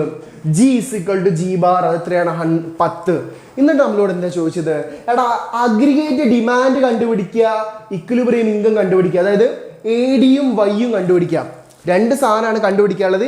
AD and Y. Aggregate ഡിമാൻഡും Yയും കണ്ടുപിടിക്കുക. ഇതാണ് നിങ്ങളോട് ചോദിക്കുന്ന ചോദ്യം. ഫസ്റ്റ് അഗ്രിഗേറ്റ് ഡിമാൻഡ് കാണാനുള്ള ഇക്വേഷൻ എന്താണ്? അഗ്രിഗേറ്റ് ഡിമാൻഡ് എവിടെയും ചെയ്യുന്നുണ്ട് കേട്ടോ. നമ്മൾ സൈഡിൽ അതിൻ്റെ ഇക്വേഷൻ ഉണ്ട്. നമ്മളിവിടെ ചെയ്യുന്നുണ്ട്. Aggregate demand is equal to equation എന്താ? AD is equal to C plus I plus G ആണ്. അതായത് C plus I plus G. ഇത് എല്ലാവർക്കും അറിയാം. Aggregate demand is equal to C plus I plus G ആണ്. ഇനി 3 sector economy. Nada Fathima, thank you. Okay, പഠിക്കുക കേട്ടോ. ഇനി എന്താ ചെയ്യേണ്ടത്? നമുക്ക് ഓരോന്ന് എടുത്ത് എഴുതാം. എ ഡി ഈസിക്കൾ നമുക്ക് ഓരോന്നും എടുത്ത് എഴുതാം. എന്താണ് എ ഡി ഈസിക്കൾ ടു, ഇവിടെ എ ഡി തന്നെ എഴുതാം. A D is equal to C എത്രയാ? സി നമുക്ക് ക്വസ്റ്റ്യൻ ഉണ്ട്. എത്രയാണ്? 20 പ്ലസ് 0.8 വൈ ഡി എന്നുണ്ട് കേട്ടോ. ഇവിടെ വൈ ഡി എന്നുണ്ട്, ഇവിടെ വൈ ഡി എന്ന് ഇക്വേഷൻ ഉണ്ട് കേട്ടോ. ഞാൻ എഴുതാൻ വിട്ടു. അത് വൈ ഡി എന്നുണ്ട് പ്ലസ് വൈ ഡി എന്നുണ്ട് പ്ലസ് ഐ എത്ര? ഐ നമുക്ക് ക്വസ്റ്റ്യൻ തന്നിട്ടുണ്ട്. ഐ എത്രയാണ്? ഐ 20 ആണ് നമുക്ക് തന്നിട്ടുണ്ട്. എന്ത് ചെയ്യാം? ഈ 20 കൂട്ടാം. 20 പ്ലസ് ജി എത്രയാണ് നമുക്ക് തന്നിട്ടുള്ളത്? ജി 10 ആണ് നമുക്ക് തന്നിട്ടുണ്ട്. പ്ലസ് 10. Okay, plus 10. ഇതുവരെ ഓക്കെ ആണ്. A D is equal to 20 plus 0.8 Y D plus 20 plus 10. ഇനിയാണ് നമ്മൾ നെക്സ്റ്റ് സ്റ്റെപ്പ് ചെയ്യുന്നത്. എന്താണ്? എടാ വൈ ഡി കണ്ടുപിടിക്കണ്ടേ? അപ്പോൾ നമ്മൾ എന്ത് ചെയ്യണം? എ ഡി ഈസിക്വൽ ടു ഒന്നും ചെയ്യണ്ട, 20 പ്ലസ് 0.8 ഇൻറ്റു വൈ ഡി കാണാൻ ഇക്വേഷൻ എന്താ? വൈ ഡി എന്ന് വെച്ചാൽ എന്താ? Y minus T plus T R എന്നാണ് വൈ ഡി കാണാൻ equation. Plus 20 plus 10. Okay, step നോക്കണേ, സ്റ്റെപ്പ് ശ്രദ്ധിച്ച് നോക്കണേ, സ്റ്റെപ്പ് ശ്രദ്ധിച്ച് മനസ്സിലാക്കണേ. ഓരോന്ന് ഞാൻ എഴുതണം, ഓരോ സ്റ്റെപ്പും. എന്നിട്ട് എന്ത് ചെയ്യാം? A D is equal to എന്താണ്? 20 പ്ലസ് 0.8 ഇൻറ്റു വൈ നമുക്ക് അറിയില്ല, വൈ മൈനസ് ടി എത്രയാണ്? ടി നമുക്ക് തന്നിട്ടുണ്ട്. എത്രയാണത്? 10 പ്ലസ് ടി ആർ നമുക്ക് ക്വസ്റ്റ്യൻ തന്നിട്ടുണ്ട്. എത്രയാണത്? 5 അല്ലേ? 5 പ്ലസ് 20 പ്ലസ് 10. ഈ സാധനം അതുപോലെ തന്നെ എടുത്ത് എഴുതുന്നത്. എന്നിട്ട് നമ്മൾ എന്ത് ചെയ്യാം? A D is equal to എന്ത് ചെയ്യാം? 20 പ്ലസ് 0.8 ഇൻറ്റു വൈ എത്ര? 0.8 വൈ. ഇത് പ്ലസും ഇത് മൈനസും ആണ്. അപ്പോൾ എത്ര കിട്ടും? പ്ലസും മൈനസ് ഇൻറ്റു ചെയ്ത് എത്ര കിട്ടും? ഈ ബ്രാക്കറ്റിൽ വന്നു കഴിഞ്ഞാൽ അതിനെ മൾട്ടിപ്ലൈ ചെയ്യാന്നുള്ള മീനിങ് ആണ്. ഇപ്പോൾ 0.8 പ്ലസ് ആണ്, ഇത് മൈനസ് 10 ആണ്. അപ്പോൾ എത്ര കിട്ടും? മൈനസ് എത്ര കിട്ടും? മൈനസ് എത്ര കിട്ടും? മൈനസ് 8 കിട്ടും. 0.8 ഇൻറ്റു 10 എത്രയാണ്? മൈനസ് 8. ഇത് പ്ലസ് ആണ്, ഇത് പ്ലസ് ആണ്. എത്ര കിട്ടും? Plus 0.8 into 5 എത്രയാണത്? 4 പ്ലസ് എന്ത് ചെയ്യുക? ഈ 20 അങ്ങനെ എഴുതാം, പ്ലസ് ഈ 10 അങ്ങനെ എഴുതാം. അപ്പോൾ എത്ര കിട്ടും? A D is equal to aggregate demand is equal to 20 plus 10. അത് എത്ര കിട്ടും? 50 കിട്ടും അല്ലേ? 50 പ്ലസ് 0.8 വൈ മൈനസ് 8 അല്ലേ? 20 പ്ലസ് വെയിറ്റ് 20 പ്ലസ് പ്ലസ് 4 ഉണ്ട് അല്ലേ? Plus 4. Okay, 20 plus 20 40 plus 10 50 plus 0.8 Y minus ഇത് കിട്ടും. അപ്പോൾ എ ഡി ഈസ് ഈക്വൽ ടു ഇനി എന്ത് ചെയ്യുക? 50 എന്ത് ചെയ്യുക? 50 4 കൂട്ടുക. 54 മൈനസ് 8 46 പ്ലസ് 0.8 വൈ. ഇതാണ് നമുക്ക് എന്ത് കിട്ടുക? അഗ്രിഗേറ്റ് ഡിമാൻഡ് കിട്ടാം. ഇതാണ് നമ്മുടെ അഗ്രിഗേറ്റ് ഡിമാൻഡ്. ശ്രദ്ധിച്ച് നോക്കണം. ഓരോ സ്റ്റെപ്പ് എഴുതിയിട്ടുണ്ട് കേട്ടോ. ഓരോ സ്റ്റെപ്പ് നിങ്ങൾ ഒന്നായിട്ടൊക്കെ നോക്കട്ടോ. ഓക്കെ, ഓരോ സ്റ്റെപ്പ് എഴുതിയിട്ടുണ്ട്. ഓരോന്നും നിങ്ങൾ പഠിച്ചു വെക്കുക. ഈച്ച് ആൻഡ് എവരി കാര്യങ്ങൾ എന്ത് ചെയ്യുക? സെറ്റ് ചെയ്ത് പഠിച്ചു വെക്കുക. ഇതാണ് നമുക്ക് വേണ്ടത്. ഇത് പഠിച്ചാൽ എല്ലാം ഓക്കെയാണ്, എല്ലാം സെറ്റാണ്. നിങ്ങളൊരു കാര്യം മനസ്സിലാക്കുക, നമുക്ക് വേണ്ടത് നമ്മൾ തന്നെ എന്ത് ചെയ്യണം? പഠിച്ചു വെക്കണം. ഓരോ സ്റ്റെപ്പ് എഴുതിയിട്ടുണ്ട്. ഇനി എന്താണ്? അഗ്രിഗേറ്റ് ഡിമാൻഡ് കണ്ടുപിടിച്ച് ഇനി നമ്മളോട് ചോദിച്ചത് എന്താ? ഇക്വിലിബ്രിയം ഇൻകം കാണാനാണ് ചോദിച്ചിട്ടുള്ളത്. ഇക്വിലിബ്രിയം ഇൻകം കാണാനുള്ള ഇക്വേഷൻ എന്താ? ഇക്വിലിബ്രിയം ഇൻകം എന്ന് വെച്ചാൽ എന്താ? നമ്മൾ എന്ത് കണ്ടുപിടിച്ചിട്ടുണ്ട്? എ ഡി നമ്മൾ ഓൾറെഡി കണ്ടുപിടിച്ച എത്രയാണത്? 46 പ്ലസ് 0.8 വൈ. നമുക്ക് അറിയുന്ന ഒരു condition in equilibrium condition A D is equal to in equilibrium condition എന്താണ്? A S is equal aggregate supply is equal to aggregate demand ആണെന്ന് നമുക്ക് എന്ത് ചെയ്യാം? അറിയാം. Aggregate supply is equal to aggregate demand is equal to aggregate supply നമുക്കറിയാം. അപ്പോൾ നമ്മൾ എന്ത് ചെയ്താൽ മതി? ഈ എ എസ് എന്ന് വെച്ചാൽ എന്താണ്? നമുക്ക് എന്ത് ചെയ്യാൻ പറ്റും? എ എസിന് പകരം Y is equal to A D എന്ന് പറഞ്ഞ് നമുക്ക് എന്ത് ചെയ്യാൻ പറ്റും? എഴുതാൻ പറ്റും. So Y is equal to 46. നമ്മൾ നേരത്തെ പറഞ്ഞൊരു ഇക്വേഷൻ ഉണ്ട് കേട്ടോ. 46 പ്ലസ് 0.8 വൈ എന്ന് എഴുതാൻ പറ്റും. സോ എന്ത് ചെയ്യാൻ പറ്റും? വൈ ഈസ് ഈക്വൽ ടു ഈ പ്ലസ് 0.8 വൈ ഇപ്പുറത്ത് വരുമ്പോൾ എന്താവും? Y minus 0.8 Y is equal to 46. ഇപ്പം നമ്മൾ എന്താ കണ്ടത്? വൈ ആണ് കണ്ടുപിടിച്ചുകൊണ്ടിരിക്കുന്നത്. ഇത് ഒരു വൈയും ഇത് 0.8 വൈ ആണ്. അപ്പോൾ എത്ര കിട്ടും? 0.2 Y is equal to 46. Y is equal to 46 divided by 0.2 which is equal to 230. ഇതാണെന്ത്? ഇക്വിലിബ്രിയം ഇൻകം എന്ന് പറയുന്നത്. ഓരോ സ്റ്റെപ്പ് എഴുതിയിട്ടുണ്ട്. സൈഡിലും ആൻസർ ഉണ്ട്. ഞാൻ ഓരോ സ്റ്റെപ്പ് ബൈ സ്റ്റെപ്പ് നിങ്ങൾക്ക് എക്സ്പ്ലെയിൻ ചെയ്തിട്ടുണ്ട്. ഓക്കെ അല്ലേ? സെറ്റല്ലേ? ഒന്ന് സെറ്റാണെങ്കിൽ സെറ്റ് എന്ന് പറയും. നിങ്ങൾ വീണ്ടും എടുത്ത് കേൾക്കുക. ഈ കണ്ടീഷൻ നിങ്ങൾ മനസ്സിലാക്കണം. A S is equal to A D ആണ്. അപ്പോൾ നമുക്ക് എന്ത് വരും? A S is equal to AS is equal to Y എന്നുള്ളത് നമ്മളിവിടെ എഴുതി വെച്ചത് ഓർമ്മ ഉണ്ടോ? നമ്മളിവിടെ എഴുതി വെച്ചിട്ടുണ്ട്, ഇവിടെ എഴുതി വെച്ചിട്ടുണ്ടല്ലോ. ഇതെല്ലാം ഇതിന് മുന്നേ നമ്മൾ എഴുതി വെച്ചിട്ടുണ്ട്. Y is equal to AS അല്ലെങ്കിൽ AS is equal to Y എന്ന് നമ്മൾ എഴുതി വെച്ചിട്ടുണ്ട്. അതുകൊണ്ടാണ് നമ്മൾ ഓരോ കണ്ടീഷൻസ് എന്ത് ചെയ്യുന്നത്, സാറ്റിസ്ഫൈ ചെയ്യുന്നത് കേട്ടോ. ഓക്കെ, ഇനി നമ്മളൊന്നും കൂടെ പറയാം. നേരത്തെ പറഞ്ഞ മൾട്ടിപ്ലയർ, നേരത്തെ ഓൾറെഡി പറഞ്ഞ മൾട്ടിപ്ലയർ ആണ് കേട്ടോ. മൾട്ടിപ്ലയറിനെ കുറിച്ച് നമ്മൾ പറയുന്നത് ഓരോ മൾട്ടിപ്ലൈസും പറയാം. മാത്തമാറ്റിക്കലി നമ്മൾ ഫസ്റ്റ് പറയുന്ന മൾട്ടിപ്ലയർ എന്ന് വെച്ചാൽ എന്താ, change in income divided by change in I. ഇതാണ് കെയ്ൻസ് പറഞ്ഞ ഇൻവെസ്റ്റ്മെന്റ് മൾട്ടിപ്ലയർ കേട്ടോ. Change in Y divided by change in I. അതാണ് change in national income divided by change in investment അല്ലെങ്കിൽ ഓട്ടോണമസ് സ്പെൻഡിങ് എന്നൊക്കെ പറയും. നമുക്ക് ഓരോന്ന് നോക്കാം. First government expenditure multiplier. Government expenditure മൾട്ടിപ്ലയറിനെ കുറിച്ചാണ് നമ്മൾ ഫസ്റ്റ് പറയുന്നത് കേട്ടോ. ഗവൺമെന്റ് എക്സ്പെൻഡിച്ചർ മൾട്ടിപ്ലയർ ഒന്നുമില്ലടാ, ഇക്വേഷൻ എന്താ, delta Y by delta G. Change in income divided by change in government expenditure. അത് നമുക്ക് എങ്ങനെ എഴുതാൻ പറ്റും, 1/1 മൈനസ് MPC എന്ന് പറഞ്ഞ് എഴുതാൻ പറ്റും.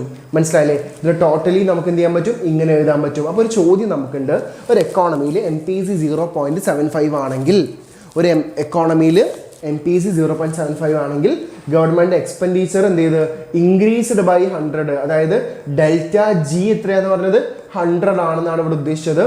What are the change in income? Change in income എന്ന് വെച്ചാൽ എന്താ, ഡെൽറ്റ Y ആണ് നമ്മളോട് ചോദിച്ചത്. Delta Y change in income ആണ് ചോദിച്ചത്. അപ്പോൾ നമ്മൾ എന്ത് ചെയ്ത്, ഇക്വേഷൻ നമ്മളിവിടെ എഴുതി വെച്ച്, എന്താണ് നമ്മുടെ ഇക്വേഷൻ? നമ്മുടെ ഇക്വേഷൻ എന്താ, നമ്മൾ പഠിച്ചിട്ടുണ്ട്. എന്താണ് നമ്മുടെ ഇക്വേഷന്? Delta Y by delta G is equal to 1/1 minus MPC. അപ്പോൾ നമ്മളോട് കാണാൻ ചോദിച്ചത് എന്താ, ഡെൽറ്റ Y ആണ്. ഡെൽറ്റ G എത്രയാ, 100 into 1/1 minus MPC which is equal to എത്ര കിട്ടും, 400 ആൻസർ കിട്ടും. ഓക്കെ, നമ്മൾ നേരത്തെ ചെയ്ത അതേ മെത്തേഡ് തന്നെ ആൻസർ ചെയ്താൽ മതി. നിങ്ങൾ ജസ്റ്റ് നോക്കുക, അതെന്ത് ചെയ്യുന്നുണ്ട്, നമ്മൾ അപ്പുറത്തേക്കും ഇപ്പുറത്തേക്കും ചേഞ്ച് ചെയ്തിട്ടാണ് മാത്തമാറ്റിക്കൽ ഫോർമുലാസ് സോൾവ് ചെയ്യുന്നത്. ചോദിച്ചത് എന്താ, ഡെൽറ്റ Y ആണ്. അപ്പോൾ ഈ G എന്ത് ചെയ്യും, നമ്മൾ ഇപ്പുറത്ത് കൊണ്ടുവരും. ഇവിടെ ഹരിക്കണം എന്നുള്ളത് ഇപ്പുറത്ത് എന്ത് ചെയ്യും, ഗുണിക്കണം, മൾട്ടിപ്ലിക്കേഷൻ ആവും എന്നാണ് നമ്മൾ മനസ്സിലാക്കേണ്ടത്. ഓക്കെ, ഇനി വേറൊരു സാധനം, tax multiplier. Tax multiplier is negative multiplier. മനസ്സിലാക്കുക, tax multiplier is negative multiplier. അതിൽ ഇക്വേഷൻ എന്താണ്, delta Y by delta T change in income divide by change in tax. ഇവിടെ എന്താണ്, ഇത് മൈനസ് ആണ്, minus C divided by 1 minus C.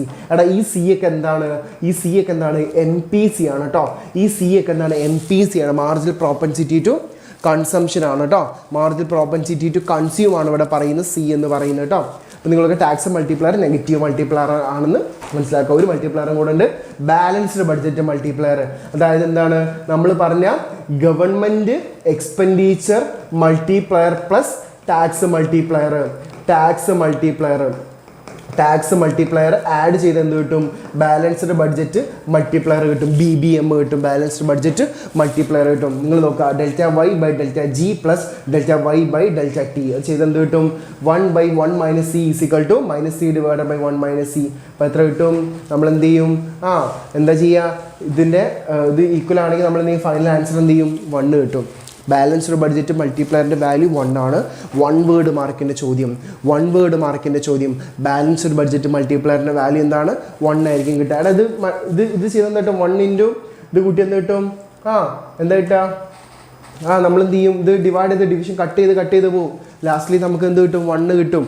നിങ്ങൾ മനസ്സിലാക്കുക, balanced budget മൾട്ടിപ്ലയറിൻ്റെ value എത്രയാണ്, അത് 1 ആണെന്ന് മനസ്സിലാക്കാം.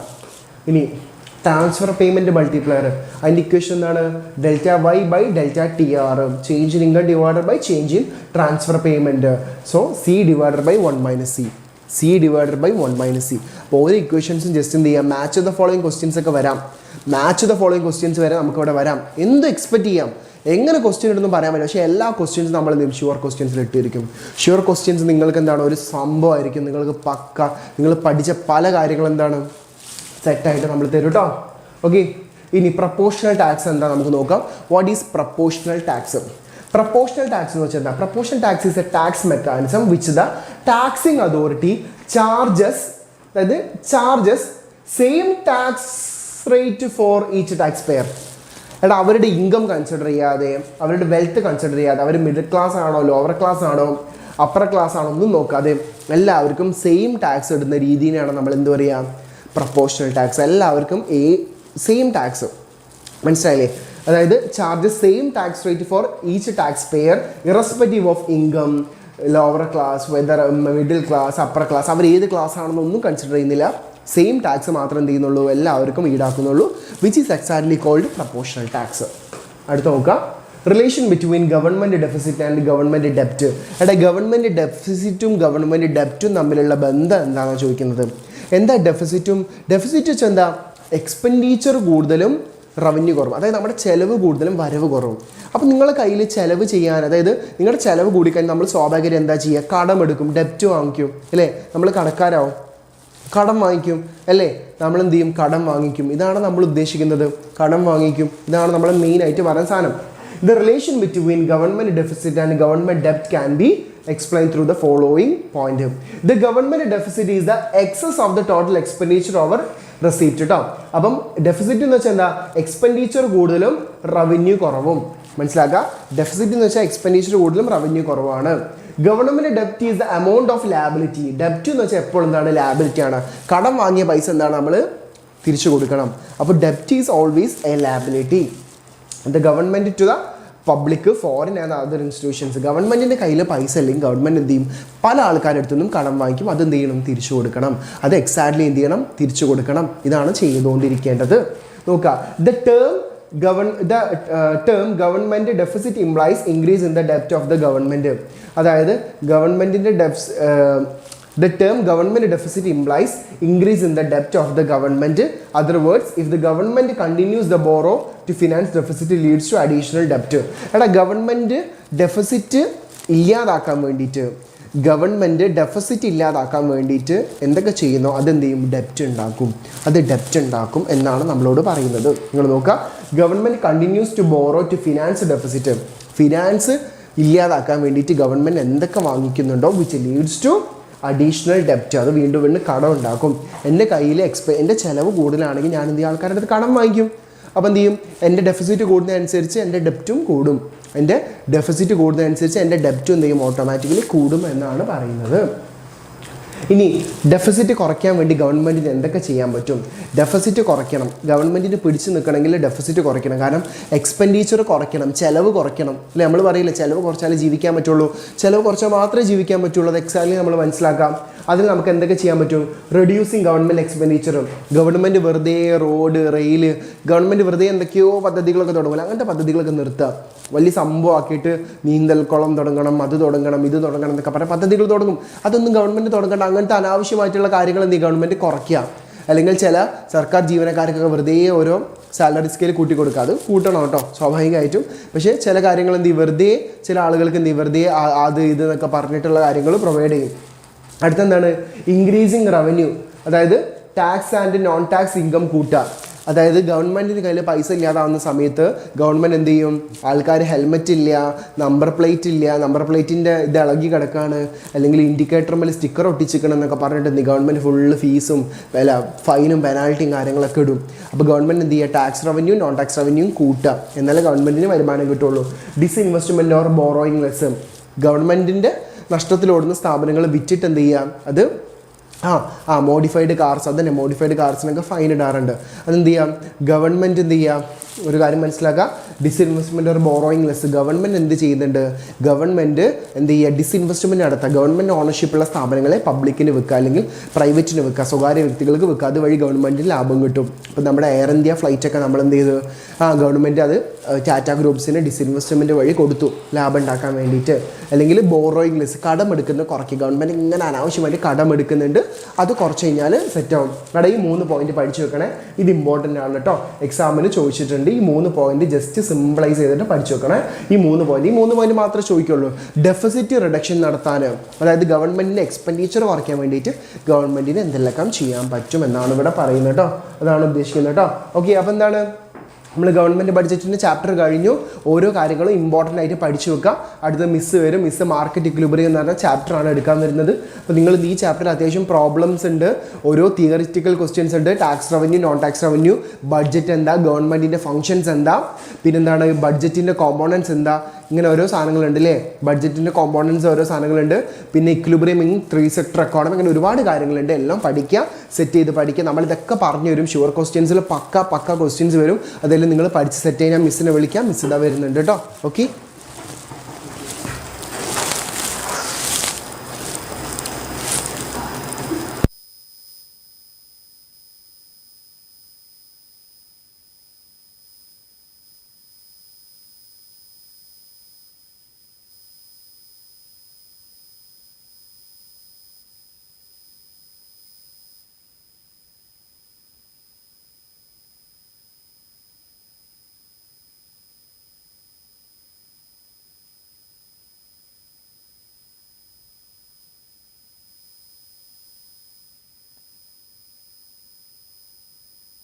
Hi. Good afternoon. Yes. Good afternoon. തിരുമ്പി വന്നാച്ച്. ഓക്കെ, അപ്പോൾ നമുക്കിനി ലാസ്റ്റ് ചാപ്റ്റർ ഇല്ലേ, മാർക്കറ്റ് ഈക്വിലിബ്രിയം. മിസ് അങ്ങോട്ട് കയറുക കേട്ടോ. മാർക്കറ്റ് ഈക്വിലിബ്രിയം സിറാജ് സാർ ഇപ്പോൾ 2 ചാപ്റ്റർ എടുത്ത്. ഓക്കെ, വെയിറ്റ് എങ്ങോട്ട് കൂടുന്നു? സി മാർക്കറ്റ് ഈക്വിലിബ്രിയം വളരെ സിമ്പിളായിട്ടുള്ളൊരു ചാപ്റ്ററാണ് കേട്ടോ, market equilibrium. Okay, Jisha miss വന്താച്ച് മോനെ വന്താച്ച്. നിങ്ങളൊക്കെ ഇപ്പോഴും ഉണ്ടല്ലേ? ഞാൻ വിചാരിച്ചത് നിങ്ങളൊക്കെ വിശന്നപ്പോൾ എവിടെയോ ഒക്കെ ഞങ്ങളെയൊക്കെ ചാരി ഇരുത്തി വെച്ച് എവിടേക്കോ പോയിന്ന്. Welcome back. Now market equilibrium നമ്മുടെ ലാസ്റ്റ് ചാപ്റ്റർ ആണ്. ഈക്വിലിബ്രിയം എന്ന് പറഞ്ഞാൽ ഈക്വൽ ആണ് കേട്ടോ, മാർക്കറ്റ് ഓക്കെ, നമുക്ക് ആദ്യം നോക്കാം എന്താണ് മാർക്കറ്റ് ഈക്വിലിബ്രിയം. മാർക്കറ്റ് ഈക്വിലിബ്രിയം എന്ന് പറയുന്നത് ഡിമാൻഡ് ഈക്വൽ സപ്ലൈ. ഡിമാൻഡും സപ്ലൈയും ഈക്വൽ ആവുന്ന അതിനെ വിളിക്കുന്ന പേരാണ് മക്കളെ എന്ത്? Market equilibrium. ടീച്ചർ ഫുഡ് കഴിച്ചോന്നോ? ഫുഡ് കഴിച്ചില്ല കേട്ടോ, നിങ്ങൾ വിശന്നിരിക്കുന്നതുകൊണ്ട് ഞങ്ങളും കഴിച്ചില്ല. ഓക്കെ, അപ്പോൾ മാർക്കറ്റ് ഈക്വിലിബ്രിയം എന്താണെന്ന് വെച്ചാൽ ഒന്നും നോക്കണ്ട, ഡിമാൻഡ് ഈക്വൽ സപ്ലൈ അല്ലെങ്കിൽ സപ്ലൈ ഈക്വൽസ് ഡിമാൻഡ് ആണ്. ഇനി എന്താണ് മാർക്കറ്റ് ഈക്വിലിബ്രിയം എന്ന് വേർഡ്സിൽ ചോദിക്കുമ്പോൾ ഒന്നും നോക്കണ്ട.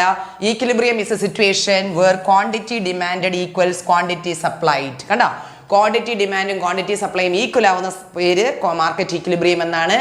ആ ഈക്വിലിബ്രിയം ആവുന്ന സ്ഥലത്തുള്ള വിലയെ വിളിക്കുന്ന പേരാണ് ഈക്വിലിബ്രിയം പ്രൈസ്. ഇത് കാണുന്നുണ്ടോ എന്തോ അറിയോ? കാണുന്നുണ്ടോ?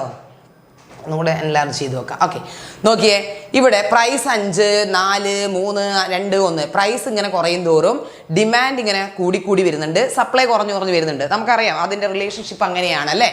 ഇനി ഈ ഒരു ടേബിൾ നോക്കുന്ന സമയത്ത് ഇവിടെ ഏതോ ഒരു സിറ്റുവേഷൻ, ഏതോ ഒരു മാർക്കറ്റ് പ്രൈസിൽ ഡിമാൻഡും സപ്ലൈ എന്താണ്? ഈക്വൽ ആണ്. അത് ഏതാണെന്നറിയോ? ഈ ഒരു സ്റ്റേജ് ആണ് ഡിമാൻഡ് ഈക്വൽ സപ്ലൈ. ഇവിടെ ഡിമാൻഡ് 30 ആണ്, സപ്ലൈയും 30 ആണ്. അപ്പൊ ഈ ഒരു സമയത്ത് ഡിമാൻഡും സപ്ലൈയും ഈക്വൽ ആവുന്ന സമയത്തുള്ള വിലയുണ്ട് 3. ഈ 3യെ വിളിക്കുന്ന പേരാണെന്ത്? ഈക്വിലിബ്രിയം പ്രൈസ് കേട്ടോ. അപ്പൊ ഈക്വിലിബ്രിയം പ്രൈസ് എന്ന് പറഞ്ഞാൽ the price at which equilibrium, okay, the price at which demand and quantity becomes equal. Quantity ഡിമാൻഡും ക്വാണ്ടിറ്റി സപ്ലൈയും ഈക്വൽ ആവുന്ന സ്ഥലത്തുള്ള വിലയെ വിളിക്കുന്ന പേരാണ് ഈക്വിലിബ്രിയം പ്രൈസ് എന്ന് പറയുന്നത്. ഓക്കെ, ഇപ്പോൾ ഉദാഹരണത്തിന് ഞാനൊരു ഡയഗ്രം എടുത്തിട്ട് അങ്ങോട്ട് നോക്കിക്കോളൂ. ഇതിപ്പം നമ്മൾ demand, this is supply curve, okay, this is demand curve. ഇത് രണ്ടും ഈക്വൽ ആവുന്ന ഒരു സമയമുണ്ടല്ലേ, അതായത് ഇത് രണ്ടും കൂട്ടിമുട്ടുന്നില്ലേ? ഓക്കെ, ഇവിടെ ഞാൻ Q എന്ന് എഴുതി, P എന്ന് എഴുതി. ഇതാണ് നമ്മുടെ എന്ത്? Equilibrium price. ഓക്കെ, ഇനി ഇതിൻ്റെ ഈക്വിലിബ്രിയം പ്രൈസിൻ്റെ മുകളിലേക്ക് പോവുകയാണെന്ന് വിചാരിക്കുക. സപ്പോസ് ഇങ്ങനെയാണെന്ന് വിചാരിക്കുക. അപ്പോൾ എന്താ സംഭവിക്കുക? Which is higher? അതായത് ഡിമാൻഡ് ഇവിടം വരെയുള്ളൂ, പക്ഷെ സപ്ലൈ ഇവിടം വരെയുണ്ട്. അപ്പോൾ ഇവിടെ ഈക്വൽ അല്ല, ഡിമാൻഡും സപ്ലൈയും ഈക്വൽ അല്ല. പക്ഷെ ഇവിടെ ഒരു ഗ്യാപ്പ് കണ്ടോ മക്കളെ? ഡിമാൻഡ് ഇവിടം വരെ, സപ്ലൈ ഇവിടം വരെ. അപ്പോൾ ആരാ മുന്നിൽ കിടക്കുന്നത്? സപ്ലൈ. അങ്ങനെ സപ്ലൈ മുന്നിൽ കിടക്കുകയാണെങ്കിൽ അതിനെ വിളിക്കുന്ന പേരാണെന്ത്? Excess supply. അതായത് when supply is greater than demand, ഈ ഒരു സിറ്റുവേഷൻ വിളിക്കുന്ന പേരാണ് എക്സസ് സപ്ലൈ. വെരി ഗുഡ്, അത് തന്നെ കേട്ടോ. ഇനി നിങ്ങൾ താഴേക്ക് പോകും, അതായത് ഈക്വിലിബ്രിയം പ്രൈസിന്റെ താഴേക്ക് പോവുക. താഴേക്ക് പോകുന്ന സമയത്ത് സീ ദിസ്, നിങ്ങളുടെ സപ്ലൈ ഇവിടം വരെയുള്ളൂ, സപ്ലൈ കർവ് ഇവിടെ വരെ ടച്ച് ചെയ്യുന്നത്, പക്ഷെ ഡിമാൻഡ് ഇവിടം വരെ ഉണ്ട്. അങ്ങനെയാണെങ്കിൽ ഈ ഒരു സിറ്റുവേഷനിൽ ആരാ മുന്നിൽ നിൽക്കുന്നത്? Yes, demand. അങ്ങനെയാണെങ്കിൽ ഇതിനെ വിളിക്കുന്ന പേരാണ് മക്കളെ എന്ത്? Excess demand. അതായത് ഡിമാൻഡ് ഗ്രേറ്റർ ദാൻ സപ്ലൈ. ഇത് പരീക്ഷയ്ക്ക് ചോദിക്കാറുണ്ട് കേട്ടോ. എക്സസ് ഡിമാൻഡും എക്സസ് സപ്ലൈയും ചോദിക്കാറുണ്ട്, എങ്ങനെയെങ്കിലും ഒക്കെ ആയിട്ട് ചോദിക്കും കേട്ടോ. ഒന്നും നോക്കണ്ട, എക്സസ് എന്ന് പറയുമ്പോൾ നിങ്ങൾക്കറിയാം എക്സസ് കൂടുതൽ, എക്സസ് ഡിമാൻഡ് എന്ന് പറയുന്നത് ഡിമാൻഡ് കൂടുതലായത്, എക്സസ് സപ്ലൈ എന്ന് പറയുമ്പോൾ സപ്ലൈ ആയിരിക്കും കൂടുതൽ. മിസ്സേ നമുക്ക് ഫുഡ് കഴിക്കണം. എനിക്ക് മനസ്സിലായി, നിങ്ങളൊരു കാര്യം ചെയ്തോളൂ, നിങ്ങളിപ്പോൾ എങ്ങനെയാണ്, ഫോണിലാണോ ലാപ്ടോപ്പിലാണോ എന്നറിയില്ല, നിങ്ങൾ ഞങ്ങളെ കൊണ്ടുപോയിട്ട് ഡൈനിങ് ടേബിളിൻ്റെ സൈഡിൽ അവിടെ ചാരി വെച്ചോളൂ കേട്ടോ. എന്നിട്ട് അവിടെ ഇരുന്ന് ഫുഡ് കഴിച്ചോളൂ. നമുക്കിപ്പോൾ ഫുഡ് നിങ്ങൾ കഴിക്കണ്ട, ഞങ്ങൾ ക്ലാസ് അങ്ങനെ പറയാൻ പറ്റില്ലല്ലോ, അതുകൊണ്ട് നിങ്ങൾ ഞങ്ങളെ ചാരി എവിടെയെങ്കിലും കൊണ്ട് വെച്ചോ, കുഴപ്പമില്ല കേട്ടോ. ഓക്കെ, നൗ ഇനി ഒരു അടുത്ത അപ്പോൾ ഈ excess demand excess supply equilibrium price ഒക്കെ കഴിഞ്ഞാൽ മക്കളെ നമ്മുടെ അടുത്ത ടോപ്പിക് എന്താണെന്നറിയോ ഈ ഒരു സംഭവം അതായത് find equilibrium price and quantity ഇതൊരു പ്രോബ്ലം സൈഡാണ് ഇതെന്നൊരു ക്വസ്റ്റ്യൻ ഇമ്പോർട്ടൻ്റ് ആണ് വരും തീർച്ചയായിട്ടും വന്നിരിക്കും തെറ്റിക്കൊന്നും ചെയ്യരുത് നമുക്ക് ഇപ്പം തന്നെ അത് സോൾവ് ചെയ്യുമ്പോൾ തന്നെ നമുക്ക് മനസ്സിലാവും ഇത് ശരിയാണോ തെറ്റാണോ കിട്ടിയത് എന്ന് അത് ഞാൻ കാണിച്ചു തരാം എങ്ങനെയാന്ന് ഓക്കെ അപ്പം നമ്മൾ നോക്കിയേ demand is equal to demand function തന്നിട്ടുണ്ട് എത്രയാണ് 30 minus 2p സപ്ലൈ തന്നിട്ടുണ്ട് എത്രയാണ് 10 plus 2p നമ്മോട് ക്വസ്റ്റ്യൻ ചോദിച്ചത് ഫൈൻഡ് ഈക്വിലിബ്രിയം പ്രൈസ് എന്നാണ് അപ്പം ഈക്വിലിബ്രിയം പ്രൈസ് എന്ന് പറഞ്ഞാൽ QD ഈക്വൽസ് QS ആണ് അല്ലെങ്കിൽ QS ഈസ് ഈക്വൽസ് QD അല്ലേ ഇനി നമ്മൾ QDയുടെ വാല്യൂ സബ്സ്റ്റിറ്റ്യൂട്ട് ചെയ്യുക QSന്റെ വാല്യൂ സബ്സ്റ്റിറ്റ്യൂട്ട് ചെയ്യുക മക്കൾ നോക്കിയേ QD എന്ന് പറയുന്നത് എത്രയാ ഡിമാൻഡ് എത്രയാ 30 minus 2p അല്ലേ ഈക്വൽസ് ഈക്വൽ ആണ് പ്ലസ് ഒന്നും അല്ല കേട്ടാ ഓക്കെ QSന്റെ വാല്യൂ സബ്സ്റ്റിറ്റ്യൂട്ട് ചെയ്യുക ഏതാ 10 plus 2p ക്ലിയർ ഇങ്ങനെ അങ്ങോട്ട് സബ്സ്റ്റിറ്റ്യൂട്ട് ചെയ്തു ഇനി നമ്മൾ എന്ത് ചെയ്യാന്ന് പറയാം ഇക്വേഷൻ ഇങ്ങനെ തന്നെ ആ ഒരു ഈക്വൽ അങ്ങനെ തന്നെ ഇട്ട് ചെയ്യാം ഞാൻ സംഖ്യേനൊക്കെ ഇപ്പുറത്തേക്ക് കൊണ്ടുപോകും ഈ പീക്കാരെയൊക്കെ ഇപ്പുറത്തേക്കാണ് കൊണ്ടുപോകുന്നത് നിങ്ങൾക്ക് വേണമെങ്കിൽ ഓപ്പോസിറ്റും ചെയ്യാം പക്ഷെ നോക്ക് 30 ഇവിടെ തന്നെയാണ് അപ്പോൾ അതിൻ്റെ സൈനൊന്നും ഒരു മാറ്റമില്ല പക്ഷെ ഈ പ്ലസ് 10നെ ഞാൻ ഇങ്ങോട്ട് കൊണ്ടുപോകുമ്പോൾ എന്താവും -10 ആയി ക്ലിയർ ഇനി ഈ ഇക്വേഷൻ്റെ ഈ ഭാഗത്ത് കിടക്കുന്ന 2p അങ്ങനെ തന്നെ എഴുതുക കാരണം ഇതിനൊന്നും മാറ്റമില്ല പക്ഷെ ഈ -2p ഇക്വേഷൻ ഇങ്ങോട്ട് കൊണ്ടുപോകുമ്പോൾ മക്കളെ എന്താവും +2p കണ്ടോ അപ്പോൾ ഇനി നമ്മൾ ചെയ്താൽ മതി 30 - 10 20 is equal to 4p അല്ലേ so p is equal to 20 divided by 4 gives you how much 5 അപ്പോൾ ഇതാണ് നമ്മുടെ ഈക്വിലിബ്രിയം പ്രൈസ് അപ്പോൾ അവിടെ 1 മാർക്ക് 2 മാർക്ക് വീണു okay so this is our equilibrium price ഇനി അടുത്ത ക്വസ്റ്റ്യൻ എന്താ ഈക്വിലിബ്രിയം ക്വാണ്ടിറ്റി കാണണം അപ്പൊ നിങ്ങൾ ഈ 5 എന്ന് കിട്ടിയ ഈക്വിലിബ്രിയം പ്രൈസിനെ നിങ്ങൾ ഇതിലോ സബ്സ്റ്റിറ്റ്യൂട്ട് ചെയ്യാം ഇപ്പൊ ഞാൻ നോക്കിക്കേ ഞാൻ സബ്സ്റ്റിറ്റ്യൂട്ട് ചെയ്യാൻ പോകുന്നത് QDയിലാണെന്ന് വിചാരിക്കുക അതായത് 30 - 2pയിൽ ഞാൻ പോയി സബ്സ്റ്റിറ്റ്യൂട്ട് ചെയ്യാണ് കേട്ടോ ഏതിന്റെ വില പ്രൈസ് സബ്സ്റ്റിറ്റ്യൂട്ട് ചെയ്യാം മക്കളെ നോക്ക് QD is equal to 30 - 2 into 5 equilibrium price 5 അല്ലേ so QD is equal to 30 - 10 so is equal to QD is equal to how much 20 അപ്പം എൻ്റെ ഈക്വിലിബ്രിയം ക്വാണ്ടിറ്റി കിട്ടി ഇനി ഈ കിട്ടിയ 20 ശരിയാണോ എന്ന് നമുക്ക് ടെസ്റ്റ് ചെയ്യാം എങ്ങനെ ടെസ്റ്റ് ചെയ്യാന്നറിയോ നിങ്ങൾ കയറി QSൽ ഒന്ന് സബ്സ്റ്റിറ്റ്യൂട്ട് ചെയ്ത് നോക്കുക QS ഏതാ ഇതല്ലേ 10 plus 2p അല്ലേ അതിലും കയറി ഒന്ന് സബ്സ്റ്റിറ്റ്യൂട്ട് ചെയ്ത് നോക്ക് മക്കളെ 10 plus 2p so QS is equal to 10 plus 2 into 5 so QS is equal to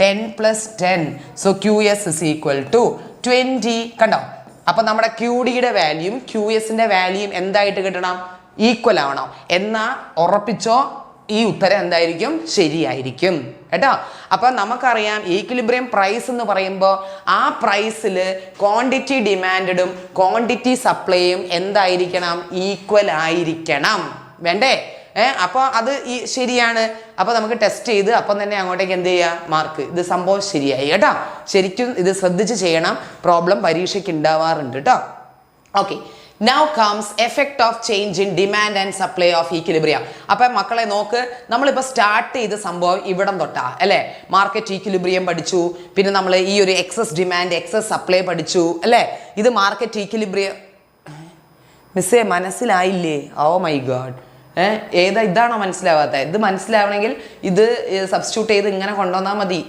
equilibrium price ഇവിടെ സബ്സ്റ്റിറ്റ്യൂട്ട് ചെയ്തു ഇവിടെ സബ്സ്റ്റിറ്റ്യൂട്ട് ചെയ്തു അപ്പോൾ രണ്ടിൻ്റെ ഉത്തരം ഒന്ന് തന്നെ കിട്ടണം കേട്ടോ നിങ്ങൾ ഇടയ്ക്കൊന്ന് കയറി വരരുതേ കയറി വന്നു കഴിഞ്ഞാൽ ദിസ് ഓക്കെ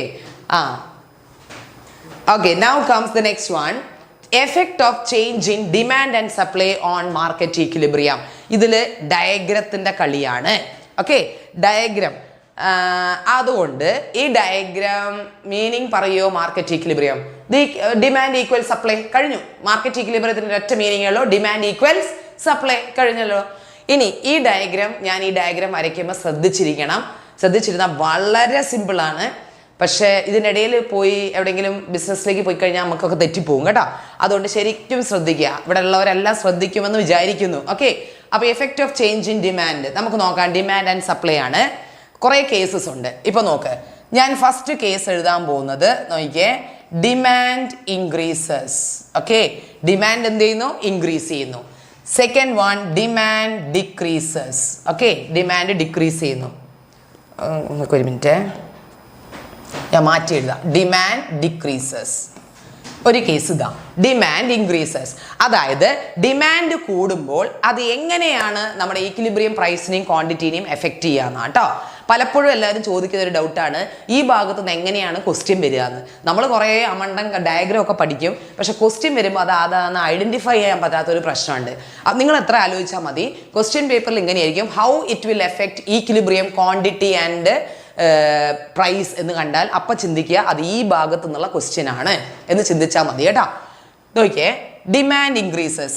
ഡയഗ്രാം വരയ്ക്കുകയാണ്. നോക്കിയേ, ആദ്യം ഞാൻ ഇവിടെ മാർക്ക് ചെയ്യുന്നത് Y axis, this is X axis.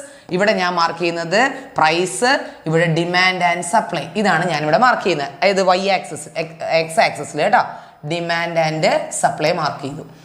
ഇനി ഞാൻ ആദ്യം ഡിമാൻഡ് കർവ് വരച്ചു. This is D, okay, this is S, okay, supply, and this is equilibrium. സംശയമുണ്ടോ? ഇതല്ലേ ഈക്വിലിബ്രിയം വരിക, രണ്ടും കൂടി ഈക്വൽ ആവുന്ന ഭാഗത്ത്. ഇനി നമ്മൾ ചിന്തിക്കണം എന്ത്? ഡിമാൻഡ് കൂടി. ഡിമാൻഡ് കൂടി എന്ന് പറയുമ്പോൾ എൻ്റെ ഡയഗ്രാം എങ്ങോട്ട് ഷിഫ്റ്റ് ചെയ്യണം? That is the question mark. എങ്ങോട്ട് ഷിഫ്റ്റ് ചെയ്തു? ഡിമാൻഡ് ഞാൻ അങ്ങോട്ട് ഷിഫ്റ്റ് ചെയ്യണം. ഡിമാൻഡ് കൂടിയതല്ലേ, അപ്പൊ ഞാൻ ഡിമാൻഡ് കൂട്ടുകയാണ്. See this. Okay, so my demand increased. കണ്ടോ, ഡിമാൻഡ് കൂടി. മക്കളെ, ഇനി ഏതാണ് ഈക്വിലിബ്രിയം? അതായത് പുതിയ ഡിമാൻഡ് കർവും പഴയ സപ്ലൈ കർവ്. സപ്ലൈ കർവിന് മാറ്റമില്ല കേട്ടോ. അപ്പൊ ഇത് രണ്ടും ഈക്വിലിബ്രിയം ആവുന്ന പോയിന്റ് ഇതാണല്ലോ. അവിടെ എന്ത് സംഭവിക്കും? എന്ത് സംഭവിക്കും? ആലോചിച്ച് പറഞ്ഞോളൂ. പ്രൈസിന് എന്ത് സംഭവിച്ചു? ഈക്വിലിബ്രിയം ക്വാണ്ടിറ്റിക്ക് എന്ത് സംഭവിച്ചു? അതാണ് നിങ്ങൾ ഈ ഡയഗ്രത്തിൽ നിന്ന് പഠിക്കേണ്ടത്. അതായത് ഈക്വിലിബ്രിയം പ്രൈസ് കൂടി. കണ്ടോ, ഈക്വിലിബ്രിയം പ്രൈസ് എന്ത് ചെയ്തു? കൂടി. What happens to equilibrium quantity? Equilibrium ക്വാണ്ടിറ്റിയും എന്ത് ചെയ്തു? കൂടി. കണ്ടോ, price increased, quantity also increased. Very good. അങ്ങനെ ഓരോന്ന് ഐഡന്റിഫൈ ചെയ്യണം കേട്ടോ. ഇനി അടുത്തത് ഡയഗ്രാം ആണ്. നോക്കിയോ, this is Y axis, this is X axis, this is demand curve and this is supply curve. Okay, ഇതാണല്ലോ equilibrium. C O P Q, this is my equilibrium. ഇനി നമ്മൾ എന്താ പഠിക്കണ്ടേ? ഇനി നമ്മൾ നോക്കണം എന്ത്? ഡിമാൻഡ് കുറഞ്ഞു. അപ്പൊ ഡിമാൻഡ് കുറയുക എന്ന് പറയുമ്പോൾ ഡിമാൻഡ് കർവ് ഇങ്ങോട്ട് ഷിഫ്റ്റ് ചെയ്യണം. അപ്പൊ ഞാൻ ഡിമാൻഡ് കർവിനെ ഇങ്ങനെ ഷിഫ്റ്റ് ചെയ്യിപ്പിച്ചു. Demand decrease, D dash D dash അല്ലേ. ഇനി പറ, പുതിയ ഈക്വിലിബ്രിയം എവിടെയാണ്? പുതിയ ഈക്വിലിബ്രിയം ഇതാണല്ലോ ഈക്വിലിബ്രിയം അല്ലേ. പുതിയ ഡിമാൻഡ് കർവും പഴയ സപ്ലൈ കർവും ഇന്റർസെക്ട് ചെയ്യുന്ന പോയിന്റ് ആണ്. ഇതാണ് ഇപ്പം പുതിയ ഈക്വിലിബ്രിയം. മക്കളെ, വാട്ട് ഹാപ്പൻസ് ടു പ്രൈസ്? എന്ത് സംഭവിച്ചു പ്രൈസിന്? എന്ത് സംഭവിച്ചു ക്വാണ്ടിറ്റിക്ക്? വേഗം ടൈപ്പ് ചെയ്തോളൂ. ഈക്വിലിബ്രിയം പ്രൈസിന് എന്ത് സംഭവിച്ചു? ഈക്വിലിബ്രിയം ക്വാണ്ടിറ്റിക്ക് എന്ത് സംഭവിച്ചു? Equilibrium price decreased. Very good. Equilibrium quantity also decreased. അത് തന്നെ. അപ്പൊ രണ്ട് ഡയഗ്രാം കഴിഞ്ഞു. ഇനി മക്കളെ, അടുത്തത് എന്തെല്ലാം നമ്മൾ മാറ്റം വരുത്തുന്നറിയോ?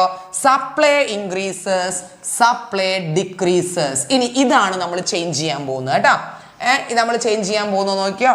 അപ്പൊ ഞാൻ വരയ്ക്കുകയാണ്. This is X axis, this is Y axis, this is O, this is demand curve and this is supply curve. Okay, വരച്ചു. ഓക്കെ, ഇനി ഇതാണ് equilibrium. O P Q. Okay, ഇനി നമ്മൾ ചെയ്യണം, എന്ത് ചെയ്യണം? സപ്ലൈ കൂടി. ഡിമാൻഡിന് മാറ്റമില്ല, ഓൺലി സപ്ലൈ ആണ് നമ്മൾ എന്ത് ചെയ്യുന്നത്? കൂട്ടാൻ പോകുന്നത്. അപ്പൊ സപ്ലൈ കൂടുക എന്ന് പറയുമ്പോൾ സപ്ലൈ കർവ് ഇങ്ങോട്ട് ഷിഫ്റ്റ് ചെയ്യണം. റൈറ്റിലേക്ക് ഷിഫ്റ്റ് ചെയ്തു. So this is my new equilibrium. ഏതാ? അല്ല, പുതിയ supply curve. This is equilibrium now അല്ലേ. പുതിയ സപ്ലൈ കർവും പഴയ ഡിമാൻഡ് കർവും തമ്മിൽ ഇന്റർസെക്ട് ചെയ്ത പോയിന്റ് ഇതാണ്. ഇവിടെ എന്ത് സംഭവിച്ചു? Equilibrium price. പറഞ്ഞോളൂ, ഈക്വിലിബ്രിയം പ്രൈസിന് എന്ത് സംഭവിച്ചു? What happens to equilibrium quantity? അതെ, ഈക്വിലിബ്രിയം പ്രൈസ് എന്ത് ചെയ്തു? കുറഞ്ഞു. ഈക്വിലിബ്രിയം ക്വാണ്ടിറ്റി എന്ത് ചെയ്തു? കൂടി. അല്ലേ അല്ലേ, ശ്രദ്ധിക്കുന്നില്ലേ?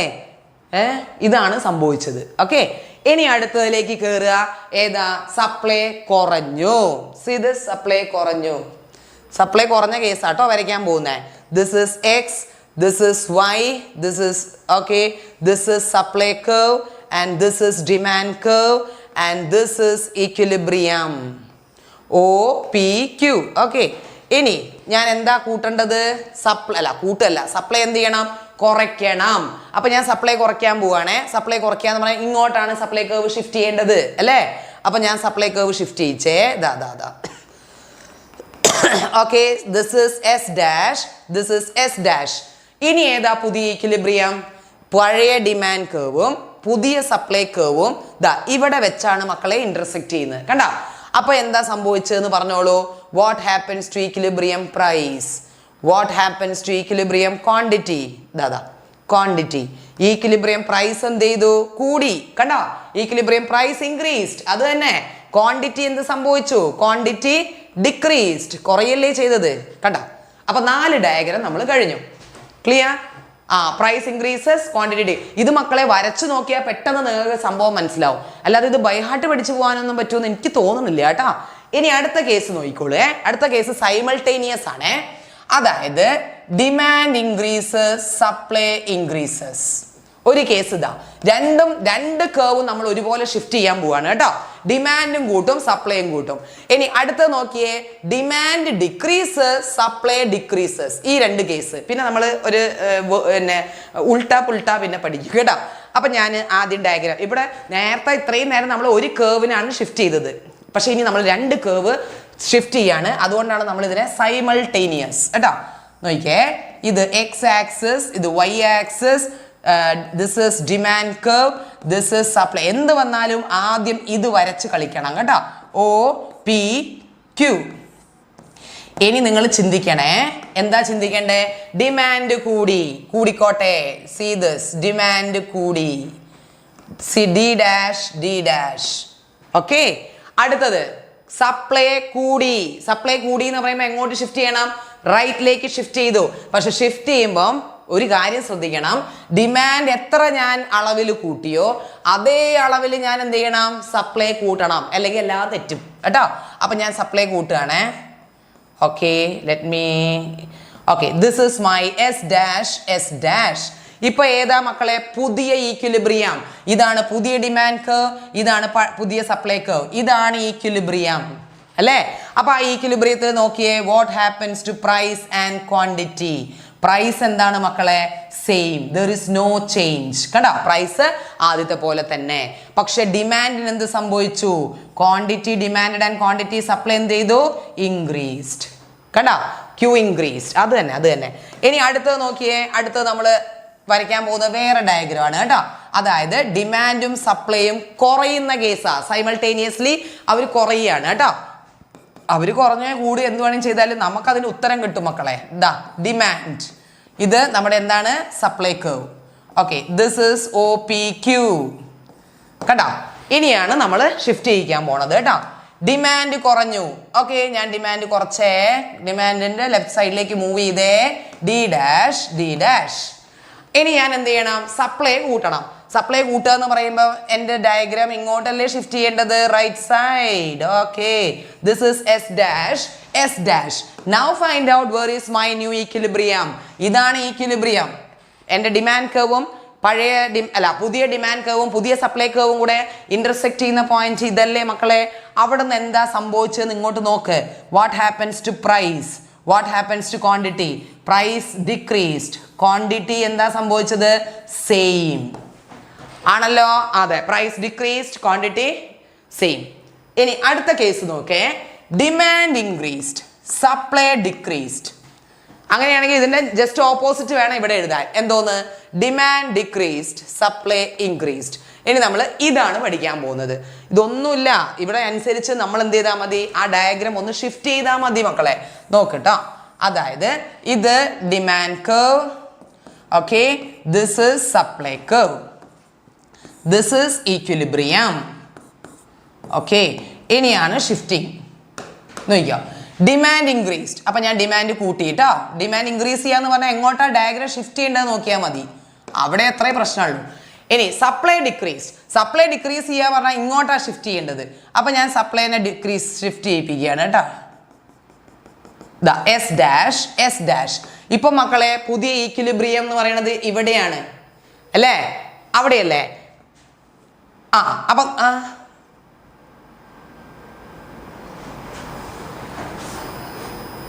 ഒരു മിനിറ്റ്. ഓ ഇവിടെ യെസ് ഓ യെസ് സപ്ലൈ ഡിക്രീസാ ചെയ്യണ്ടേ. കറക്റ്റ്. ഓ മനസ്സിലായി. ഓ ഈ സംഭവം, ഓ ഞാൻ തിരിഞ്ഞു നോക്കി നന്നായി. ഓ ഞാൻ ഡിക്രീസ് അല്ല ചെയ്യിച്ചത്. നോക്കിയേ, മറ്റേലേക്ക് കയറാൻ വരട്ടെ കേട്ടോ. ഈ ഡയഗ്രാം ഒന്നും കൂടെ നോക്കിക്കേ. അവിടെ ശ്രദ്ധിച്ചിരിപ്പുണ്ട് ആൾക്കാർ. ഡിമാൻഡ്, ഇത് സപ്ലൈ. കറക്റ്റ്. ഇത് OPQ. ഒന്നും കൂടെ നോക്കിയോ. ഡിമാൻഡ് കുറഞ്ഞു. Yes this is D'. Supply കുറഞ്ഞു എന്ന് പറയുമ്പോൾ കറക്റ്റ് ഇങ്ങനെയാട്ടോ വേണ്ടത്. സപ്ലൈ കുറഞ്ഞു. യെസ്. അപ്പൊ S'. ഇതാണ് ഈക്വിലിബ്രിയം. കറക്റ്റ്. അപ്പൊ പ്രൈസ് എന്താണ്? Same. There is no change. പക്ഷെ ക്വാണ്ടിറ്റി എന്താ സംഭവിച്ചത്? കുറഞ്ഞു. ഇതിന്റെ ഓപ്പോസിറ്റ്. ഇതല്ലേ ഉദ്ദേശിച്ചേ? ഷുക്കൂർ അല്ലേ? ഷുക്കൂർ തന്നെയാണ് അത് കറക്റ്റ് ചെയ്യിപ്പിച്ചേ. കറക്റ്റ് അല്ലേ? ഇത് തന്നെയല്ലേ? ഇപ്പൊ കറക്റ്റ് ആയോ? ഓക്കെ. ഇത് നോക്കിയേ, ഡിമാൻഡ് കൂടി സപ്ലൈ കുറഞ്ഞു. ഇത് തെറ്റുമ്പോൾ നോക്കണേ. അപ്പൊ നിങ്ങൾ ഏതോ ഒന്നോ രണ്ടോ പേര് ശ്രദ്ധിക്കുന്നുണ്ട്, ബാക്കിയുള്ളവരൊക്കെ എന്തോ ആലോചിച്ചോണ്ടിരിക്കുക. നോക്കിയേ, ഇത് നോക്ക്, ഡിമാൻഡ് കൂടി സപ്ലൈ കുറഞ്ഞു. അപ്പൊ ഇതാണ് പുതിയ ഈക്വിലിബ്രിയം. നോക്കിയേ, ഇതിലെന്താ സംഭവിച്ചത്? പ്രൈസ് എന്ത് സംഭവിച്ചു? പ്രൈസ് ഇൻക്രീസ്ഡ് അല്ലേ? ക്യൂ എന്ത് ചെയ്തു? Q remains what? Same. Quantity, demand and supply എന്താണ്? സെയിം ആണ്. കാരണം വ്യത്യാസമില്ല, അത് തന്നെയല്ലേ? കണ്ട.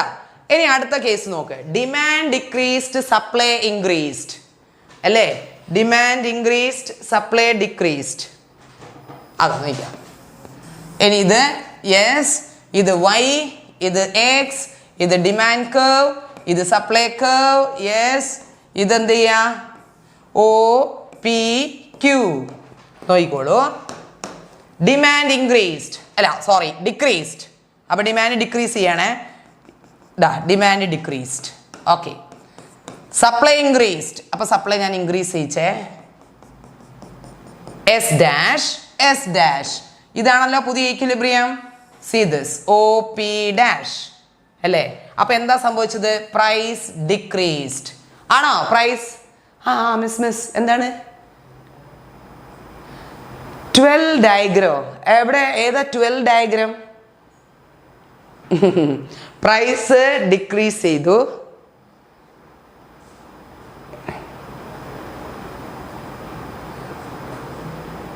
Q may increase or decrease or constant, but price decreases. Price decrease, പക്ഷെ ക്വാണ്ടിറ്റി എന്ത് സംഭവിച്ചു? സെയിം. ഇതിൽ എത്ര ഡയഗ്രാം ഉണ്ടോ നമുക്ക് എണ്ണി നോക്കാം. കഴിഞ്ഞു. Different diagrams. എനിക്ക് തോന്നുന്നു 8 ഡയഗ്രാംസ്. ഇത് ഒന്നത് ഫസ്റ്റത്തെ, ഇത് ഡിമാൻഡ് ഇൻക്രീസ് ചെയ്യുന്നത്, ഡിമാൻഡ് മാത്രം. രണ്ടാമത്തത് ഡിമാൻഡ് കുറയുന്നത്, ഇത് രണ്ടാമത്തെ ഡയഗ്രാം. മൂന്നാമത്തത് സപ്ലൈ കൂടുന്നത്, സപ്ലൈ. അപ്പൊ ഡിമാൻഡിനെ അവിടെ സ്ഥിരമായിട്ട് വെച്ചു. ഇനി ഇവിടെ സപ്ലൈ എന്ത് ചെയ്തു? കുറയുന്നത്. കണ്ടോ? ഇനി അടുത്ത എന്താണ്? അഞ്ചാമത്തെ ഇതാണ്, അതായത് ഡിമാൻഡും സപ്ലൈയും കൂടി. ആറാമത്തത് ഇതാണ്, ഡിമാൻഡും കുറഞ്ഞു സപ്ലൈയും കുറഞ്ഞു. ഇനിയിപ്പോൾ ഇതിന്റെ ഉൾട്ട, ഇതിന്റെ ഓപ്പോസിറ്റ് ആണ് നമ്മൾ എടുക്കുന്നത്. അതാ നോക്ക്. 7 ഡിമാൻഡ് കൂടി സപ്ലൈ കുറഞ്ഞു. അടുത്തത് 8 ഡിമാൻഡ് കുറഞ്ഞു സപ്ലൈ എന്ത് ചെയ്തു? കൂടി. കണ്ടോ? അങ്ങനെ 8 ഡയഗ്രാം ഉണ്ട്. 8 ഡയഗ്രാം. എല്ലാ ഡയഗ്രാമും ആയി കേട്ടോ. പക്ഷെ ഇതിനകത്ത് ക്വസ്റ്റ്യൻ വരുന്നതാണ് മിസ് പറഞ്ഞത്. നിങ്ങൾക്ക് ചോദിക്കുക, change in how increase in demand and decrease in demand effect equilibrium price and quantity demand and supply എന്ന് ചോദിക്കുക. എഫക്ട് ഈക്വിലിബ്രിയം ക്വാണ്ടിറ്റി എന്ന് ചോദിച്ചാൽ അപ്പം ആലോചിച്ചോളണം അത് ഈ ഭാഗത്തു നിന്നുള്ള ക്വസ്റ്റ്യൻ ആണ് എന്ന് കേട്ടോ. എന്താണ് കൂട്ടേണ്ടത്, എന്താണ് കുറയ്ക്കേണ്ടതെന്ന് ക്വസ്റ്റ്യൻ പേപ്പറിൽ ഉണ്ടാവും. ഡിമാൻഡ് ആണോ കൂട്ടേണ്ടത്, സപ്ലൈ ആണോ കൂട്ടേണ്ടത്, അതോ രണ്ടും കൂട്ടണോ, രണ്ടും കുറയ്ക്കണോ, ആ ക്വസ്റ്റ്യൻ നിങ്ങളുടെ ക്വസ്റ്റ്യൻ പേപ്പറിൽ ഉണ്ടാവും. അപ്പം നിങ്ങൾ എന്ത് ചെയ്യാന്നറിയോ, നിങ്ങൾ ചെറിയ രീതിയിൽ ഡയഗ്രാം വരയ്ക്കുക. ഡയഗ്രാം വരച്ചു കഴിഞ്ഞാലേ നിങ്ങൾക്ക് മനസ്സിലാവുള്ളൂ what happen to equilibrium quantity and demand എന്ന് മനസ്സിലാവുള്ളൂ കേട്ടോ. ക്ലിയർ? അപ്പൊ ഈ ഒരു സെക്ഷൻ നമ്മൾ കഴിഞ്ഞു. അതായത് ഈക്വിലിബ്രിയത്തിന്റെ പ്രോബ്ലം ചെയ്തു, ഈക്വിലിബ്രിയത്തിന്റെ മാർക്കറ്റ് ഈക്വിലിബ്രിയം കഴിഞ്ഞു, ഈ simultaneous shift of demand and supply. വേണ്ട 8 ഡയഗ്രാം ഒന്നും ചോദിക്കൂല കേട്ടാ. ഏതെങ്കിലും 2-3 കർവേ മാറ്റി ചോദിക്കുള്ളൂ. Demand increases, how it will effect equilibrium. ഇനിയിപ്പോൾ അങ്ങനെ ഒരു ഡൗട്ട് വേണ്ട. നോക്കിയോ, വെൻ ഡിമാൻഡ് ഇൻക്രീസസ്, നോക്കിയോ, വെൻ ഡിമാൻഡ് ഇൻക്രീസസ് ക്വസ്റ്റ്യൻ നോക്കിക്കോളൂ. ഇതിൻ്റെ ഭാഗം increases. Okay, how it will affect when demand increases. Okay, how it will affect, ഇങ്ങനെ ക്വസ്റ്റ്യൻ ചോദിക്കുക. It will affect, okay, equilibrium, quantity and equilibrium. Okay, ഇനിയിപ്പോൾ അങ്ങനെ ചോദിക്കട്ടെ. equilibrium, quantity and price. ഇങ്ങനെയാണ് question ചോദിക്കുന്നതെങ്കിൽ okay, when demand increases, how it will affect equilibrium, price and quantity. അപ്പോൾ ചോദിക്കുമ്പോൾ നിങ്ങൾക്കറിയാം when demand increases, അതെ, ഡിമാൻഡ് കൂടിയ കേസ് അപ്പോൾ അവിടെ ചിത്രം വരയ്ക്കേണ്ടത്. അതേതാ കൂടിയ കേസ് എന്നറിയാലോ? ഇതാ ഡിമാൻഡ് സപ്ലൈ. ഇത് ആദ്യം അങ്ങോട്ടേക്ക് വരച്ച് കൂട്ടുക മക്കളെ. OPQ. എന്നിട്ട് നിങ്ങൾ ഇവിടെ ക്വസ്റ്റ്യനിൽ പറഞ്ഞിരിക്കുന്നത് എന്താണ്?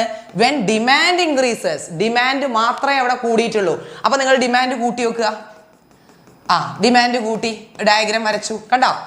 ഡിമാൻഡ് കൂട്ടി ഡയഗ്രാം വരച്ചു. അപ്പോൾ ഇത് ഈക്വിലിബ്രിയം.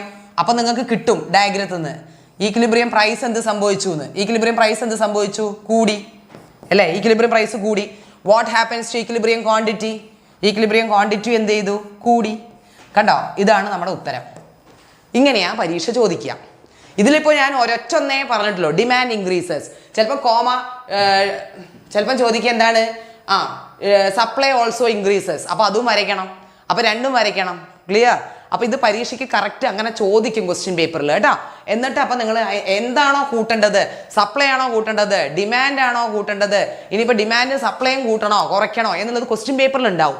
അതിനനുസരിച്ച് നിങ്ങൾ ഏത് ഡയഗ്രാം എന്നുള്ളത് നോക്കി വരയ്ക്കുമ്പം നിങ്ങൾക്ക് മനസ്സിലാവും അതെങ്ങനെ ഈക്വിലിബ്രിയം പ്രൈസിനെ എഫക്റ്റ് ചെയ്യും, അതെങ്ങനെ ഈക്വിലിബ്രിയം ക്വാണ്ടിറ്റിയെ എഫക്റ്റ് ചെയ്യുന്നത് നിങ്ങൾക്ക് മനസ്സിലാവും. അതാ ഞാൻ പറഞ്ഞ ഡയഗ്രാം ബൈ ഹാർട്ട് പഠിക്കാൻ നമുക്ക് പറ്റൂല. കേട്ടോ? ഇത് മനസ്സിലാക്കി വെച്ചാൽ പിന്നെ നിങ്ങൾക്ക് വേഗം കിട്ടും, എളുപ്പത്തിൽ കിട്ടും. ഓക്കെ, ഇനി ഇതൊരു വൺ വേർഡ് ക്വസ്റ്റ്യൻ ആണ്. അതായത് എപ്പോഴും ഒരു പെർഫെക്റ്റ് കോമ്പറ്റീഷനിൽ പ്രൈസ് എന്ന് പറയുന്നത് മിനിമം AC ആയിരിക്കും കേട്ടോ. ഇത് പഠിക്കണേ. Minimum AC. ഇത് വൺ വേർഡിനെ ചോദിക്കുള്ളൂ കേട്ടോ. Price is equal to minimum AC. Yes. ഇനി നമ്മൾ പോകാൻ പോകുന്നത് the last topic of this chapter, that is market equilibrium and application of demand and supply theory. ഇതാണ് വളരെ ഇമ്പോർട്ടൻ്റ് ആയിട്ടുള്ള ഒരു ആപ്ലിക്കേഷൻ ബേസ്ഡ് ക്വസ്റ്റ്യൻ ആണ്. That is price ceiling and price floor. അതാണ് ക്വസ്റ്റ്യൻ കേട്ടോ. അപ്പോൾ നമുക്ക് നോക്കാം. ആദ്യം പ്രൈസ് സീലിങ്ങിനെ കുറിച്ച് പഠിക്കാം. നല്ല തറോ ആയിട്ട് നല്ല ക്ലിയർ കട്ട് ആയിട്ട് വേണം പഠിച്ചിട്ട് പോകാൻ കേട്ടോ. Now what is this price ceiling? എന്താണ് പ്രൈസ് സീലിംഗ് എന്ന്? സീലിംഗ് ഫാൻ എന്ന് പറഞ്ഞാൽ എന്താണ് അർത്ഥം? പ്രൈസ് സീലിംഗ് എന്ന് പറഞ്ഞാൽ upper limit on the price of a good ആണ്. ഗവൺമെന്റ് ഇമ്പോസ് ചെയ്യുന്നതാണ് ഇത് രണ്ടും. പ്രൈസ് സീലിംഗ് ആണെങ്കിലും പ്രൈസ് ഫ്ലോർ ആണെങ്കിലും ഇത് ഗവൺമെന്റ് ഇമ്പോസ് ചെയ്യുന്നതാണ്. അപ്പൊ പ്രൈസ് സീലിംഗ് എന്ന് പറഞ്ഞാൽ നിങ്ങൾ ആലോചിക്കുക അപ്പർ ലിമിറ്റ്. സീലിംഗ് ഫാൻ ആലോചിച്ചാൽ മതി. അത് upper limit on the price of the good ആണ്. ഇനി പ്രൈസ് സീലിംഗ് അതായത് മാക്സിമം പ്രൈസ് ഫിക്സേഷൻ ആണ്. കണ്ടോ? Maximum price fixation, upper limit, maximum. ഈ വേർഡ് ഒക്കെ ഓർത്ത് വെക്കുക കേട്ടോ. ഇനി ഇത് ഫിക്സ് ചെയ്യുന്ന എവിടെയാണെന്നറിയോ? ബിലോ ദ മാർക്കറ്റ് പ്രൈസ് ആണ്. ഞാൻ എക്സാമ്പിൾ പറഞ്ഞു തരാം. ബിലോ ദ മാർക്കറ്റ് പ്രൈസ് ആണ്. ഇത് ആരെ പ്രൊട്ടക്ട് ചെയ്യാനെന്നറിയോ മക്കളെ? Especially to protect the consumers. Okay. ഇനി ഇത് മെയിൻ ആയിട്ട് നമ്മളെ സാധാരണ കൺസ്യൂമേഴ്സ് ഉപയോഗിക്കുന്ന അരി, ഗോതമ്പ്, മണ്ണെണ്ണ, പഞ്ചസാര പറഞ്ഞ സാധനങ്ങളൊക്കെ ഇല്ലേ, അതിൻ്റെ ആ ഒരു പ്രോഡക്ട്സിന്റെ മുകളിലാണ് ഈ പ്രൈസ് സീലിംഗ് ഇമ്പോസ് ചെയ്യാറ്. ഈ പ്രൈസ് സീലിംഗ് വന്നാലുള്ള പ്രശ്നം എന്താണെന്നറിയോ? It create excess demand. അതായത് കൂടുതൽ ഡിമാൻഡ് വരും കേട്ടോ. അത് തന്നെ. ഇനി മിസ് പറയാം with example. Now I am going to draw the diagram ചെയ്യോ പ്രൈസ് സീലിംഗ്? ചെയ്യാൻ പോവാണ് കേട്ടോ. അപ്പൊ ആദ്യം നിങ്ങൾ ആലോചിക്കണം, പ്രൈസ് സീലിംഗ് എന്ന് പറഞ്ഞാൽ ഇത് അപ്പർ ലിമിറ്റ് ആണ്. The maximum price fixation government ആണ്. ഇത് ആരെ പ്രൊട്ടക്ട് ചെയ്യാനാണ്? കൺസ്യൂമേഴ്സിനെ പ്രൊട്ടക്ട് ചെയ്യാനാണ്. ഇതുകൊണ്ട് തന്നെ ഇതിൽ വരുന്ന ഒരു പ്രത്യേകത എന്താണെന്ന് വെച്ചാൽ എക്സസ് ഡിമാൻഡ് ക്രിയേറ്റ് ചെയ്യപ്പെടും. പിന്നെ പ്രൈസ് സീലിംഗ് എപ്പോഴും ബിലോ ദ മാർക്കറ്റ് പ്രൈസ് ആണ്. Equilibrium price below equilibrium. അത് ഞാൻ എക്സാമ്പിൾ വെച്ച് കാണിച്ചു തരാം. സി, അതായത് നോക്കിക്കോ, നമ്മൾ ആദ്യം വരയ്ക്കുക. പ്രൈസ് സീലിംഗ് ഡയഗ്രാം വരയ്ക്കാൻ പോകുന്നത് കേട്ടോ. This is demand and this is supply. അപ്പൊ ഏതാ മക്കളെ ഈക്വിലിബ്രിയം വരിക? ഇതല്ലേ ഈക്വിലിബ്രിയം വരിക അല്ലേ? ഇപ്പൊ സപ്പോസ് ഞാൻ ഇവിടെ മാർക്ക് ചെയ്യുന്നത് പ്രൈസ് ആണ്, ഇവിടെ ക്വാണ്ടിറ്റി ആണ്. ക്വാണ്ടിറ്റി ഡിമാൻഡ് ആൻഡ് സപ്ലൈ ആണ്. ഓക്കെ. പ്രൈസ് 10 ആണ്. ആ സമയത്ത് ഇവിടെ 50 ആണ് എന്ന് വിചാരിക്കുക. ഓക്കെ. അപ്പം 1 കിലോ അരിയുടെ വില 10 രൂപയാണെന്ന് വിചാരിക്കുക. 1 കിലോ അരിയുടെ വില എന്താണ് 10 രൂപയാണ്. ആ സമയത്ത് എത്രയാണ് ഡിമാൻഡും സപ്ലൈ ഒക്കെ എത്രയാണ് 50 ആണ്. ഇതാണ് മാർക്കറ്റ് വില, market that is equilibrium price. അപ്പം തോന്നുകയാണ് ഈ 10 രൂപ ഭയങ്കര ബുദ്ധിമുട്ടാണ്, ഇത് വെച്ചുകൊണ്ട് സാധാരണക്കാർക്ക് മാർക്കറ്റിന് അരി 10 രൂപ നിങ്ങൾ ചിന്തിക്കേണ്ട, ഞാനൊരു എക്സാമ്പിൾ എഴുതിയതേ ഉള്ളൂ, ഇത് വളരെ ബുദ്ധിമുട്ടാണ്. അല്ലെങ്കിൽ വേണ്ട, നിങ്ങൾ 100 എന്ന് എഴുതിക്കോ, ഇനിയിപ്പോൾ 10 ആയപ്പോൾ അത് മനസ്സിലിട്ട് കളിക്കണ്ട. 1 കിലോ അരിയുടെ വില എന്താണ് 100 രൂപയാണ്. അപ്പം 100 രൂപയ്ക്ക് ഭയങ്കര ബുദ്ധിമുട്ടാണ്. 1 കിലോ അരിക്ക് 100 രൂപ എന്ന് പറഞ്ഞാൽ സാധാരണക്കാർ കുടുങ്ങും ഇല്ലേ? അപ്പോൾ എന്ത് ചെയ്യും ഗവൺമെൻറ്? എന്ത് ചെയ്യും ഗവൺമെൻറ്? പറയും സാധാരണക്കാർക്ക് കൺസ്യൂമേഴ്സിനെ പ്രൊട്ടക്ട് ചെയ്യണം. അപ്പം ഗവൺമെൻറ് പറയും വേണ്ട, ഞങ്ങളത് എത്ര രൂപയ്ക്ക് തരാം, ഒരു 50 രൂപയ്ക്ക് തരാമെന്ന് പറയും. സീ ദിസ്, കണ്ടോ? 50 എന്ന് പറയുമ്പോൾ താഴേക്കല്ലേ പോവുക? ഇതാണ് ഈക്വിലിബ്രിയം പ്രൈസ്. അപ്പം അതിന് താഴേക്ക് പോകുന്നില്ലേ? അതുകൊണ്ടാണ് പറഞ്ഞത് പ്രൈസ് സീലിംഗ് എപ്പോഴും എവിടെ വെച്ചാണ്? Below equilibrium. ഇതാണ് മക്കളെ ഈക്വിലിബ്രിയത്തിന് താഴെ വെച്ചാണ് എന്ത് ഫിക്സ് ചെയ്യുക? പ്രൈസ് സീലിംഗ് വെക്കുക. അപ്പോൾ ഇവിടെ ക്രിയേറ്റ് ചെയ്യപ്പെടുന്ന ഒരു സംഭവം ഉണ്ട്. ഇതാ സപ്ലൈ ഇവിടെ തന്നെ, ഡിമാൻഡ് ഇവിടെ വരെയില്ലേ? ഇവിടെ ക്രിയേറ്റ് ചെയ്യും എന്ത്? എക്സസ് ഡിമാൻഡ് എന്ന് പറയുന്ന ഒരു സാധനം ഇവിടെ വരും. കാരണം ഗവൺമെന്റ് ഇപ്പം അരി വില കുറച്ചാ കൊടുക്കുന്നത് ടു പ്രൊട്ടക്ട് ദ കൺസ്യൂമേഴ്സ് അല്ലേ? അപ്പൊ എന്ത് ചെയ്യും? എക്സസ് ഡിമാൻഡ് ക്രിയേറ്റ് ചെയ്യപ്പെടും. ഇതാണ് മക്കളെ പ്രൈസ് സീലിംഗിന്റെ ഡയഗ്രാം. മനസ്സിലായി? നിങ്ങൾ ഇത്ര അങ്ങോട്ട് വരച്ചിട്ടാൽ മതി പ്രൈസ് സീലിംഗ്. ഇനി ഈ പ്രൈസ് സീലിംഗ് വന്നാൽ ഇമ്പാക്ട് കണ്ടോ? അത് വളരെ ഇമ്പോർട്ടൻ്റ് ആണ്. റൈറ്റ് ഇനി 3 ഇമ്പാക്ട് ഓഫ് പ്രൈസ് സീലിംഗ് ചോദിക്കാറുണ്ട്. ഈ പ്രൈസ് സീലിംഗ് വന്നു കഴിഞ്ഞാൽ ഇവിടെ സംഭവിക്കുന്നത് എന്താ മക്കളെ എന്നറിയോ? ഇപ്പൊ റേഷൻ കടയിലാണ് ഗവൺമെന്റ് ഇപ്പൊ 50 രൂപയ്ക്ക് അരി കൊടുക്കുന്നത്. So there will be a long queue. കണ്ടോ? Long queue of consumer to buy the goods from the ration shop. Ration ഷോപ്പിൽ അടിയായിരിക്കും. കാരണം എന്താണ്? അവിടെ വില കുറച്ചാണ് അരി കൊടുക്കുന്നത്. അപ്പൊ 50 രൂപയ്ക്ക് അരി കിട്ടൂലേ? അപ്പൊ ഇവിടെ എന്ത് സംഭവിക്കും? ഇതാണ് ഒരു impact. Long queue in ration shop. Ration ഷോപ്പിൽ നീണ്ട ക്യൂ കാണും കേട്ടോ. ഇനി രണ്ടാമത്തെ ഇമ്പാക്ട് എന്താണെന്നറിയോ? യെസ്, അതായത് ബ്ലാക്ക് മാർക്കറ്റിംഗ്. കാരണം ഡിമാൻഡ് കൂടുതലാ അല്ലേ? എക്സസ് ഡിമാൻഡ് വന്നു. അപ്പൊ എന്ത് ചെയ്യും? ലോങ് ക്യൂ അവിടെ വരും. Okay, long queue. ഇനി മൂന്നാമത്തെ എന്താണെന്നറിയോ? സി ഒന്നും കൂടി ഉണ്ട്.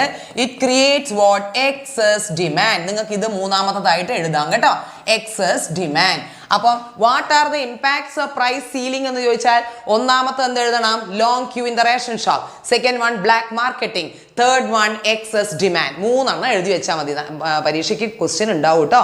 ഓക്കെ, അപ്പൊ ഇതാണ് എന്ത്? Price ceiling. അപ്പൊ ചിന്തിക്കുക, പ്രൈസ് സീലിംഗ് എന്ന് പറയുന്നത് ബിലോ ദ ഈക്വിലിബ്രിയം പ്രൈസ് ആണ്, മാക്സിമം പ്രൈസ് ഫിക്സേഷൻ ആണ് അല്ലേ? അതേപോലെ mainly to protect the consumers ആണ്. ഇത് വന്നു കഴിഞ്ഞാൽ എന്ത് സംഭവിക്കും? എക്സസ് ഡിമാൻഡ് വരും. വേണ്ട വേണ്ട വേണ്ട, നോ എക്സ്പ്ലനേഷൻ കേട്ടാ. പറഞ്ഞ പോയിന്റ് മാത്രം സ്റ്റിക്ക് ഓൺ ചെയ്യുക. അതായത് ഫസ്റ്റ് പോയിന്റ്, ഫസ്റ്റ് ഇമ്പാക്ട് ഞാൻ പറഞ്ഞ എന്താണ്? ലോങ് ക്യൂ ആണ് പറഞ്ഞത്. The second one black marketing ആണ് പറഞ്ഞത്. മൂന്നാമത്തത് എക്സസ് ഡിമാൻഡ്. അത്രയും പഠിക്കുക. This is price ceiling. ഇനി നമ്മൾ ഏതിലേക്കാ പോകുന്നതെന്നറിയോ? Price floor. പ്രൈസ് ഫ്ലോർ എന്ന് പറഞ്ഞാൽ തറ വില എന്നാണ് കേട്ടോ, പ്രൈസ് ഫ്ലോർ. കണ്ടോ? ഇനി എന്താണ് പ്രൈസ് ഫ്ലോർ? നമുക്ക് ഫ്ലോർ അറിയാം, തറ അല്ലേ? അപ്പൊ എന്തായിരിക്കും? മിനിമം പ്രൈസ് ഫിക്സേഷൻ ആണ് അല്ലേ? Minimum price fixation. നോക്കിയോ മക്കളെ, ദാ minimum price fixation. It is the lower government impose lower limit on the price of the good. മറ്റേ ജസ്റ്റ് ഓപ്പോസിറ്റ് എഴുതിയാൽ മതി കേട്ടോ. Now comes ഇവിടെ ഈക്വിലിബ്രിയം പ്രൈസിന്റെ മുകളിലായിരിക്കും വില. മറ്റേത് സീലിംഗ് താഴെയായിരുന്നു ഈക്വിലിബ്രിയം പ്രൈസിന്റെ. പക്ഷേ പ്രൈസ് ഫ്ലോർ എന്ന് പറയുമ്പോൾ ഈക്വിലിബ്രിയം പ്രൈസിന്റെ മുകളിലാട്ടോ വരിക. Above, see this, above market price. ഇനി ചിന്തിക്കുക, ഇത് ആരെ പ്രൊട്ടക്ട് ചെയ്യാനാണ്? ഇത് mainly to protect whom? This is mainly to protect producers. മറ്റത് കൺസ്യൂമേഴ്സിനെ ആയിരുന്നില്ലേ? ഇത് ആരെ പ്രൊട്ടക്ട് ചെയ്യാനാണ്? പ്രൊഡ്യൂസേഴ്സിനെ. നോക്കിക്കേ, ഇത് കോക്കനട്ട്, പെപ്പർ, റബ്ബർ അല്ലേ, ആ സാധനങ്ങളുടെ മുകളിലാണ് സാധാരണ ഈ പ്രൈസ് ഫ്ലോർ ഉണ്ടാക്കാറ് to protect the interest of the producers കേട്ടോ. ഇവിടെ ക്രിയേറ്റ് ചെയ്യപ്പെടുന്ന സാധനം എന്താണെന്നറിയോ? എക്സസ് സപ്ലൈ ആണ്. മറ്റൊരിടത്ത് എക്സസ് ഡിമാൻഡ് ആയിരുന്നില്ലേ മക്കളെ? ഇവിടെ വരുന്ന എന്താണ്? Excess supply. കറക്റ്റ്. ഇനി ഞാൻ ഇതിന്റെ ഡയഗ്രാം വരയ്ക്കാൻ പോവാണേ. നോക്കിക്കോ, ഡയഗ്രാം നോക്കിക്കോ. നമ്മൾ ആദ്യം എന്ത് വരയ്ക്കും? X and Y axis. Okay, പിന്നെ നമ്മൾ സാധാരണ പോലെ ഡിമാൻഡ് വരയ്ക്കുന്നു. Then we are drawing supply. This is equilibrium അല്ലടോ? ഇതല്ലേ ഈക്വിലിബ്രിയം പോയിന്റ്? ആ സമയത്ത് ശ്രദ്ധിക്കണേ, ഇവിടെ 50 രൂപയാണ്, ആ സമയത്ത് ഇവിടെ 50 ആണെന്ന് വിചാരിക്കും. ഓക്കെ, ഇത് ആരെ പ്രൊട്ടക്ട് പ്രൈസ് ഉണ്ട് അത് ചോദിക്കും. അപ്പം ഞാൻ പറഞ്ഞുതരാം, ഡോണ്ട് വറി ഒക്കെ പറഞ്ഞുതരാം. അപ്പം നോക്കിയോ, ഇത് പ്രൊഡ്യൂസേഴ്സാണ്. ഇപ്പം ഞാൻ റബ്ബർ കൾട്ടിവേറ്ററാന്ന് വിചാരിക്കുക. ഞാൻ റബ്ബറൊക്കെ ടാപ്പിംഗ് ഒക്കെ ചെയ്ത് ഇത് ഷീറ്റൊക്കെ എടുത്ത് ഉണക്കി ഒക്കെ ആക്കി ഞാൻ മാർക്കറ്റിൽ കൊണ്ട് ചെന്നപ്പം തോന്നുകയാണ് 1 കിൻഡലിന് 50 രൂപ. അപ്പം ഞാൻ തൂങ്ങിച്ചാവേണ്ടി വരും കേട്ടോ. അപ്പം 50 രൂപ എന്ന് പറയുമ്പോൾ അത് നഷ്ടമാണ്. ആർക്ക്? ഈ ഫാമേഴ്സിന് നഷ്ടമാണ്. അപ്പം ഇവരെല്ലാവരും കൂടെ കാറി കൂവാൻ തുടങ്ങും. അപ്പോൾ ഗവൺമെൻറ് പറയും നിങ്ങൾ അങ്ങനെ കാറി കൂവിയൊന്നും ഇരിക്കണ്ട, ഞങ്ങൾ സംഭരിക്കും. അത് സംഭരിക്കുക പറഞ്ഞാൽ ശേഖരിക്കും. അതായത് ഗവൺമെൻറ് പറയും കർഷകരോട് നിങ്ങൾ പേടിക്കണ്ട, ഞങ്ങൾ എടുത്തോളാം. ആര്? ഗവൺമെൻറ് എടുത്തോളാം എന്ന് പറയും. എന്നിട്ട് ഗവൺമെൻറ് എന്ത് ചെയ്യും? ഇത് ഏറ്റെടുക്കും. ഗവൺമെൻറ് പറയും നിങ്ങൾ മാർക്കറ്റിൽ 50 അല്ലേ ഉള്ളൂ, അത് പ്രശ്നമാക്കണ്ട, നിങ്ങൾ ഞങ്ങളുടെ എടുത്തോളാം എന്ന് പറഞ്ഞിട്ട് ഗവൺമെൻറ് എന്ത് ചെയ്യും? ഇതൊരു 80 രൂപയ്ക്ക് എടുക്കും. ക്ലിയർ? അപ്പം പ്രൊഡ്യൂസേഴ്സിന് എന്ത് കിട്ടും? 80 രൂപ കിട്ടും. ഇപ്പം എനിക്ക് 80 രൂപ കിട്ടും. മാർക്കറ്റിൽ 50 ഉള്ളൂ, ഞാൻ അവിടെ കൊണ്ട് കൊടുക്കില്ല, ഗവൺമെൻറ് കൊടുക്കും. അപ്പം 80 രൂപ കിട്ടും. അപ്പം നോക്കിയേ, ഇവിടെ ക്രിയേറ്റ് ചെയ്യപ്പെടുന്ന സംഭവം എന്താ? സപ്ലൈ അല്ലേ കൂടുതൽ. ഇവിടെ എന്താ വരുന്നത്? എക്സസ് സപ്ലൈ ക്രിയേറ്റ് ചെയ്യപ്പെടും. ഇസ്ന്റ് ഇറ്റ്? ഇവിടെ എക്സസ് സപ്ലൈ വരും. കണ്ടോ? ഇതാണ് പ്രൈസ് സീലിംഗിന്റെ ഡയഗ്രാം. നിങ്ങൾക്ക് ഇത്രയും വരയ്ക്കാനുള്ളൂ. നിങ്ങളൊരു കാര്യം, നിങ്ങൾ ഈ ഒരു എക്സാമ്പിൾ മനസ്സിൽ വെച്ചാൽ തെറ്റൂല കേട്ടോ. ഇനി അടുത്തത് കണ്ടോ, ഇതിന്റെ wait impact of price floor. കണ്ടോ നമ്മൾ impact of price ceiling miss 3 എണ്ണം പറഞ്ഞു തന്നു. അതായത് ബ്ലാക്ക് മാർക്കറ്റിംഗ് വരാം, അതേപോലെ long queue in the ration shop വരാം, അതേപോലെ എക്സസ് ഡിമാൻഡ് വരാം. അതുപോലെ മക്കളെ ഇവിടെ വരുന്ന ഒരു ഇമ്പാക്റ്റ് എന്താ? ഞാൻ അണ്ടർലൈൻ ചെയ്ത് വെക്കാവേ. ഒന്ന് എക്സസ് സപ്ലൈ ആണ്. നേരത്തെ നമ്മൾ പറഞ്ഞു എക്സസ് സപ്ലൈ ആണ്. രണ്ടാമത്തെ എന്താന്ന് അറിയോ? Creation of buffer stock. കണ്ടോ? ബഫർ സ്റ്റോക്ക് എന്ന് പറഞ്ഞാൽ അറിയില്ലേ? ഇതൊക്കെ ഗവൺമെന്റ് അല്ലേ എടുത്തത്. ഗവൺമെന്റ് ഇത് ശേഖരിച്ചു വെക്കും. FCI godown, food corporation of India ഗോഡൗൺസിലൊക്കെ ഇല്ലേ, അവിടെ സൂക്ഷിച്ചു വെക്കും. എന്നിട്ട് റേഷൻ കടകൾ വഴി ആൾക്കാർ കൺസ്യൂമേഴ്സിന് സാധനം കൊടുക്കുക ചെയ്യുക കേട്ടോ. അപ്പൊ ഇവിടെ ഇമ്പാക്ട് ഓഫ് പ്രൈസ് ഫ്ലോർ 2 എണ്ണം ഉള്ളത്. ഒന്ന് എക്സസ് സപ്ലൈ, മറ്റെന്താണ്? Creation of buffer stock. Okay, ഇനി മക്കളെ ഡിസ്റ്റിംഗ്വിഷ് ബിറ്റ്വീൻ. കണ്ടോ? Distinguish between price ceiling and price floor. നോക്കിയേ, പെട്ടെന്ന് കിട്ടും. Okay, distinguish between price ceiling and price floor. ഇത് ബിലോ ദ മാർക്കറ്റ് പ്രൈസ് ആണ് അല്ലേ? അങ്ങനെയാണെങ്കിൽ മറ്റേത് എന്താണ്? എബവ് ദ മാർക്കറ്റ് പ്രൈസ് ആണ്. ഇത് ബിലോ ആണെങ്കിൽ അത് എബവ്. ഇത് ആരെ പ്രൊട്ടക്ട് ചെയ്യാനാണ്? ടു പ്രൊട്ടക്ട് കൺസ്യൂമേഴ്സ് അല്ലേ? അങ്ങനെയാണെങ്കിൽ മറ്റേത് ആരെ പ്രൊട്ടക്ട് ചെയ്യാനാണ്? ടു പ്രൊട്ടക്ട് പ്രൊഡ്യൂസേഴ്സ് അല്ലേ? ഇനി അടുത്ത നോക്കിയേ, ഇവിടെ വരുന്ന ക്രിയേഷൻ എക്സസ് ഡിമാൻഡ് ആണ് ഇവിടെ വരുന്നത് അല്ലേ? ഇവിടെ എന്താ ക്രിയേറ്റ് ചെയ്യപ്പെടുന്നത്? It will create excess supply. Difference ഇങ്ങനെ മാത്രം എഴുതിയാൽ മതി, എക്സ്പ്ലനേഷൻ ഒന്നും വരണ്ട കേട്ടാ. അടുത്ത നോക്കിയേ, 4ാമത്തത്. ഇവിടെ റേഷനിങ് വരാം, ബ്ലാക്ക് മാർക്കറ്റിംഗ് വരാം അല്ലേ? പക്ഷേ ഇവിടെ എന്താ? Buffer stock. കണ്ടോ? Creation of buffer stock. So the comparison of price ceiling and price floor കഴിഞ്ഞു മക്കളെ. ഇത് ഒന്നും കൂടെ വേണമെങ്കിൽ എഴുതാം. ഇത് മാക്സിമം പ്രൈസ് ഫിക്സേഷൻ ആണ്. ഇത് മാക്സിമം അല്ലേ? Ceiling maximum. അങ്ങനെയാണെങ്കിൽ ഇവിടെ എന്താ വരിക? മിനിമം. Yes, minimum. കഴിഞ്ഞു കേട്ടോ. നമ്മുടെ chapter market equilibrium that is over. Any doubt? Any doubt? Any doubt? കഴിഞ്ഞു. ഇപ്പൊ സിറാജ് സാറെ വിളിക്കാം. ഇനി നമ്മൾ വരുന്നത് എന്താണെന്നറിയോ?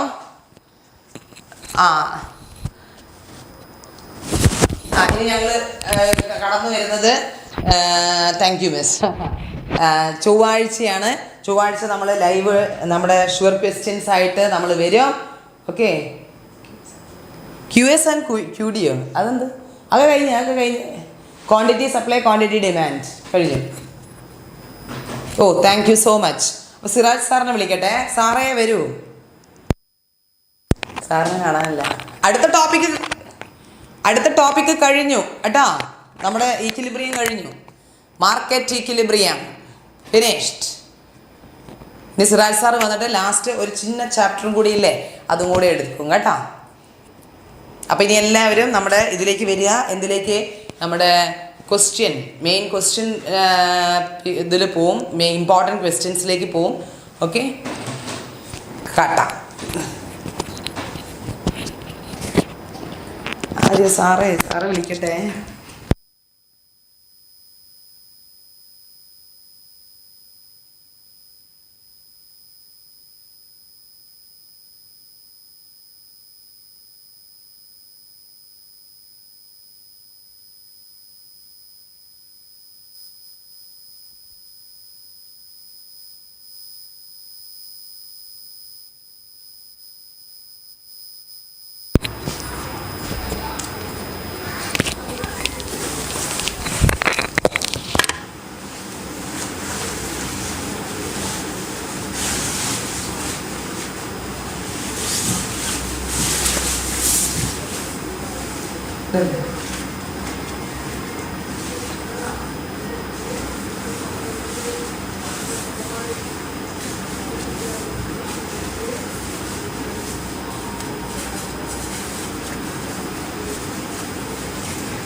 സ്റ്റാർട്ട് ചെയ്യാം.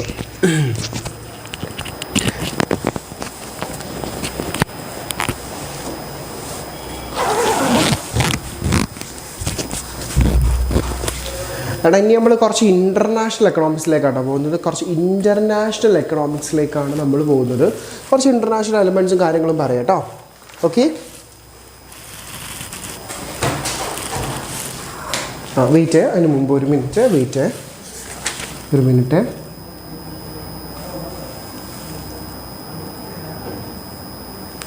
ഓക്കെ ഓക്കെ ഓക്കെ ഓക്കെ എടാ ഇൻ്റർനാഷണൽ എക്കണോമിക്സ് എന്താണ്? നമ്മൾ നമ്മൾ ഇൻ്റർനാഷണൽ എക്കണോമിക്സിലേക്കാണ് കേട്ടോ പോകുന്നത്. ജസ്റ്റ് നോക്കാം. എടാ എന്താ ഇൻ്റർനാഷണൽ എക്കണോമിക്സ്? നമ്മുടെ രാജ്യം, നമ്മൾ ഈ ഓപ്പൺ എക്കോണമി എന്നൊക്കെ പറയുന്നത്, അല്ലെങ്കിൽ ഗ്ലോബലൈസേഷൻ, ഇങ്ങനെയൊക്കെ ഒരു കണക്ട് ചെയ്യുന്ന ടോപ്പിക്ക് ഇതാണെന്ന് സിറാജ്. ഓക്കെ, എടാ നിങ്ങൾ നോക്കുക, നമ്മൾ എന്ത് ചെയ്യുന്നത്, എടാ ഓപ്പൺ എക്കോണമി എന്ന് വെച്ചാൽ എന്താ? ഒരു രാജ്യം വേറൊരു രാജ്യവുമായിട്ട് കണക്റ്റഡ് ആണെങ്കിൽ, നമ്മളെ രാജ്യത്തുള്ള സാധനങ്ങൾ വേറെ രാജ്യത്തേക്ക് എക്സ്പോർട്ട് ചെയ്യുന്നുണ്ടെങ്കിൽ, ഇമ്പോർട്ട് ചെയ്യുന്നുണ്ടെങ്കിൽ, which is exactly called open economy. എടാ ലോകത്തുള്ള എല്ലാ രാജ്യങ്ങളും, ലോകത്തുള്ള ഓൾമോസ്റ്റ് എല്ലാ രാജ്യങ്ങളും എന്താണ്? ഓപ്പൺ എക്കോണമിയാണ്.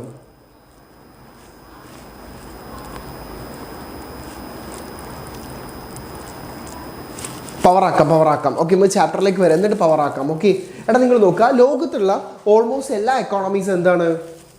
ഓപ്പൺ എക്കോണമീസ് ആണ്. ഒന്ന് മനസ്സിലാക്കാം, ലോകത്തിലുള്ള ഓൾമോസ്റ്റ് എല്ലാ എക്കോണമീസ്, ഓൾമോസ്റ്റ് ഇതല്ല 99% മീൻസ് എല്ലാ രാജ്യങ്ങളും, അത് ഏത് ഗോത്രവർഗ രാജ്യമാണെങ്കിൽ പോലും എന്താണ്? അതെല്ലാം എന്താണ്? ഓപ്പൺ എക്കോണമിയാണ് കേട്ടോ. എല്ലാ രാജ്യങ്ങളും പരസ്പരം കണക്റ്റഡ് ആണ്. ആർക്കും ഐസൊലേറ്റ് ചെയ്തിട്ട് ജീവിച്ച് പോകാൻ എന്തെയില്ല, പറ്റൂല എന്നുള്ളത് മനസ്സിലാക്കാം. നോക്കുക, ഓപ്പൺ എക്കോണമി എന്ന് വെച്ചാൽ എന്താണ്? സിമ്പിളായിട്ട് എന്താണ്? സിമ്പിളായിട്ട് open economy, what is open economy? എടാ economic transaction with the rest of the world is known as open economy.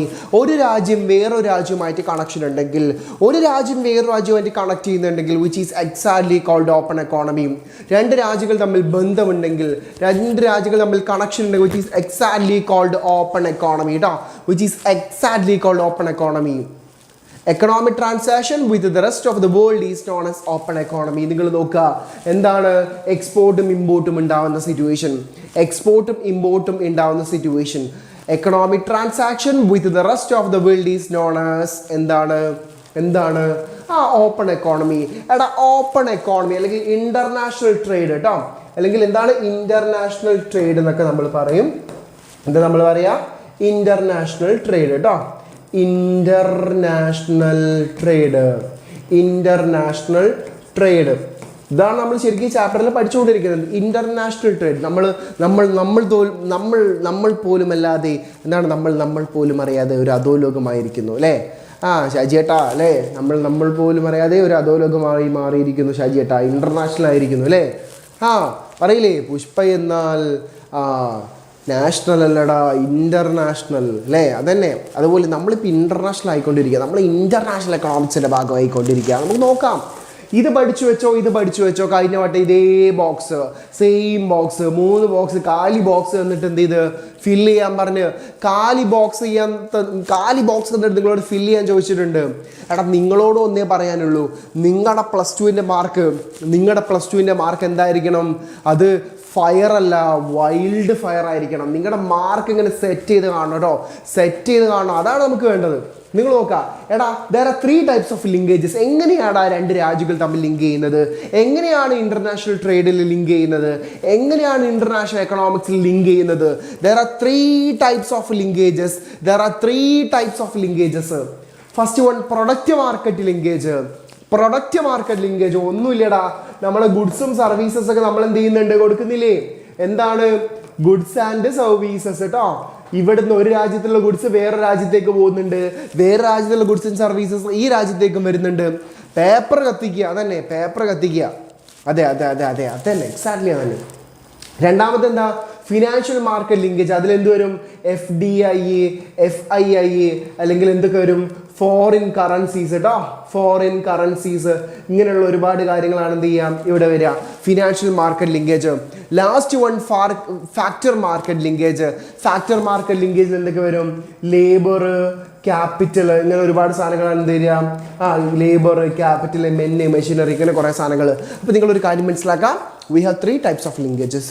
Factor market നമ്മൾ പെട്ടെന്ന് കഴിയിട്ട്, ചാപ്റ്റർ വളരെ ചെറിയ ചാപ്റ്ററാണ്, കുറേ ഏരിയാസ് ഒക്കെ ഡിലീറ്റഡ് ആണ്. അപ്പോൾ ആവശ്യമുള്ള മാത്രം പഠിച്ചാൽ മതി. ഇത് പഠിച്ചു വെക്കണേ.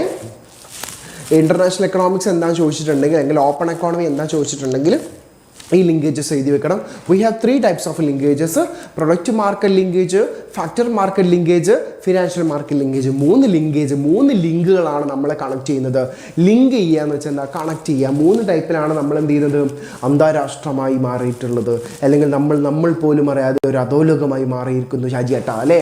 നമ്മൾ അങ്ങനെയായി മാറിയിട്ട് എന്താണ്, product market linkage, financial market linkage, factor market linkage. നോക്കാം അടുത്തെന്താ, വിസിബിൾ ആൻഡ് ഇൻവിസിബിൾ ഐറ്റംസ്. എടാ നമ്മൾ എന്ത് ചെയ്യുന്നുണ്ട്, നമ്മൾ ഗുഡ്സ് ആൻഡ് സർവീസസ് എന്നാണ് പറയുന്നത്. എല്ലാവർക്കും അറിയാം എന്താണ് വിസിബിൾ ഐറ്റംസ്, എന്താണ് ഇൻവിസിബിൾ ഐറ്റംസ് എന്നുള്ള പക്കായിട്ട് നമുക്കറിയാം.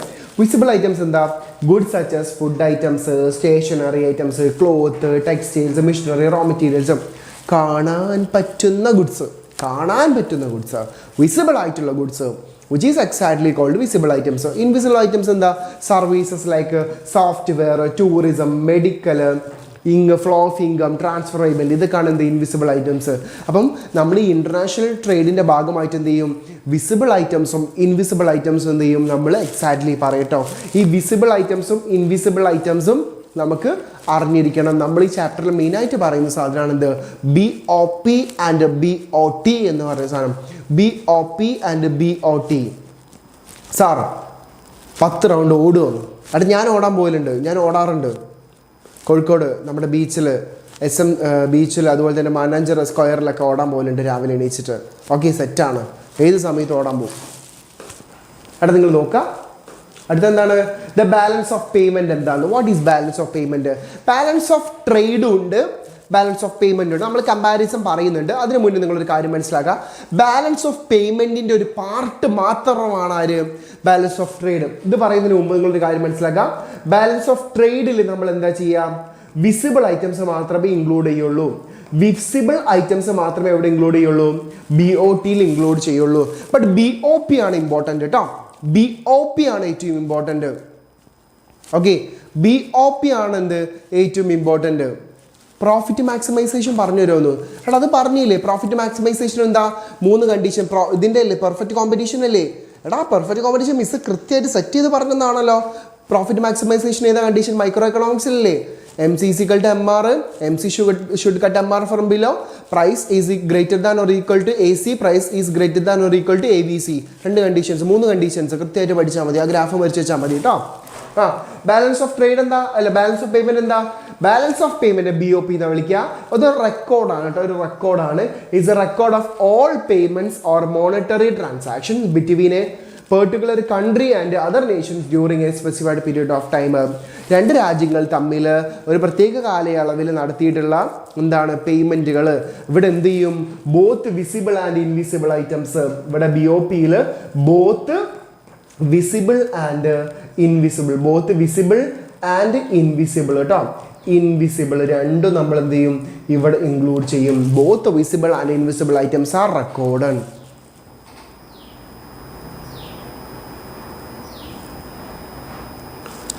സാർ പറ, മന്തി എടുക്കട്ടെ എന്നോ? എനിക്ക് മനസ്സിലായില്ല. സാർ ഓക്കെ അപ്പോൾ BOP ആണ് നമ്മൾ ഈ പറഞ്ഞത് കേട്ടോ. അപ്പോൾ നിങ്ങൾ നോക്കുക BOP BOTയുടെ ഡിഫറൻസ് എക്സാമിന് ചോദിക്കും കേട്ടോ. BOPയും BOTയും തമ്മിലുള്ള ഡിഫറൻസ് എന്താണ്? ബാലൻസ് ഓഫ് ട്രേഡ് എന്താണ്? ഓൺലി ഇൻക്ലൂഡ് വിസിബിൾ ഐറ്റംസ്, കാണാൻ പറ്റുന്ന ഐറ്റംസ് മാത്രമേ ഇവിടെ ഇൻക്ലൂഡ് ചെയ്യുള്ളൂ. BOTയിൽ ഇൻക്ലൂഡ് ചെയ്യും കേട്ടോ. ഓക്കെ, BOTയിൽ ഇൻക്ലൂഡ് ചെയ്യുള്ളൂ. BOPയിലോ include both visible and invisible items. ഇതെന്താണ്? ഇത് BOP ആണ്. ഇതെന്താണ്? BOT ആണ് കേട്ടോ. BOT ആണ്. അപ്പോൾ നിങ്ങൾ മനസ്സിലാക്കുക, BOTയിൽ വിസിബിൾ ഐറ്റംസ് ആണെങ്കിൽ BOPയിൽ എന്താണ്? Both visible and invisible items. Part of current account of BOPയുടെ ഒരു ഭാഗമാണ് ആര്? BOT. BOPയുടെ ഒരു പാർട്ട് മാത്രമാണ് ആര്? BOT എന്ന് പറയുന്നത് കേട്ടോ. BOP എന്താണ്? Include current account, capital account. BOPയിൽ എന്തുണ്ട്? കറണ്ട് അക്കൗണ്ടും ക്യാപിറ്റൽ അക്കൗണ്ടും ഉണ്ട്. ഇതെന്താണ്? It's a narrow concept. ഇതെന്താണ്? ഒരു broad concept. May be balanced, deficit or surplus. BOT എന്താവാം?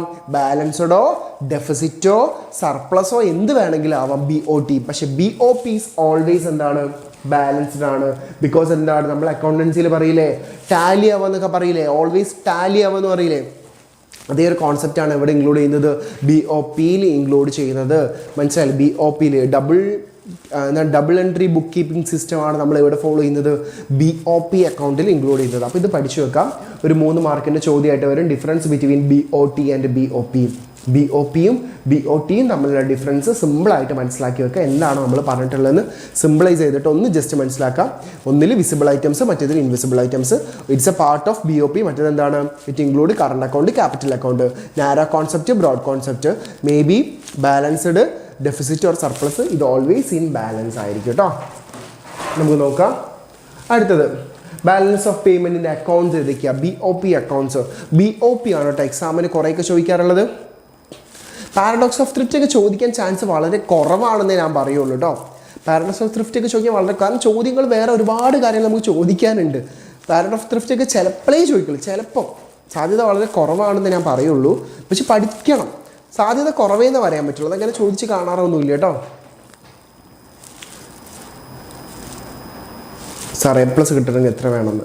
A+ കിട്ടണമെങ്കിൽ അതിൻ്റെ +1 മാർക്കും കൂടെ കൺസിഡർ ചെയ്തുകൊണ്ട് ഇപ്പോൾ +2 A+ കിട്ടും എന്നുള്ളത് നോക്കാൻ പറ്റുള്ളൂ. നിനക്ക് +1 എത്ര മാർക്കുണ്ട്? മനസ്സിലായില്ലേ? നിങ്ങൾ +1 +2 കൂട്ടിയാൽ 180 മാർക്ക് കിട്ടിയാൽ നിനക്ക് A+ കിട്ടും കേട്ടോ. +1 +2 കൂടെ കൂട്ടി കഴിഞ്ഞിട്ട് 180 മാർക്ക്, 200-ൽ 180 മാർക്ക് കിട്ടി കഴിഞ്ഞിട്ടുണ്ടെങ്കിൽ നിനക്ക് A+ കിട്ടും കേട്ടോ. നിങ്ങൾ നോക്കുക BOPയുടെ അക്കൗണ്ട്. BOPയുടെ ഫസ്റ്റ് അക്കൗണ്ടാണ് ഇത് കറണ്ട് അക്കൗണ്ട് കേട്ടോ. BOPയുടെ ഫസ്റ്റ് അക്കൗണ്ടാണ് നമ്മൾ പറയുന്നത് കറണ്ട് അക്കൗണ്ട്. BOPയുടെ ഫസ്റ്റ് അക്കൗണ്ട് കറണ്ട് അക്കൗണ്ട്. ഇത് shows a transaction related to goods, service and transfer payment. അപ്പം BOPയുടെ അക്കൗണ്ടിൽ ഫസ്റ്റ് അക്കൗണ്ടാണ് കറണ്ട് അക്കൗണ്ട്. കറണ്ട് അക്കൗണ്ടിൽ നമ്മൾ കറണ്ട് അക്കൗണ്ട് കുറേ കേട്ടിട്ടുണ്ട്, ബാങ്കിലൊക്കെ കേട്ടിട്ടുണ്ട്. +1 ഡബിൾ പാസ് അല്ല ഞാൻ ചോദിക്കുന്നത്, മാർക്ക് എത്ര ഉണ്ടെന്നാണ് ചോദിക്കുന്നത്. രണ്ടും കൂടെ കൂട്ടിക്കഴിഞ്ഞാൽ 200-ൽ 180 മാർക്ക് ഉണ്ടെങ്കിൽ നിനക്ക് A+ കിട്ടും. അങ്ങനെയാണ്. ഓക്കെ, കറണ്ട് അക്കൗണ്ടിൽ എന്താണ്? It shows the transaction related to goods, service and transfer payments. ഇനി കറണ്ട് അക്കൗണ്ട് സർപ്ലസ് ആണെങ്കിൽ എന്താണ്? റെസീപ്റ്റ് കൂടുതലും പേയ്മെൻറ്റ്സ് കുറവാണെങ്കിൽ അതെന്തായിരിക്കും? സർപ്ലസ് ആയിരിക്കും. കറണ്ട് അക്കൗണ്ട് ഡെഫിസിറ്റ് ആണെങ്കിൽ എന്താണ്? പേയ്മെൻറ്റ് കൂടുതലും റെസീപ്റ്റ് കുറവാണെങ്കിൽ അതെന്തായിരിക്കും? ഡെഫിസിറ്റ് ആയിരിക്കും. കറണ്ട് അക്കൗണ്ട് ബാലൻസ് ആണെങ്കിൽ പേയ്മെൻറ്റും റെസീപ്റ്റും എന്താണ്? ഈക്വൽ ആവുന്ന പോയിന്റ് ആയിരിക്കും. അപ്പോൾ നിങ്ങൾ എന്ത് ചെയ്യുക? BOP ചോദിച്ചിട്ട് എന്ത് ചെയ്യുക? ഈ ഒരു സാധനം എന്ത് ചെയ്യുക? ജസ്റ്റ് എഴുതി വെക്കുക. BOPയുടെ അക്കൗണ്ട്സ് എക്സാമിന് ചോദിക്കും കേട്ടോ. BOP അക്കൗണ്ട് എന്താണെന്നുള്ളത് എക്സാമിന് ചോദിക്കാറുണ്ട്. 92 ഉണ്ട് +1-ൽ. ഓക്കെ, അപ്പോൾ നിങ്ങൾ എന്ത് ചെയ്യുക? ഇതിലും എന്ത് ചെയ്യുക? ഇതിൽ 100-ൽ 100 പറ്റുമെങ്കിൽ അത്രയും വാങ്ങിക്കാം. 90 അതിലും വാങ്ങിച്ചു കഴിഞ്ഞാൽ 180 ആയില്ലേ? 180 ഉണ്ടെങ്കിൽ നിങ്ങൾ A+ കിട്ടും. ഞാൻ ഇപ്പോഴും പറയുന്നത് A+നേക്കാൾ കൂടുതൽ നമുക്ക് എന്താണ് വേണ്ടത്? ഫുൾ മാർക്കാണ് വേണ്ടത് കേട്ടോ. ഇനി BOPയുടെ രണ്ടാമത്തെ അക്കൗണ്ട് ക്യാപിറ്റൽ അക്കൗണ്ട്. BOPയുടെ ഫസ്റ്റ് അക്കൗണ്ട് കറണ്ട് അക്കൗണ്ട് ആണെങ്കിൽ രണ്ടാമത്തെ അക്കൗണ്ട് ഏതാണ്? Capital account. ക്യാപിറ്റൽ അക്കൗണ്ട് നമുക്കറിയാം ഫോറിൻ ഡയറക്റ്റ്, അതായത് ലെൻഡിങ്, ബോറോയിങ്, ഇൻവെസ്റ്റ്മെൻറ്റ്. എന്തൊക്കെയാണ്? Lending, borrowing, investment. ഇങ്ങനെയുള്ള കാര്യങ്ങൾ ഇൻക്ലൂഡ് ചെയ്യുന്ന അക്കൗണ്ടാണ് ഇത്. ഇങ്ങനെയുള്ള കാര്യങ്ങൾ ഇൻക്ലൂഡ് ചെയ്യുന്ന അക്കൗണ്ടാണ് ഇത്. ഇത് ക്യാപിറ്റൽ അക്കൗണ്ട്. ക്യാപിറ്റൽ അക്കൗണ്ടിൽ ഫോറിൻ ഡയറക്റ്റ് ഇൻവെസ്റ്റ്മെൻ്റ് ഉണ്ട്, ഫോറിൻ ഇൻസ്റ്റിറ്റ്യൂഷൻ ഇൻവെസ്റ്റ്മെൻറ്റ്സ് ഉണ്ട്. Record the transactions of asset, money, shares, bond. ഇങ്ങനെയുള്ള കാര്യങ്ങളാണ് നമ്മൾ ഈ അക്കൗണ്ടിൽ, ക്യാപിറ്റൽ അക്കൗണ്ടിൽ എന്ത് ചെയ്യുന്നത്? ഇൻക്ലൂഡ് ചെയ്യുന്നത്. ഏതൊക്കെയാണ്? Asset, money, shares, bond, FDI, FII. Short points ആണ്, ഷോർട്ട് പോയിന്റ്സ് ആണ്. എഴുതി വെക്കണേ. ഇമ്പോർട്ടൻറ്റ് കീ വേർഡ്സ് വിത്ത് എന്താണ്? കീവേഡ്സ് ഷോർട്ട് ആക്കിയിട്ട് നമ്മൾ തരുന്നുണ്ട്. ഈ എക്സാമിൻ്റെ ആൻസർ ഷീറ്റിൽ നിങ്ങൾ എഴുതേണ്ട ഫണ്ടമെൻ്റൽ പോയിന്റ്സ് ഇതാണ് ഇപ്പോൾ നമ്മൾ പ്രൊവൈഡ് ചെയ്യില്ല കേട്ടോ. സർ +2 ഡിജിറ്റൽ മാർക്കറ്റിംഗ് പഠിക്കാൻ പറ്റിയ ഒരു ഇൻസ്റ്റിറ്റ്യൂട്ട് പറയാമോ? ഡിജിറ്റൽ മാർക്കറ്റിംഗ് ഒരുപാട് ഇൻസ്റ്റിറ്റ്യൂഷൻസ് ഉണ്ട്. എവിടെ ലൊക്കേറ്റ് ചെയ്യുന്നത് എനിക്കറിയില്ല. കാലിക്കറ്റിലൊക്കെ അത്യാവശ്യം നല്ല ഇൻസ്റ്റിറ്റ്യൂഷൻസ് ഉണ്ട്. എനിക്കൊന്ന് CDA അക്കാദമി ഒക്കെ അത്യാവശ്യം നല്ല ഇൻസ്റ്റിറ്റ്യൂട്ടാണെന്ന് എനിക്ക് തോന്നുന്നു. നോക്കിയിട്ട് അടുത്ത ക്ലാസ്സിൽ ഞാൻ പറഞ്ഞുതരാം കേട്ടോ. അടുത്തെന്താണ് ഒഫീഷ്യൽ റിസർവ് അക്കൗണ്ട്. എന്താണ് ഒഫീഷ്യൽ റിസർവ് അക്കൗണ്ട്? നമുക്ക് നോക്കാം ഒഫീഷ്യൽ റിസർവ് അക്കൗണ്ട് എന്താണെന്ന്. It shows the change in official reserves. അതായത് ഫോറിൻ എക്സ്ചേഞ്ച് റിസർവുമായിട്ട് ബന്ധപ്പെട്ട കാര്യങ്ങൾ ഡീൽ ചെയ്യുന്ന അക്കൗണ്ടാണ് ഇത്. Official reserve account. റിസർവ് പൈസകളൊക്കെ സൂക്ഷിച്ച് വെക്കുന്ന അക്കൗണ്ടാണ് ഇത് reserve account. Last account errors and omissions account. It deals with errors and omissions of BOP accounting. തെറ്റുകളും കുറ്റങ്ങളൊക്കെ വരുമ്പോൾ അത് ക്ലാരിഫൈ ചെയ്യാനും സെറ്റ് ചെയ്യാൻ വേണ്ടിയിട്ടാണ് എന്ത് ചെയ്യുന്നത്. എടാ ഓപ്പൺ എക്കോണമി ലാസ്റ്റായിട്ട് പറഞ്ഞു. എടാ ഓപ്പൺ എക്കോണമി എന്ന് വെച്ചാൽ എന്താ? ഒരു രാജ്യം വേറൊരു രാജ്യവുമായിട്ട് കണക്ഷൻ ഉണ്ടെങ്കിൽ, അതായത് one country economic transaction with the rest of the world. ഒരു രാജ്യം ബാക്കി രാജ്യങ്ങളുമായിട്ട് എക്സ്പോർട്ട് ചെയ്യുന്നുണ്ടെങ്കിൽ, ഇമ്പോർട്ട് ചെയ്യുന്നുണ്ടെങ്കിൽ, ഫോറിൻ ഡയറക്റ്റ് ഇൻവെസ്റ്റ്മെൻറ്റ് നടത്തുന്നുണ്ടെങ്കിൽ, ഫോറിൻ ഇൻസ്റ്റിറ്റ്യൂഷൻ ഇൻവെസ്റ്റ്മെൻറ്റ് നടത്തുന്നുണ്ടെങ്കിൽ, which is called open economy. ഒരു രാജ്യം വേറൊരു രാജ്യമായിട്ട് ഇൻറ്റഗ്രേറ്റ് ചെയ്യുന്നുണ്ടെങ്കിൽ, കണക്ട് ചെയ്യുന്നുണ്ടെങ്കിൽ, ലിങ്ക് ചെയ്യുന്നുണ്ടെങ്കിൽ, which is called open economy കേട്ടോ. ഇമ്പോർട്ടൻറ്റ് ക്വസ്റ്റ്യൻസ് നമ്മൾ ചെയ്യുന്നത് ചൊവ്വാഴ്ച രാത്രി 7:30 കേട്ടോ. ചൊവ്വാഴ്ച രാത്രി 7:30 നമ്മൾ ചെയ്യുന്നത് കേട്ടോ. ഓക്കെ. അപ്പോൾ 4 അക്കൗണ്ട്സ് നിങ്ങൾ പഠിച്ചു വെക്കുക. BOPയുടെ 4 അക്കൗണ്ട്സ് ഏതൊക്കെയാണ്? BOPയുടെ 4 accounts current account, capital account, official reserve account, errors and omissions account. 4 accounts പഠിച്ചു വെക്കണേ. ബേസിക് പോയിന്റ്സ് എഴുതി വെക്കണം കേട്ടോ. ഇനി നിങ്ങൾ നോക്കാം ഫോറിൻ എക്സ്ചേഞ്ച് മാർക്കറ്റ് എന്താ നമുക്ക് നോക്കാം. The market for exchanging the currency of a nation to one currency of another nation. എടാ ഒരു രാജ്യത്തിൻ്റെ കറൻസി മറ്റു രാജ്യത്തിൻ്റെ കറൻസിയുമായിട്ട് എന്ത് ചെയ്യുന്നുണ്ട്? വിൽക്കുന്ന മാർക്കറ്റാണ് ഇത് ഫോറിൻ എക്സ്ചേഞ്ച് മാർക്കറ്റ്. മനസ്സിലായില്ല? അപ്പോൾ എക്സ്ചേഞ്ച് റേറ്റ് എന്താണെന്ന് ചോദിക്കും. One currency in terms of another currency, one currency in terms of another currency, one currency in terms of another currency. എന്താണ്? എടാ നിങ്ങൾ ആലോചിച്ച് വെക്കാം. $1 കേട്ടോ. $1 ഈസിക്കൽ എത്ര ഇന്ത്യൻ റുപ്പീസാണ്? 90 ഇന്ത്യൻ റുപ്പീസ് ആണ് കേട്ടോ. 90 ഇന്ത്യൻ റുപ്പീസാണ്. $1 ഇന്ത്യയിൽ കൊടുത്തു കഴിഞ്ഞാൽ എത്ര കിട്ടും? 90 ഇന്ത്യൻ രൂപ കിട്ടും. $1 ഇന്ത്യയിൽ കൊടുത്തു കഴിഞ്ഞാൽ 90 ഇന്ത്യൻ രൂപ കിട്ടും എന്നാണ് നമ്മൾ പറയുന്നത് കേട്ടോ. 90 ഇന്ത്യൻ രൂപ കിട്ടും. ഇതിനാണ് നമ്മൾ എന്താ പറയുക? എക്സ്ചേഞ്ച് റേറ്റ് എന്ന് പറയുക കേട്ടോ. $1 മാറിക്കഴിഞ്ഞാൽ 90 ഇന്ത്യൻ റുപ്പീസ് കിട്ടും. The price of one currency in terms of another currency, the rate at which the currency of a nation may be exchanged for another. ഇനി ഒരു ഇന്ത്യൻ രൂപ കൊടുത്തു കഴിഞ്ഞാൽ, ഒരു ഇന്ത്യൻ റുപ്പി കൊടുത്തിട്ടുണ്ടെങ്കിൽ, ഒരു ഇന്ത്യൻ രൂപ കൊടുത്തിട്ടുണ്ടെങ്കിൽ എത്ര വിയറ്റ്നാം ഡോങ് കിട്ടും? 284 ഡോങ് കിട്ടും. വിയറ്റ്നാം ഡോങ് കിട്ടും കേട്ടോ. വിയറ്റ്നാം ഡോങ്, ഈ സ്പെല്ലിംഗ് തന്നെ തോന്നുന്നത് വിയറ്റ്നാം ഡോങ് കിട്ടും. ഇതിനാണ് നമ്മൾ എന്താ പറയുക? എക്സ്ചേഞ്ച് റേറ്റ് എന്ന് പറയും കേട്ടോ. Which is exactly called exchange rate. അതായത് one currency in terms of another currency, one currency in terms of another currency. നിങ്ങൾ മനസ്സിലാക്കുക, കറൻസി എക്സ്ചേഞ്ച് ബൈ ചെയ്യുന്നതും സെല്ല് ചെയ്യുന്നതും ചെയ്ത മാർക്കറ്റ്. വൺ കറൻസി വേറെ കറൻസി ആയിട്ട് ബൈ ചെയ്യുന്നതും സെല്ല് ചെയ്ത മാർക്കറ്റാണ് ഇത് exchange rate market. Exchange rate എന്ന് വെച്ചാൽ എന്താണ്? One currency in terms of another currency, one currency in terms of another currency കേട്ടോ. എടാ ചൊവ്വാഴ്ച ലൈവിലേക്ക് വരുന്നതിന് മുന്നേ നിങ്ങൾ കംപ്ലീറ്റ്ലി പഠിച്ച് സെറ്റായിരിക്കണം. മനസ്സിലായില്ലേ? കംപ്ലീറ്റ്ലി പഠിച്ച് സെറ്റായിട്ട് വേണം. എടാ നിങ്ങളോട് എനിക്ക് പറയാനുള്ളത്, നമ്മൾ ചാപ്റ്റർ ഇപ്പം കഴിയും, കുറച്ചുള്ളൂ, 2 സ്ലൈഡും കൂടെ ഉള്ളൂ. നിങ്ങളൊരു കാര്യം മനസ്സിലാക്കുക, നിങ്ങൾക്ക് പഠിക്കാനുള്ള എല്ലാ ബെനിഫിറ്റും ഉണ്ട്. എല്ലാവിധ ബെനിഫിറ്റും നിങ്ങൾക്ക് എന്ത് ചെയ്യുന്നുണ്ട്? നിങ്ങൾക്ക് കിട്ടുന്നുണ്ട്. സ്കൂളുകളിൽ നിന്ന് ക്ലാസ് കിട്ടുന്നുണ്ട്, നിങ്ങൾ ട്യൂഷൻ ക്ലാസ്സുകളിൽ നിന്ന് ക്ലാസ് കിട്ടുന്നുണ്ട്, നമ്മുടെ ക്ലാസ്സുകളിൽ നിന്ന്, യൂട്യൂബിൽ നമ്മുടേതും ഏതും നിങ്ങൾക്ക് കാണാം, എന്തും നിങ്ങൾക്ക് ആക്സസ് ചെയ്യാൻ പറ്റും. നിങ്ങൾ പഠിക്കുമെങ്കിൽ നിങ്ങളുടെ വീട്ടുകാരെ പട്ടിണി കിടന്നിട്ടാണെങ്കിൽ പോലും നിങ്ങളെ പഠിപ്പിക്കും. എടാ നമുക്ക് എന്ത് കുറവുള്ളത്? ഫോണുണ്ട്, വസ്ത്രങ്ങളുണ്ട്, ഭക്ഷണമുണ്ട്, വീടുണ്ട്, എല്ലാവിധ ബെനിഫിറ്റുകളും നമുക്ക് പാരൻസ് തരുന്നുണ്ട്. ഇനി നമ്മൾ ചെയ്യേണ്ട അവർക്ക് നമ്മൾ കൊടുക്കേണ്ട ഒരു ഗിഫ്റ്റ് എന്താ?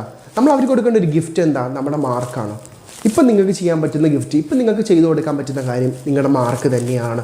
അപ്പം നിങ്ങളൊരു കാര്യം മനസ്സിലാക്കുക, നിങ്ങളെ കൊണ്ട് പറ്റുന്ന രീതിയിൽ നിങ്ങൾ ചെയ്യാം. ഓരോരുത്തർക്കും ഓരോ കപ്പാസിറ്റി ആണ്. നിങ്ങളെ കൊണ്ട് പറ്റുന്ന പോലെ നിങ്ങൾ ചെയ്താൽ മതി. കുറയരുത്, മോശമാവരുത്. മനസ്സിലായില്ലേ? നിങ്ങൾ എന്ത് ചെയ്യുക? നിങ്ങൾ വിശ്വസിക്കുക. എടാ നമ്മൾ വിശ്വസിച്ചില്ലെങ്കിൽ നമ്മളെ വിശ്വസിക്കാൻ വേറെ ഒരുത്തനും ഉണ്ടാവില്ല. നമ്മൾ തന്നെ വിശ്വസിക്കണം. മനസ്സിലായില്ലേ? അത് വേണം. നമുക്ക് നമ്മളിൽ ഒരു വിശ്വാസം വേണം, എന്നാലേ കാര്യങ്ങൾ മുന്നോട്ട് പോകുള്ളൂ. എടാ എല്ലാം നിങ്ങൾക്ക് ഇപ്പം പല ആൾക്കാരും ഒന്നും പഠിക്കാത്ത ആൾക്കാരാണ്. എന്നാൽ പോലും നിങ്ങൾ എന്ത് ചെയ്യുക? നിങ്ങൾ ഷുവർ ക്വസ്റ്റ്യൻസ് എങ്കിലും നിങ്ങൾ പഠിച്ചു വെച്ച് പോവുക. എടാ അത്യാവശ്യം സ്റ്റേബിൾ മാർക്ക് കിട്ടും. നിങ്ങളെന്ത് ഇന്നെങ്കിലും ഇന്ന് പഠിച്ചു തുടങ്ങുക, കിട്ടും. മനസ്സിലായില്ലേ?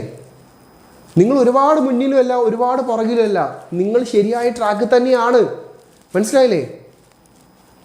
അത് നിങ്ങളെപ്പോഴും മനസ്സിലാക്കുക. ജീവിതത്തിൽ ഒരുപാട് അവസരങ്ങൾ നിങ്ങൾക്ക് വരും. നിങ്ങളിപ്പോൾ റെയിൽവേ സ്റ്റേഷനിൽ നിൽക്കുകയാണെങ്കിൽ ഒരുപാട് ട്രെയിൻ പോകുന്നുണ്ട്. ഏതെങ്കിലും ട്രെയിനിൽ ചാടി കയറാൻ വേണ്ടിയിട്ടല്ല നമ്മൾ നിൽക്കുന്നത്. നമ്മൾ നമ്മുടെ സമയത്ത് കൃത്യമായിട്ട് വരുന്ന ട്രെയിനിൽ കയറിയാൽ മാത്രമേ നമ്മൾ കൃത്യമായ ഡെസ്റ്റിനേഷനിലേക്ക് എത്തുള്ളൂ. അത് തന്നെയാണ് നമ്മൾ ചെയ്യേണ്ടത്. ഇപ്പം നിങ്ങൾ ചെയ്യേണ്ടത് നിങ്ങൾക്ക് വേണ്ട കാര്യങ്ങളാണ്. ഇപ്പോൾ ഈ +2 എക്സാമിന് നല്ലൊരു സ്റ്റേബിൾ മാർക്ക് സ്കോർ ചെയ്യുക എന്നുള്ളതാണ് നിങ്ങൾ ഇപ്പം ചെയ്യേണ്ട കാര്യം.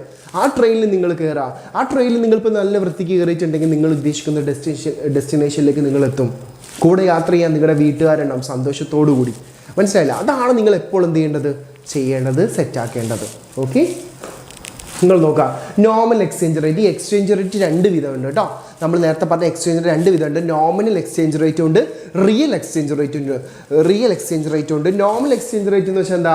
Is A rate at which one currency exchange for another currency. അതായത് $1 = 90 ഇന്ത്യൻ റുപ്പീസ് എന്ന് പറയുന്നത്. ജസ്റ്റ് സിമ്പിളായിട്ട് പറയാണ്, $1 എന്ന് വെച്ചാൽ 90 ഇന്ത്യൻ രൂപയാണ്. അതായത് 1 currency in terms of another currency. Just nominally നമ്മൾ പറയുകയാണ്, $1 കൊടുത്ത് 90 ഇന്ത്യൻ രൂപ കിട്ടും. ഇതാണ് നമ്മൾ കൃത്യമായിട്ട് പറയുന്നത്. അല്ലെങ്കിൽ $1 കൊടുത്താൽ ഇത്ര ഇന്ത്യൻ രൂപ കിട്ടും.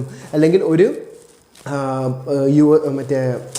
പൗണ്ട് കൊടുത്തു കഴിഞ്ഞാൽ ഇത്ര ഇന്ത്യൻ രൂപ കിട്ടും. ഇതാണ് നമ്മൾ എന്ത് ചെയ്യുന്നത്, കൃത്യമായിട്ട് പറയുന്നത്. ഇങ്ങനെ പറയുന്നതിന് നമ്മൾ എന്താ പറയുക? Normal exchange rate. വേറൊരു എക്സ്ചേഞ്ച് റേറ്റും കൂടെ ഉണ്ട്. ഏതാണത്? Real exchange rate. ഈ റിയൽ എക്സ്ചേഞ്ച് റേറ്റ് എന്ന് പറയുന്നത് പർച്ചേസിങ് പവറിനെ അടിസ്ഥാനപ്പെടുത്തിയിരിക്കും. എടാ നമുക്കറിയാം, $1 ഇന്ത്യൻ രൂപ എന്ന് വെച്ചാൽ $1 എന്ന് വെച്ചാൽ 90 ഇന്ത്യൻ രൂപയാണ്. പക്ഷെ എന്താണ്, സാധനങ്ങൾക്കും സേവനങ്ങൾക്കും വില വ്യത്യാസമല്ലേ? അമേരിക്കയിൽ ഒരു ചായക്ക് ചിലപ്പോൾ $5 ഉണ്ടെങ്കിൽ, $5 എന്ന് പറയുമ്പോൾ നാട്ടിൽ ഏകദേശം എത്രയായി? 450 രൂപ. ഇന്ത്യയിൽ ഒരു ചായക്ക് 10 രൂപയേ ഉള്ളൂ. അപ്പോൾ പർച്ചേസിങ് പവർ വ്യത്യാസമുണ്ട്. സാധന സേവനങ്ങൾക്ക് ഓരോ രാജ്യങ്ങളിലും ഓരോ വിലയാണുള്ളത്, ഓരോ പ്രൈസാണുള്ളത്. മനസ്സിലായില്ലേ? ഓരോ സാധന സേവനങ്ങൾക്കും ഓരോ വിലയാണുള്ളത് ഓരോ രാജ്യങ്ങളിലും. അതിനെ അടിസ്ഥാനപ്പെടുത്തിയിട്ട് എക്സ്ചേഞ്ച് റേറ്റ് ഡിറ്റർമിൻ ചെയ്യുന്ന പ്രോസസ്സാണ് ഇത് റിയൽ എക്സ്ചേഞ്ച് റേറ്റ് കേട്ടോ. റിയൽ എക്സ്ചേഞ്ച് റേറ്റ് നിങ്ങൾ നോക്കാം. Here purchasing power of 2 currencies are considered. ഇവിടെ ഇക്വേഷൻ നിങ്ങൾ നോക്കുക. ഈ ഇക്വേഷൻ നിങ്ങൾ ഇമ്പോർട്ടൻ്റ് ആയിട്ട് പഠിച്ചു വെക്കണം. കേട്ടോ. ഈ ഇക്വേഷൻ കൃത്യമായിട്ട് നിങ്ങൾ എന്ത് ചെയ്യണം? പഠിച്ചു വെക്കണം. എന്താണ് real exchange rate? R = E × PF / P. ഇതാണ് നമ്മുടെ ഇക്വേഷൻ. R എന്ന് വെച്ചാൽ റിയൽ എക്സ്ചേഞ്ച് റേറ്റ്, E എന്ന് വെച്ചാൽ നോർമൽ എക്സ്ചേഞ്ച് റേറ്റ്, PF എന്ന് വെച്ചാൽ price in foreign country, P എന്ന് വെച്ചാൽ പ്രൈസ് ഇൻ ഡൊമസ്റ്റിക് കൺട്രി. ഇവിടെ ഒറ്റ കാര്യങ്ങൾ നോക്കുക. സപ്പോസ് നമുക്കിവിടെ ഒരു ക്വസ്റ്റ്യൻ ചെയ്യാനുണ്ട്, ഒരു പ്രോബ്ലം ചെയ്യാനുണ്ട്. നിങ്ങൾക്ക് കിട്ടുന്ന വാല്യൂ, നിങ്ങൾക്ക് കിട്ടുന്ന ആൻസർ സപ്പോസ് R = നിങ്ങൾക്ക് കിട്ടുന്ന ആൻസർ 1 ആണെങ്കിൽ ബോത്ത് കൺട്രീസിൽ, അതായത് 2 രാജ്യങ്ങളിലും ബോത്ത് കൺട്രീസിൽ എന്താണ് സെയിം ആയിരിക്കും എന്ത് വരിക? സാധനത്തിൻ്റെ വില സെയിം ആയിരിക്കും വരിക. ഓക്കെ, സോറി, 2 സാധനങ്ങളുടെ വില സെയിം ആയിരിക്കും. ഇനി R > 1 ആണെങ്കിൽ എന്തായിരിക്കും? പ്രൈസ് ഇൻ ഫോറിൻ കൺട്രി എന്തായിരിക്കും? ഹയർ ആയിരിക്കും, കൂടുതലായിരിക്കും എന്ന് മനസ്സിലാക്കാം. ഓക്കെ, രണ്ടാമത് എന്താണ്? R < 1 ആണെങ്കിൽ പ്രൈസ് ഇൻ ഡൊമസ്റ്റിക് കൺട്രി ആയിരിക്കും കൂടുതൽ. സാധനത്തിൻ്റെ വില ഡൊമസ്റ്റിക് കൺട്രിയിലായിരിക്കും കൂടുതൽ. ഇതൊന്ന് ജസ്റ്റ് മനസ്സിലാക്കുക. നമുക്കൊരു പ്രോബ്ലം ചെയ്യാനുണ്ട്. ഒരു പ്രോബ്ലം, സിമ്പിൾ പ്രോബ്ലം ആണ്. അതായത് നമ്മളെ ഡൊമസ്റ്റിക് കൺട്രി ഏതാ? ഇന്ത്യയാണ്. ഇന്ത്യയും ഡോളറും വെച്ച് നമുക്കൊരു ക്വസ്റ്റ്യൻ ചെയ്ത് നോക്കാം. ഈ ഇക്വേഷൻ പഠിച്ചു വെക്കാം. ഇത് ബേസ് ചെയ്തുകൊണ്ടുള്ളൊരു ചോദ്യമാണ് നമ്മൾ ചെയ്യുന്നത്. സപ്പോസ് നിങ്ങൾ നോക്കുക, ഇതാണ് ക്വസ്റ്റ്യൻ. ഇപ്പം പറഞ്ഞുതരാം. ക്വസ്റ്റ്യൻ നമുക്ക് എഴുതാം. എന്താണ്? ആപ്പിളിന് ഇന്ത്യയിൽ 100 രൂപയും അമേരിക്കയിൽ $2 ആപ്പിളിൻ്റെ പ്രൈസ് ഇന്ത്യയിൽ എത്രയാണ്? ഇന്ത്യയിൽ 100 രൂപ. അമേരിക്കയിൽ ആപ്പിളിൻ്റെ പ്രൈസ് എത്രയാണ്? $2 ആണ്. നോമിനൽ എക്സ്ചേഞ്ച് റേറ്റ് എത്രയാണ്? നോമിനൽ എക്സ്ചേഞ്ച് റേറ്റ് അതായത് E എത്രയാണ്? E = എത്രയാണ്? അത് $1 = 50 ഇന്ത്യൻ റുപ്പീസ് ആണ്. നിങ്ങളോട് ചോദിച്ചിട്ടുള്ളത് എന്താണ്? Find real exchange rate. ഇതാണ് ചോദ്യം. Find real exchange rate. ഇതാണ് നിങ്ങളോട് ചോദിച്ച ചോദ്യം. ആൻഡ് ഓൾസോ ഫൈൻഡ് എവിടെയാണ് വില കൂടുതൽ, ഇന്ത്യയിലാണോ അമേരിക്കയിലാണോ എന്ത് വില കൂടുതൽ, ഇന്ത്യയിലാണോ അമേരിക്കയിലാണോ എന്തിന് വില കൂടുതൽ, ആപ്പിളിന് വില കൂടുതൽ. ഇതെങ്ങനെ കണ്ടുപിടിക്കുക? നമ്മൾ നേരെ ഇക്വേഷൻ പുട്ട് ചെയ്ത് കൊടുക്കാം. നമ്മുടെ ഇക്വേഷൻ എന്താ? നമ്മുടെ ഇക്വേഷൻ റിയൽ എക്സ്ചേഞ്ച് റേറ്റ് ആണ് കണ്ടുപിടിക്കാൻ ചോദിച്ചത്. R is equal to, answer നമുക്കിവിടെ ചെയ്യാം. ആൻസർ നിങ്ങൾ നോക്കാം. R is equal to E into P F divided by P.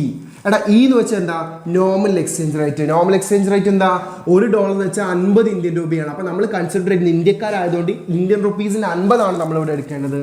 50 into price in foreign country. അമേരിക്കയിൽ എത്ര ഡോളറാണ്? $2. 2 divide by price in India. ഇന്ത്യയിൽ എത്രയാണ് പ്രൈസ്? അത് 100 ആണ്. ഇത് ചെയ്ത് എത്ര കിട്ടും? ആർ ഈസിക്കോട്ട് എത്ര കിട്ടും? 100/100 ചെയ്ത് എത്ര കിട്ടും? 1 കിട്ടും. എടാ 1 കിട്ടിയ അതിൻ്റെ അർത്ഥം എന്താണ്? അതിൻ്റെ അർത്ഥം എന്താ? 1 കിട്ടിക്കഴിഞ്ഞാൽ ആർ ഈസിക്കൽ ടു 1, അതായത് real exchange rate is equal to 1 ആണെങ്കിൽ അതിൻ്റെ മീനിങ് എന്താണ്? ആപ്പിളിന് ഇന്ത്യയിലും അമേരിക്കയിലും ഒരേ വിലയാണ്. ആപ്പിളിന് ഇന്ത്യയിലും അമേരിക്കയിലും സെയിം പ്രൈസ് ആണ്, നോ ഡൗട്ട്. ആപ്പിളിന് ഇന്ത്യയിലും അമേരിക്കയിലും സെയിം പ്രൈസ് ആണെന്നാണ് അതിൻ്റെ മീനിങ് കേട്ടോ. മനസ്സിലായില്ലേ? ഒന്നിനേക്കാൾ കൂടുതലാണെങ്കിൽ അമേരിക്കയിലായിരിക്കും ആപ്പിളിന് വില കൂടുതൽ, ഒന്നിനേക്കാളും കുറവാണെങ്കിൽ ഇന്ത്യയിലായിരിക്കും വില കൂടുതൽ. അപ്പോൾ ഈ ക്വസ്റ്റ്യൻ ഒന്ന് മനസ്സിലാക്കി. ഇതുപോലെയുള്ള ചോദ്യങ്ങൾ എന്ത് ചെയ്യും? എക്സാമിന് വരാറുണ്ട് കേട്ടോ. അടുത്തത് എക്സ്ചേഞ്ച് റേറ്റ് ഡിറ്റർമിനേഷൻ. നമുക്ക് 2 ടൈപ്പ് ഓഫ് എക്സ്ചേഞ്ച് റേറ്റും കൂടെ പറഞ്ഞാൽ കഴിഞ്ഞിട്ടോ. ഫിക്സഡ് എക്സ്ചേഞ്ച് റേറ്റും ഫ്ലെക്സിബിൾ എക്സ്ചേഞ്ച് റേറ്റും. ഫിക്സഡ് എക്സ്ചേഞ്ച് റേറ്റും ഫ്ലെക്സിബിൾ എക്സ്ചേഞ്ച് റേറ്റും. നിങ്ങൾ നോക്കാം, എക്സ്ചേഞ്ച് റേറ്റ് 2 വിധത്തിലുണ്ട്. ഫ്ലെക്സിബിൾ എക്സ്ചേഞ്ച് റേറ്റും ഫിക്സഡ് എക്സ്ചേഞ്ച് റേറ്റും. ഫ്ലെക്സിബിളും ഫിക്സഡും. ഫ്ലെക്സിബിളും ഫിക്സഡും. ഫ്ലെക്സിബിൾ എക്സ്ചേഞ്ച് റേറ്റും ഉണ്ട്, ഫിക്സഡ് എക്സ്ചേഞ്ച് റേറ്റും ഉണ്ട് എന്ന് ജസ്റ്റ് ഒന്ന് മനസ്സിലാക്കാം. എടാ ഫിക്സഡ് എക്സ്ചേഞ്ച് റേറ്റ് എന്ന് വെച്ചാൽ exchange rate is fixed by government. Fixed ആണെങ്കിൽ ഗവൺമെൻറ് ഫിക്സ് ചെയ്യും, അല്ലെങ്കിൽ ഏതെങ്കിലും അതോറിറ്റീസ് ഫിക്സ് ചെയ്യും, അല്ലെങ്കിൽ ഗവൺമെൻറ്, അല്ലെങ്കിൽ സെൻട്രൽ ബാങ്ക് കേട്ടോ, അല്ലെങ്കിൽ സെൻട്രൽ ബാങ്ക് ഒക്കെ ഫിക്സ് ചെയ്യും, അല്ലെങ്കിൽ വേരിയസ് അതോറിറ്റീസ് എന്ത് ചെയ്യും? എക്സ്ചേഞ്ച് റേറ്റ് ഫിക്സ് ചെയ്യും. എക്സ്ചേഞ്ച് റേറ്റ് ഇങ്ങനെ ആയാൽ മതി എന്ന് എന്ത് ചെയ്യും? സെൻട്രൽ ബാങ്കോ സെൻട്രൽ ഗവൺമെൻറ് ഫിക്സ് ചെയ്യും, which is called fixed exchange rate system. ഇതിനെ വിളിക്കുന്ന മറ്റൊരു പേരെന്താണ്? Pegged exchange rate. Fixed exchange rate is otherwise known as pegged exchange rate. ഇവിടെ എന്താ ചെയ്യുന്നത്? ഡീവാലുവേഷനോ റീവാലുവേഷനോ നമ്മൾ എന്ത് ചെയ്യും? പൈസയുടെ മൂല്യം ഡെലിബറേറ്റ്ലി നിർബന്ധമായിട്ടും കൂട്ടുകയോ കുറയ്ക്കുകയോ ചെയ്യും. മനസ്സിലായില്ലേ? ഡെലിബറേറ്റ്ലി ഗവൺമെൻറ് എന്ത് ചെയ്യും? പൈസയുടെ മൂല്യം കൂട്ടുകയോ കുറയ്ക്കുകയോ എന്ത് ചെയ്യും? ഡെലിബറേറ്റ് ആക്ടിവിറ്റീസ് ചെയ്യും. ഡീവാലുവേഷൻ, അതായത് പൈസയുടെ മൂല്യം നിർബന്ധിച്ച് കുറപ്പിക്കും ഗവൺമെൻറ്, അല്ലെങ്കിൽ റീവാലുവേഷൻ, പൈസയുടെ മൂല്യം നിർബന്ധിച്ച് കൂട്ടുകയും ചെയ്യും ഗവൺമെൻറ്. അപ്പോൾ ഗവൺമെൻറ് ആണ് ഇവിടെ കാര്യം. ഗവൺമെൻറ് അല്ലെങ്കിൽ സെൻട്രൽ ബാങ്ക് അല്ലെങ്കിൽ വേരിയസ് അതോറിറ്റീസ് ചെയ്യുന്ന പ്രോസസ്സാണ് ചെയ്യുക. അപ്പോൾ fixed exchange rate is always non as pegged exchange rate. ഇവിടെ കാര്യങ്ങൾ, അതായത് എക്സ്ചേഞ്ച് റേറ്റ് ഫിക്സ് ചെയ്യുന്നത് ആരാണ്? വേരിയസ് അതോറിറ്റീസ് അല്ലെങ്കിൽ ഗവൺമെൻറ് ആയിരിക്കും എന്ന് മനസ്സിലാക്കാം. ഇനി ഫ്ലെക്സിബിൾ എക്സ്ചേഞ്ച് റേറ്റ് എന്ന് വെച്ചാൽ എന്താ? അവിടെ ഫ്ലെക്സിബിൾ വെച്ചാൽ എന്താ? ഓട്ടോമാറ്റിക്കലി എക്സ്ചേഞ്ച് റേറ്റ് എക്സിസ്റ്റ് ചെയ്യാം. ഓട്ടോമാറ്റിക്കലി എക്സ്ചേഞ്ച് റേറ്റ് എക്സിസ്റ്റ് ചെയ്യാം, അതായത് ഡിമാൻഡും സപ്ലൈയും. മനസ്സിലായില്ലേ? Demand and supply of foreign currencies എന്ത് ചെയ്യുക? കാര്യങ്ങൾ തീരുമാനിക്കാം. Demand and supply of foreign currencies കാര്യങ്ങൾ തീരുമാനിക്കും. ഫ്ലെക്സിബിൾ എന്ന് വെച്ചാൽ എന്താ? Automatic adjustments. നോക്കുക, ഫ്ലെക്സിബിൾ എക്സ്ചേഞ്ച് റേറ്റ് സിസ്റ്റം എന്താണ്? Exchange is determined by market forces, അതായത് demand and supply of foreign exchange കേട്ടോ. ഡിമാൻഡും സപ്ലൈയും കാര്യങ്ങൾ തീരുമാനിക്കുക. ഫ്ലെക്സിബിൾ കാര്യങ്ങൾ തീരുമാനിക്കുന്ന ആരാണ്? ഡിമാൻഡും സപ്ലൈ ആണ് എന്ത് ചെയ്യുന്നത്? കാര്യങ്ങൾ തീരുമാനിക്കുന്നത്. ഇവിടെ എന്താണ്? Depreciation or appreciation. ഓട്ടോമാറ്റിക്കലി സംഭവിക്കുന്നതാണ് ഇത് ഡിപ്രീസിയേഷനും അപ്രീസിയേഷനും. ഡെലിബറേറ്റ്ലി സംഭവിക്കുന്നതാണ് ഇത് ഡിവാലുവേഷനും റിവാലുവേഷനും. മനസ്സിലാക്കുക, ഓട്ടോമാറ്റിക്കലി ആണ് എന്ത് സംഭവിക്കുക? ഡിപ്രീസിയേഷനും അപ്രീസിയേഷനും സംഭവിക്കുക. ഇങ്ങനെ ഡിവാലുവേഷനും റിവാലുവേഷനും എന്താണ്? അത് ഡെലിബറേറ്റ് ആക്ഷൻ, അത് ഫിക്സഡ് എക്സ്ചേഞ്ച് റേറ്റിൽ. ഡിപ്രീസിയേഷൻ അപ്രീസിയേഷൻ സംഭവിക്കുക എവിടെയാണ്? ഫ്ലെക്സിബിൾ എക്സ്ചേഞ്ച് റേറ്റിൽ ഓട്ടോമാറ്റിക്കലി സംഭവിക്കുന്നതാണ് ഇത് ഫ്ലെക്സിബിൾ എക്സ്ചേഞ്ച് റേറ്റ് സിസ്റ്റം. 2 ഗ്രാഫും കൂടെ പറഞ്ഞാൽ കഴിഞ്ഞു കേട്ടോ. ഇതാണ് ഇത് ഫ്ലെക്സിബിൾ എക്സ്ചേഞ്ച് റേറ്റ് കേട്ടോ. ഫ്ലെക്സിബിൾ എക്സ്ചേഞ്ച് റേറ്റ് ആണ് നമ്മൾ ഈ പറഞ്ഞത്. ഫ്ലെക്സിബിൾ എക്സ്ചേഞ്ച് റേറ്റ് ആണ് നമ്മൾ ഈ പറയുന്നത്. ഫ്ലെക്സിബിൾ എക്സ്ചേഞ്ച് റേറ്റ് ഇതെന്താണ്? ഇത് ഡിമാൻഡ്, ഇത് സപ്ലൈ, ഓട്ടോമാറ്റിക്കലി തീരുമാനിക്കുന്നു. ഈ ആണെന്ത്? Exchange rate. ഓട്ടോമാറ്റിക്കലി കാര്യങ്ങൾ തീരുമാനിക്കുന്നു. മാർക്കറ്റ് ഡിമാൻഡും market supply of foreign currencies കാര്യങ്ങൾ തീരുമാനിക്കുന്നതാണ് എന്ത്? Exactly called flexible exchange rate system. ഇനി ഫിക്സഡ് എക്സ്ചേഞ്ച് റേറ്റിന്റെ ഗ്രാഫ് എന്താണ് അതിന് മുമ്പ് എന്താണ് factors affecting flexible exchange rate, speculation, rate of interest, income level, ഇങ്ങനെ പല പല കാരണങ്ങൾ കൊണ്ടായിരിക്കാം ഫ്ലെക്സിബിൾ എക്സ്ചേഞ്ച് റേറ്റ് മാർക്കറ്റിൽ സംഭവിക്കുന്നത്. ഫ്ലെക്സിബിൾ എക്സ്ചേഞ്ച് റേറ്റ് കാര്യങ്ങൾ തീരുമാനിക്കുന്നത്, നിങ്ങളൊരു കാര്യം മനസ്സിലാക്കുക, മാർക്കറ്റിൽ കാര്യങ്ങൾ തീരുമാനിക്കുന്നത് ഓട്ടോമാറ്റിക്കലി ആണെങ്കിൽ which is called flexible exchange rate. അങ്ങനെ ഓട്ടോമാറ്റിക്കലി കാര്യങ്ങൾ തീരുമാനിച്ചിട്ട് ഒരു എക്സ്ചേഞ്ച് റേറ്റ് വരുന്നതാണ് ഇത് ഫ്ലെക്സിബിൾ എക്സ്ചേഞ്ച് റേറ്റ്. ആ എക്സ്ചേഞ്ച് റേറ്റിന് കാരണങ്ങൾ എന്തൊക്കെയാണ്? Speculation, rate of interest, income level. ഇപ്പം മനസ്സിലാക്കുക, ഇന്ത്യ കുറച്ചും കൂടെ അടിപൊളി രാജ്യമായി വരികയാണെങ്കിൽ ഇന്ത്യയിൽ എന്ത് ചെയ്യും, ഫ്ലെക്സിബിൾ എക്സ്ചേഞ്ച് റേറ്റ് നല്ല അടിപൊളിയായിട്ട് വരും എന്നാണ് മനസ്സിലാക്കേണ്ടത്. ഇന്ത്യൻ എക്കോണമി തകരാൻ പോവുകയാണെങ്കിൽ എന്താണ്, ഫ്ലെക്സിബിൾ എക്സ്ചേഞ്ച് റേറ്റ് തകർത്ത് തരിപ്പണാവുന്നുള്ളത് മനസ്സിലാക്കുക. ഇതൊക്കെ സ്പെക്കുലേഷൻ്റെയും റേറ്റ് ഓഫ് ഇൻട്രസ്റ്റിൻ്റെയും ഇൻകം ലെവലിൻ്റെ അടിസ്ഥാനപ്പെടുത്തിയിട്ടാണ് നമ്മൾ തീരുമാനിക്കുക. ദ ലാസ്റ്റ് വൺ, ചാപ്റ്ററിലെ ലാസ്റ്റ് ഗ്രാഫ്, ഈ ഗ്രാഫ് നോക്കാം. ഇതെന്താണ്? ഇത് ഡിമാൻഡാണ്, ഇത് സപ്ലൈ ആണ്. ഇവിടെ എന്താണ്? Demand and supply of foreign currencies ആട്ടോ. ഫോറിൻ കറൻസീസ് ആണുള്ളത്. ഇവിടെ നിങ്ങൾ ഒറ്റ കാര്യം നോക്കുക, ഇതാണ് ഗ്രാഫ്, നേരത്തെ വരച്ച അതേ ഗ്രാഫാണ്. ഇവിടെ എന്താണ്? ഇതാണ് ഇ എന്ന് പറയുന്നത്, ഇതാണ് മാർക്കറ്റ് തീരുമാനിക്കുന്ന എക്സ്ചേഞ്ച് റേറ്റ്. ഇതാണ് മാർക്കറ്റ് തീരുമാനിക്കുന്ന എക്സ്ചേഞ്ച് റേറ്റ്. നോക്കണേ, മാർക്കറ്റിലെ ഡിമാൻഡും സപ്ലൈയും തീരുമാനിക്കുന്നതാണ് ഇത് ഇ എന്ന് പറയുന്ന ഈ എക്സ്ചേഞ്ച് റേറ്റ്. ഇവിടാണ് എക്സ്ചേഞ്ച് റേറ്റ് കേട്ടോ. വൈ ആക്സിസിൽ എന്താ ഉള്ളത്? ഇവിടെ എന്താ ഉള്ളത്? ഇവിടെ എക്സ്ചേഞ്ച് റേറ്റ് ആണ്. ഇത് എക്സ്ചേഞ്ച് റേറ്റ് ആണ് ഇവിടെ വരുന്നത്. ഈ എന്ന് പറഞ്ഞാണ് ആര് തീരുമാനിക്കുന്നത്? മാർക്കറ്റ് തീരുമാനിക്കുന്ന ഫ്ലെക്സിബിൾ എക്സ്ചേഞ്ച് റേറ്റ്. പക്ഷെ ഗവൺമെന്റിന്റെ കണക്കിൽ ഇവിടെ ഒരു സാധനം ഉണ്ട്. ആരാണ്? E1. ഇവിടെ എന്തുണ്ട്? E2. ഗവൺമെന്റിന് വേണ്ടത് എന്താ? എടാ, മാർക്കറ്റ് കാര്യങ്ങൾ തീരുമാനിക്കുന്ന ഇവിടെ വരിക, പക്ഷെ ഗവൺമെന്റിന് എവിടെ മതി? ഇവിടെ മതി. അതിന് മുമ്പ് രണ്ട് കാര്യം കൂടെ ഇവിടെ എഴുതി വെച്ചാട്ടെ. ഇവിടെ AB എന്ന് പറയുന്ന സാധനമുണ്ട്, ഇവിടെ എന്തുണ്ട്? CD എന്ന് പറയുന്ന സാധനമുണ്ട് കേട്ടോ. ഇനി നിങ്ങൾ നോക്കുക, ഇനി എന്താ നോക്കേണ്ടത്? എടാ, ഇവിടെയാണ് മാർക്കറ്റ് തീരുമാനിക്കുന്നത്, പക്ഷെ ഗവൺമെന്റിന് വേണ്ടത് എവിടെയാ? E1 മെയിൻറ്റെയിൻ ചെയ്യണം. ഗവൺമെന്റിന് എവിടെ മെയിൻറ്റെയിൻ ചെയ്യണം? കഴിഞ്ഞ ലാസ്റ്റാ ഗവൺമെന്റിന് എവിടെ വേണം? E1 നിലനിൽക്കണമെങ്കിൽ ഇത് ഫിക്സഡ് ആണ്, ഇത് ഫിക്സഡ് ആണ്. ഈ ആണ് മാർക്കറ്റ് തീരുമാനിക്കുന്ന ഫ്ലെക്സിബിൾ എക്സ്ചേഞ്ച് റേറ്റ്. അതായത് ഗവൺമെന്റിന് വേണ്ടത് അല്ലെങ്കിൽ ബാങ്കിന് വേണ്ടത്, സെൻട്രൽ ബാങ്കിന് വേണ്ടത് ഏതാണ്? E1 ആണ്. സെൻട്രൽ ബാങ്കിന് വേണ്ടത് E1 ആണെങ്കിൽ എന്ത് ചെയ്യണം? E1 ആണ്. ഈ E1 ഇവിടേക്ക് പോവരുത്, E1 ഇയിലേക്ക് പോവരുത്. പോവാതെ നിൽക്കണമെങ്കിൽ, ഫിക്സഡ് ആക്കി വെക്കണമെങ്കിൽ എന്ത് ചെയ്യണം? AB എമൗണ്ട് എന്ത് ചെയ്യും? AB എമൗണ്ട് എന്ത് ചെയ്യും? എന്താ ചെയ്യുക? സെല്ല് ചെയ്യും കേട്ടോ. സെല്ല് ചെയ്യും. ഈ AB എമൗണ്ട് എന്ത് ചെയ്യും? മാർക്കറ്റിൽ സെല്ല് ചെയ്യും. സെൻട്രൽ ബാങ്ക് മാർക്കറ്റിൽ എന്ത് ചെയ്യും? സെല്ല് ചെയ്യും. കാരണം എന്താണ്? ഇവിടെ ഡിമാൻഡ് കൂടുതലും സപ്ലൈ കുറവാണ്. ഈ ഒരു റേഞ്ചിൽ ഫോറിൻ കറൻസിയുടെ ഡിമാൻഡ് കൂടുതലാണ്, സപ്ലൈ കുറവാണ്.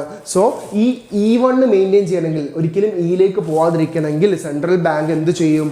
AB എമൗണ്ട് എന്ത് ചെയ്യും? സെല്ല് ചെയ്യും. ഇനി ഗവൺമെന്റിന് വേണ്ടത് E2 വേണ്ടതെന്ന് വിചാരിക്കുക, ഇയിലേക്ക് പോകരുത്. അപ്പോൾ ഈ E2 നിലനിൽക്കണമെങ്കിൽ CD എമൗണ്ട് എന്ത് ചെയ്യും? പർച്ചേസ് ചെയ്യും. CD എമൗണ്ട് എന്ത് ചെയ്യും? പർച്ചേസ് ചെയ്യും. ഇത് മാത്രം നിങ്ങളൊന്ന് പഠിച്ചു വെക്കുക കേട്ടോ. ഇത് മാത്രം നിങ്ങൾ മനസ്സിലാക്കാം. E1 E2 നിലനിൽക്കാൻ വേണ്ടിയിട്ട്, E1 E2 നിലനിൽക്കാൻ വേണ്ടിയിട്ട് എന്ത് ചെയ്യണം? ബൈ ചെയ്യുകയും സെല്ല് ചെയ്യുകയും ചെയ്യണം കേട്ടോ. ബൈ ചെയ്യുകയും സെല്ല് ചെയ്യുകയും നമ്മൾ എന്ത് ചെയ്യണം. എന്നാൽ മാത്രം എന്ത് ചെയ്യുള്ളൂ? ഇവിടേക്ക് ഇത് നിലനിൽക്കുള്ളൂ എന്നൊന്നും എന്ത് ചെയ്യുക? മനസ്സിലാക്കി വെക്കുക. ഓരോന്നും എന്ത് ചെയ്യുക? അവിടേക്ക് നിൽക്കണമെങ്കിൽ സെല്ല് ചെയ്യും. CD എമൗണ്ട് എന്ത് ചെയ്യും? ഇതാക്കുകയും ചെയ്യും കേട്ടോ. അപ്പം നിങ്ങൾ എന്ത് ചെയ്യുക? ജസ്റ്റ് ഒന്ന് മനസ്സിലാക്കി വെക്കുക. ഇതാണ് ഫിക്സഡ് എക്സ്ചേഞ്ച് റേറ്റ്. ഫിക്സഡ് എന്ന് പറയുമ്പോൾ എന്താണ്? ഒന്നെങ്കിൽ E1 നിലനിർത്തണം, അല്ലെങ്കിൽ E2 നിലനിർത്തണം. E1 നിലനിർത്തണമെങ്കിൽ AB എമൗണ്ട് എന്ത് ചെയ്യണം? സെല്ല് ചെയ്യണം. CD നിലനിർത്തണമെങ്കിൽ CD എമൗണ്ട് എന്ത് ചെയ്യണം? അല്ലെങ്കിൽ E1 നിലനിർത്തണമെങ്കിൽ AB എമൗണ്ട് സെല്ല് ചെയ്യണം. E2 നിലനിർത്തണമെങ്കിൽ CD എമൗണ്ട് എന്ത് ചെയ്യണം? പർച്ചേസ് ചെയ്യണം. ജസ്റ്റ് ഒന്ന് മനസ്സിലാക്കുക, ജസ്റ്റ് ഒന്ന് കൃത്യമായിട്ട് മനസ്സിലാക്കുക. നിങ്ങൾ ഈ ഗ്രാഫ് വരയ്ക്കുക, ഈ 2 പോയിന്റ്, ഇത് മതി, വേറെ ഒന്നും വേണ്ട. ഇതെന്താണ്? ഫിക്സഡ് എക്സ്ചേഞ്ച് റേറ്റ് തീരുമാനിക്കുന്ന ആരാണ്? സെൻട്രൽ ബാങ്കും സെൻട്രൽ ഗവൺമെന്റാണ് തീരുമാനിക്കുന്നത്. ഇയിലേക്ക് പോവരുത്, മാർക്കറ്റിന്റെ സിറ്റുവേഷൻ അനുസരിച്ച് ഇയിലേക്ക് പോവരുത്. E1 E2 എന്ത് ചെയ്യണം? നമ്മൾ നിലനിന്ന് പോകണം. ഇതാണ് ഇവിടെ വേണ്ടത് കേട്ടോ. അപ്പോൾ നിങ്ങൾ കാര്യങ്ങൾ മനസ്സിലാക്കുക, ഇങ്ങനെയാണ് ചെയ്യേണ്ടത്. അപ്പോൾ നമ്മുടെ ചാപ്റ്റർ കഴിഞ്ഞു. ഓക്കെ, ഈ ചാപ്റ്റർ ഇത് ലാസ്റ്റ് സ്ലൈഡാണ്. അപ്പോൾ നിങ്ങൾ എന്ത് ചെയ്യുക? ഈ ചാപ്റ്ററിൽ നിങ്ങൾ പഠിക്കേണ്ടത് ഓപ്പൺ എക്കോണമി എന്താണ്, linkages, product market linkage, factor market linkage, financial market linkage, പിന്നെ BOP എന്താ, BOT എന്താ, BOPയുടെ അക്കൗണ്ട്സ് എന്തൊക്കെയാണ്, എക്സ്ചേഞ്ച് റേറ്റ് എന്താ, അതിൽ നോമിനലും ഉണ്ട് റിയലും ഉണ്ട്. എക്സ്ചേഞ്ച് റേറ്റ് എന്താന്ന് പറഞ്ഞിട്ടുണ്ട്, ബേസ് ഒരു പ്രോബ്ലം ചെയ്തിട്ടുണ്ട്, ഫിക്സഡ് എക്സ്ചേഞ്ച് റേറ്റും ഫ്ലെക്സിബിൾ എക്സ്ചേഞ്ച് റേറ്റും. ഓക്കെ, ഇനി നമ്മൾ ഒരുപാട് ക്വസ്റ്റ്യൻസ് നമ്മൾ ചൊവ്വാഴ്ച രാത്രി നമ്മൾ ചെയ്യും. നല്ല കിഡിലൻ പവർഫുൾ ക്വസ്റ്റ്യൻ ആയിരിക്കും കേട്ടോ. Powerful question make people powerful എന്നാണ് കേട്ടോ. നല്ല ക്വസ്റ്റ്യൻസ് ചെയ്തിട്ട് നിങ്ങൾക്ക് എന്ത് ചെയ്യും, എല്ലാം സെറ്റാവും. പബ്ലിക് എക്സാമിൻ്റെ തലേന്ന് വരെ ഞങ്ങൾ കൂടെ ഉണ്ടാവും. നിങ്ങൾ എന്ത് ചെയ്യുക, സെറ്റ് ചെയ്തിട്ടുണ്ടാവുക. നിങ്ങൾ എന്ത് ചെയ്യുക, നിങ്ങളുടെ ഉള്ളിലൊരു തീ ഉണ്ട്, ആ തീ എന്ത് ചെയ്യുക, കാട്ടുതീ പോലെ പടരണം. ആ കാട്ടുതീ പടർന്ന് നിങ്ങളുടെ ആൻസർ ഷീറ്റിൽ എന്ത് ചെയ്യണം, ഒരു കൊടുങ്കാറ്റായി മാറണം. ആ കൊടുങ്കാറ്റിൽ നിങ്ങൾ പറയും ഞാനാണ് ഒരേ ഒരു രാജാവ്, അല്ലേ? മനസ്സിലായില്ലേ? അതാണ് നിങ്ങൾക്ക് വേണ്ടത്. നിങ്ങളുടെ മാർക്ക് കൊണ്ട് നിങ്ങളെ പുച്ഛിച്ച് തള്ളിയുടെ മുമ്പിൽ നിങ്ങൾ എന്ത് ചെയ്യണം, പവർഫുള്ളായിട്ട് നിൽക്കണം. സെറ്റല്ലേ? അപ്പോൾ എല്ലാവരും എന്താണ്, ഞാൻ നോമ്പൊക്കെ ആയിട്ടാണ് കുറച്ചൊന്ന് സ്ലോ ചെയ്ത് സംസാരിക്കുന്നത്, വേറെ ഒന്നുമല്ല. തൊണ്ട കംപ്ലീറ്റ് ക്ലാസ് എടുക്കില്ല, അപ്പോൾ അതിൻ്റെ കുറച്ച് ബുദ്ധിമുട്ടുകളുണ്ട്, സോറി കേട്ടോ. അപ്പോൾ നിങ്ങൾക്ക് ക്ലാസ് മനസ്സിലായിട്ടുണ്ടെന്ന് വിചാരിക്കുന്നത്, നിങ്ങൾ വീണ്ടും ക്ലാസ് എടുത്ത് കേൾക്കുക. നമ്മൾ വേണ്ട പോയിൻറ്റ്സ്, നമ്മൾ വാരി വലിച്ചൊന്നും അല്ല പറയുക, പോയിൻറ്റ്സ് എന്ത് വേണം അത് പഠിച്ചാൽ മതി. പോയിന്റുകളാണ് നമ്മൾ പറഞ്ഞുതരാം. ആ പോയിന്റുകൾ നിങ്ങൾ ആൻസർ ഷീറ്റിൽ അങ്ങോട്ട് എഴുതി വെക്കണം, എഴുതി സെറ്റ് ചെയ്യണം. ഓക്കെ, അപ്പോൾ എല്ലാവർക്കും എന്താണ്, എല്ലാവർക്കും അടിപൊളിയായിട്ട് പഠിക്കുക, സെറ്റ് ചെയ്യുക കേട്ടോ. ഓക്കെ, ബൈ, ടേക്ക് കെയർ കേട്ടോ. ശരി കേട്ടോ, ബൈ.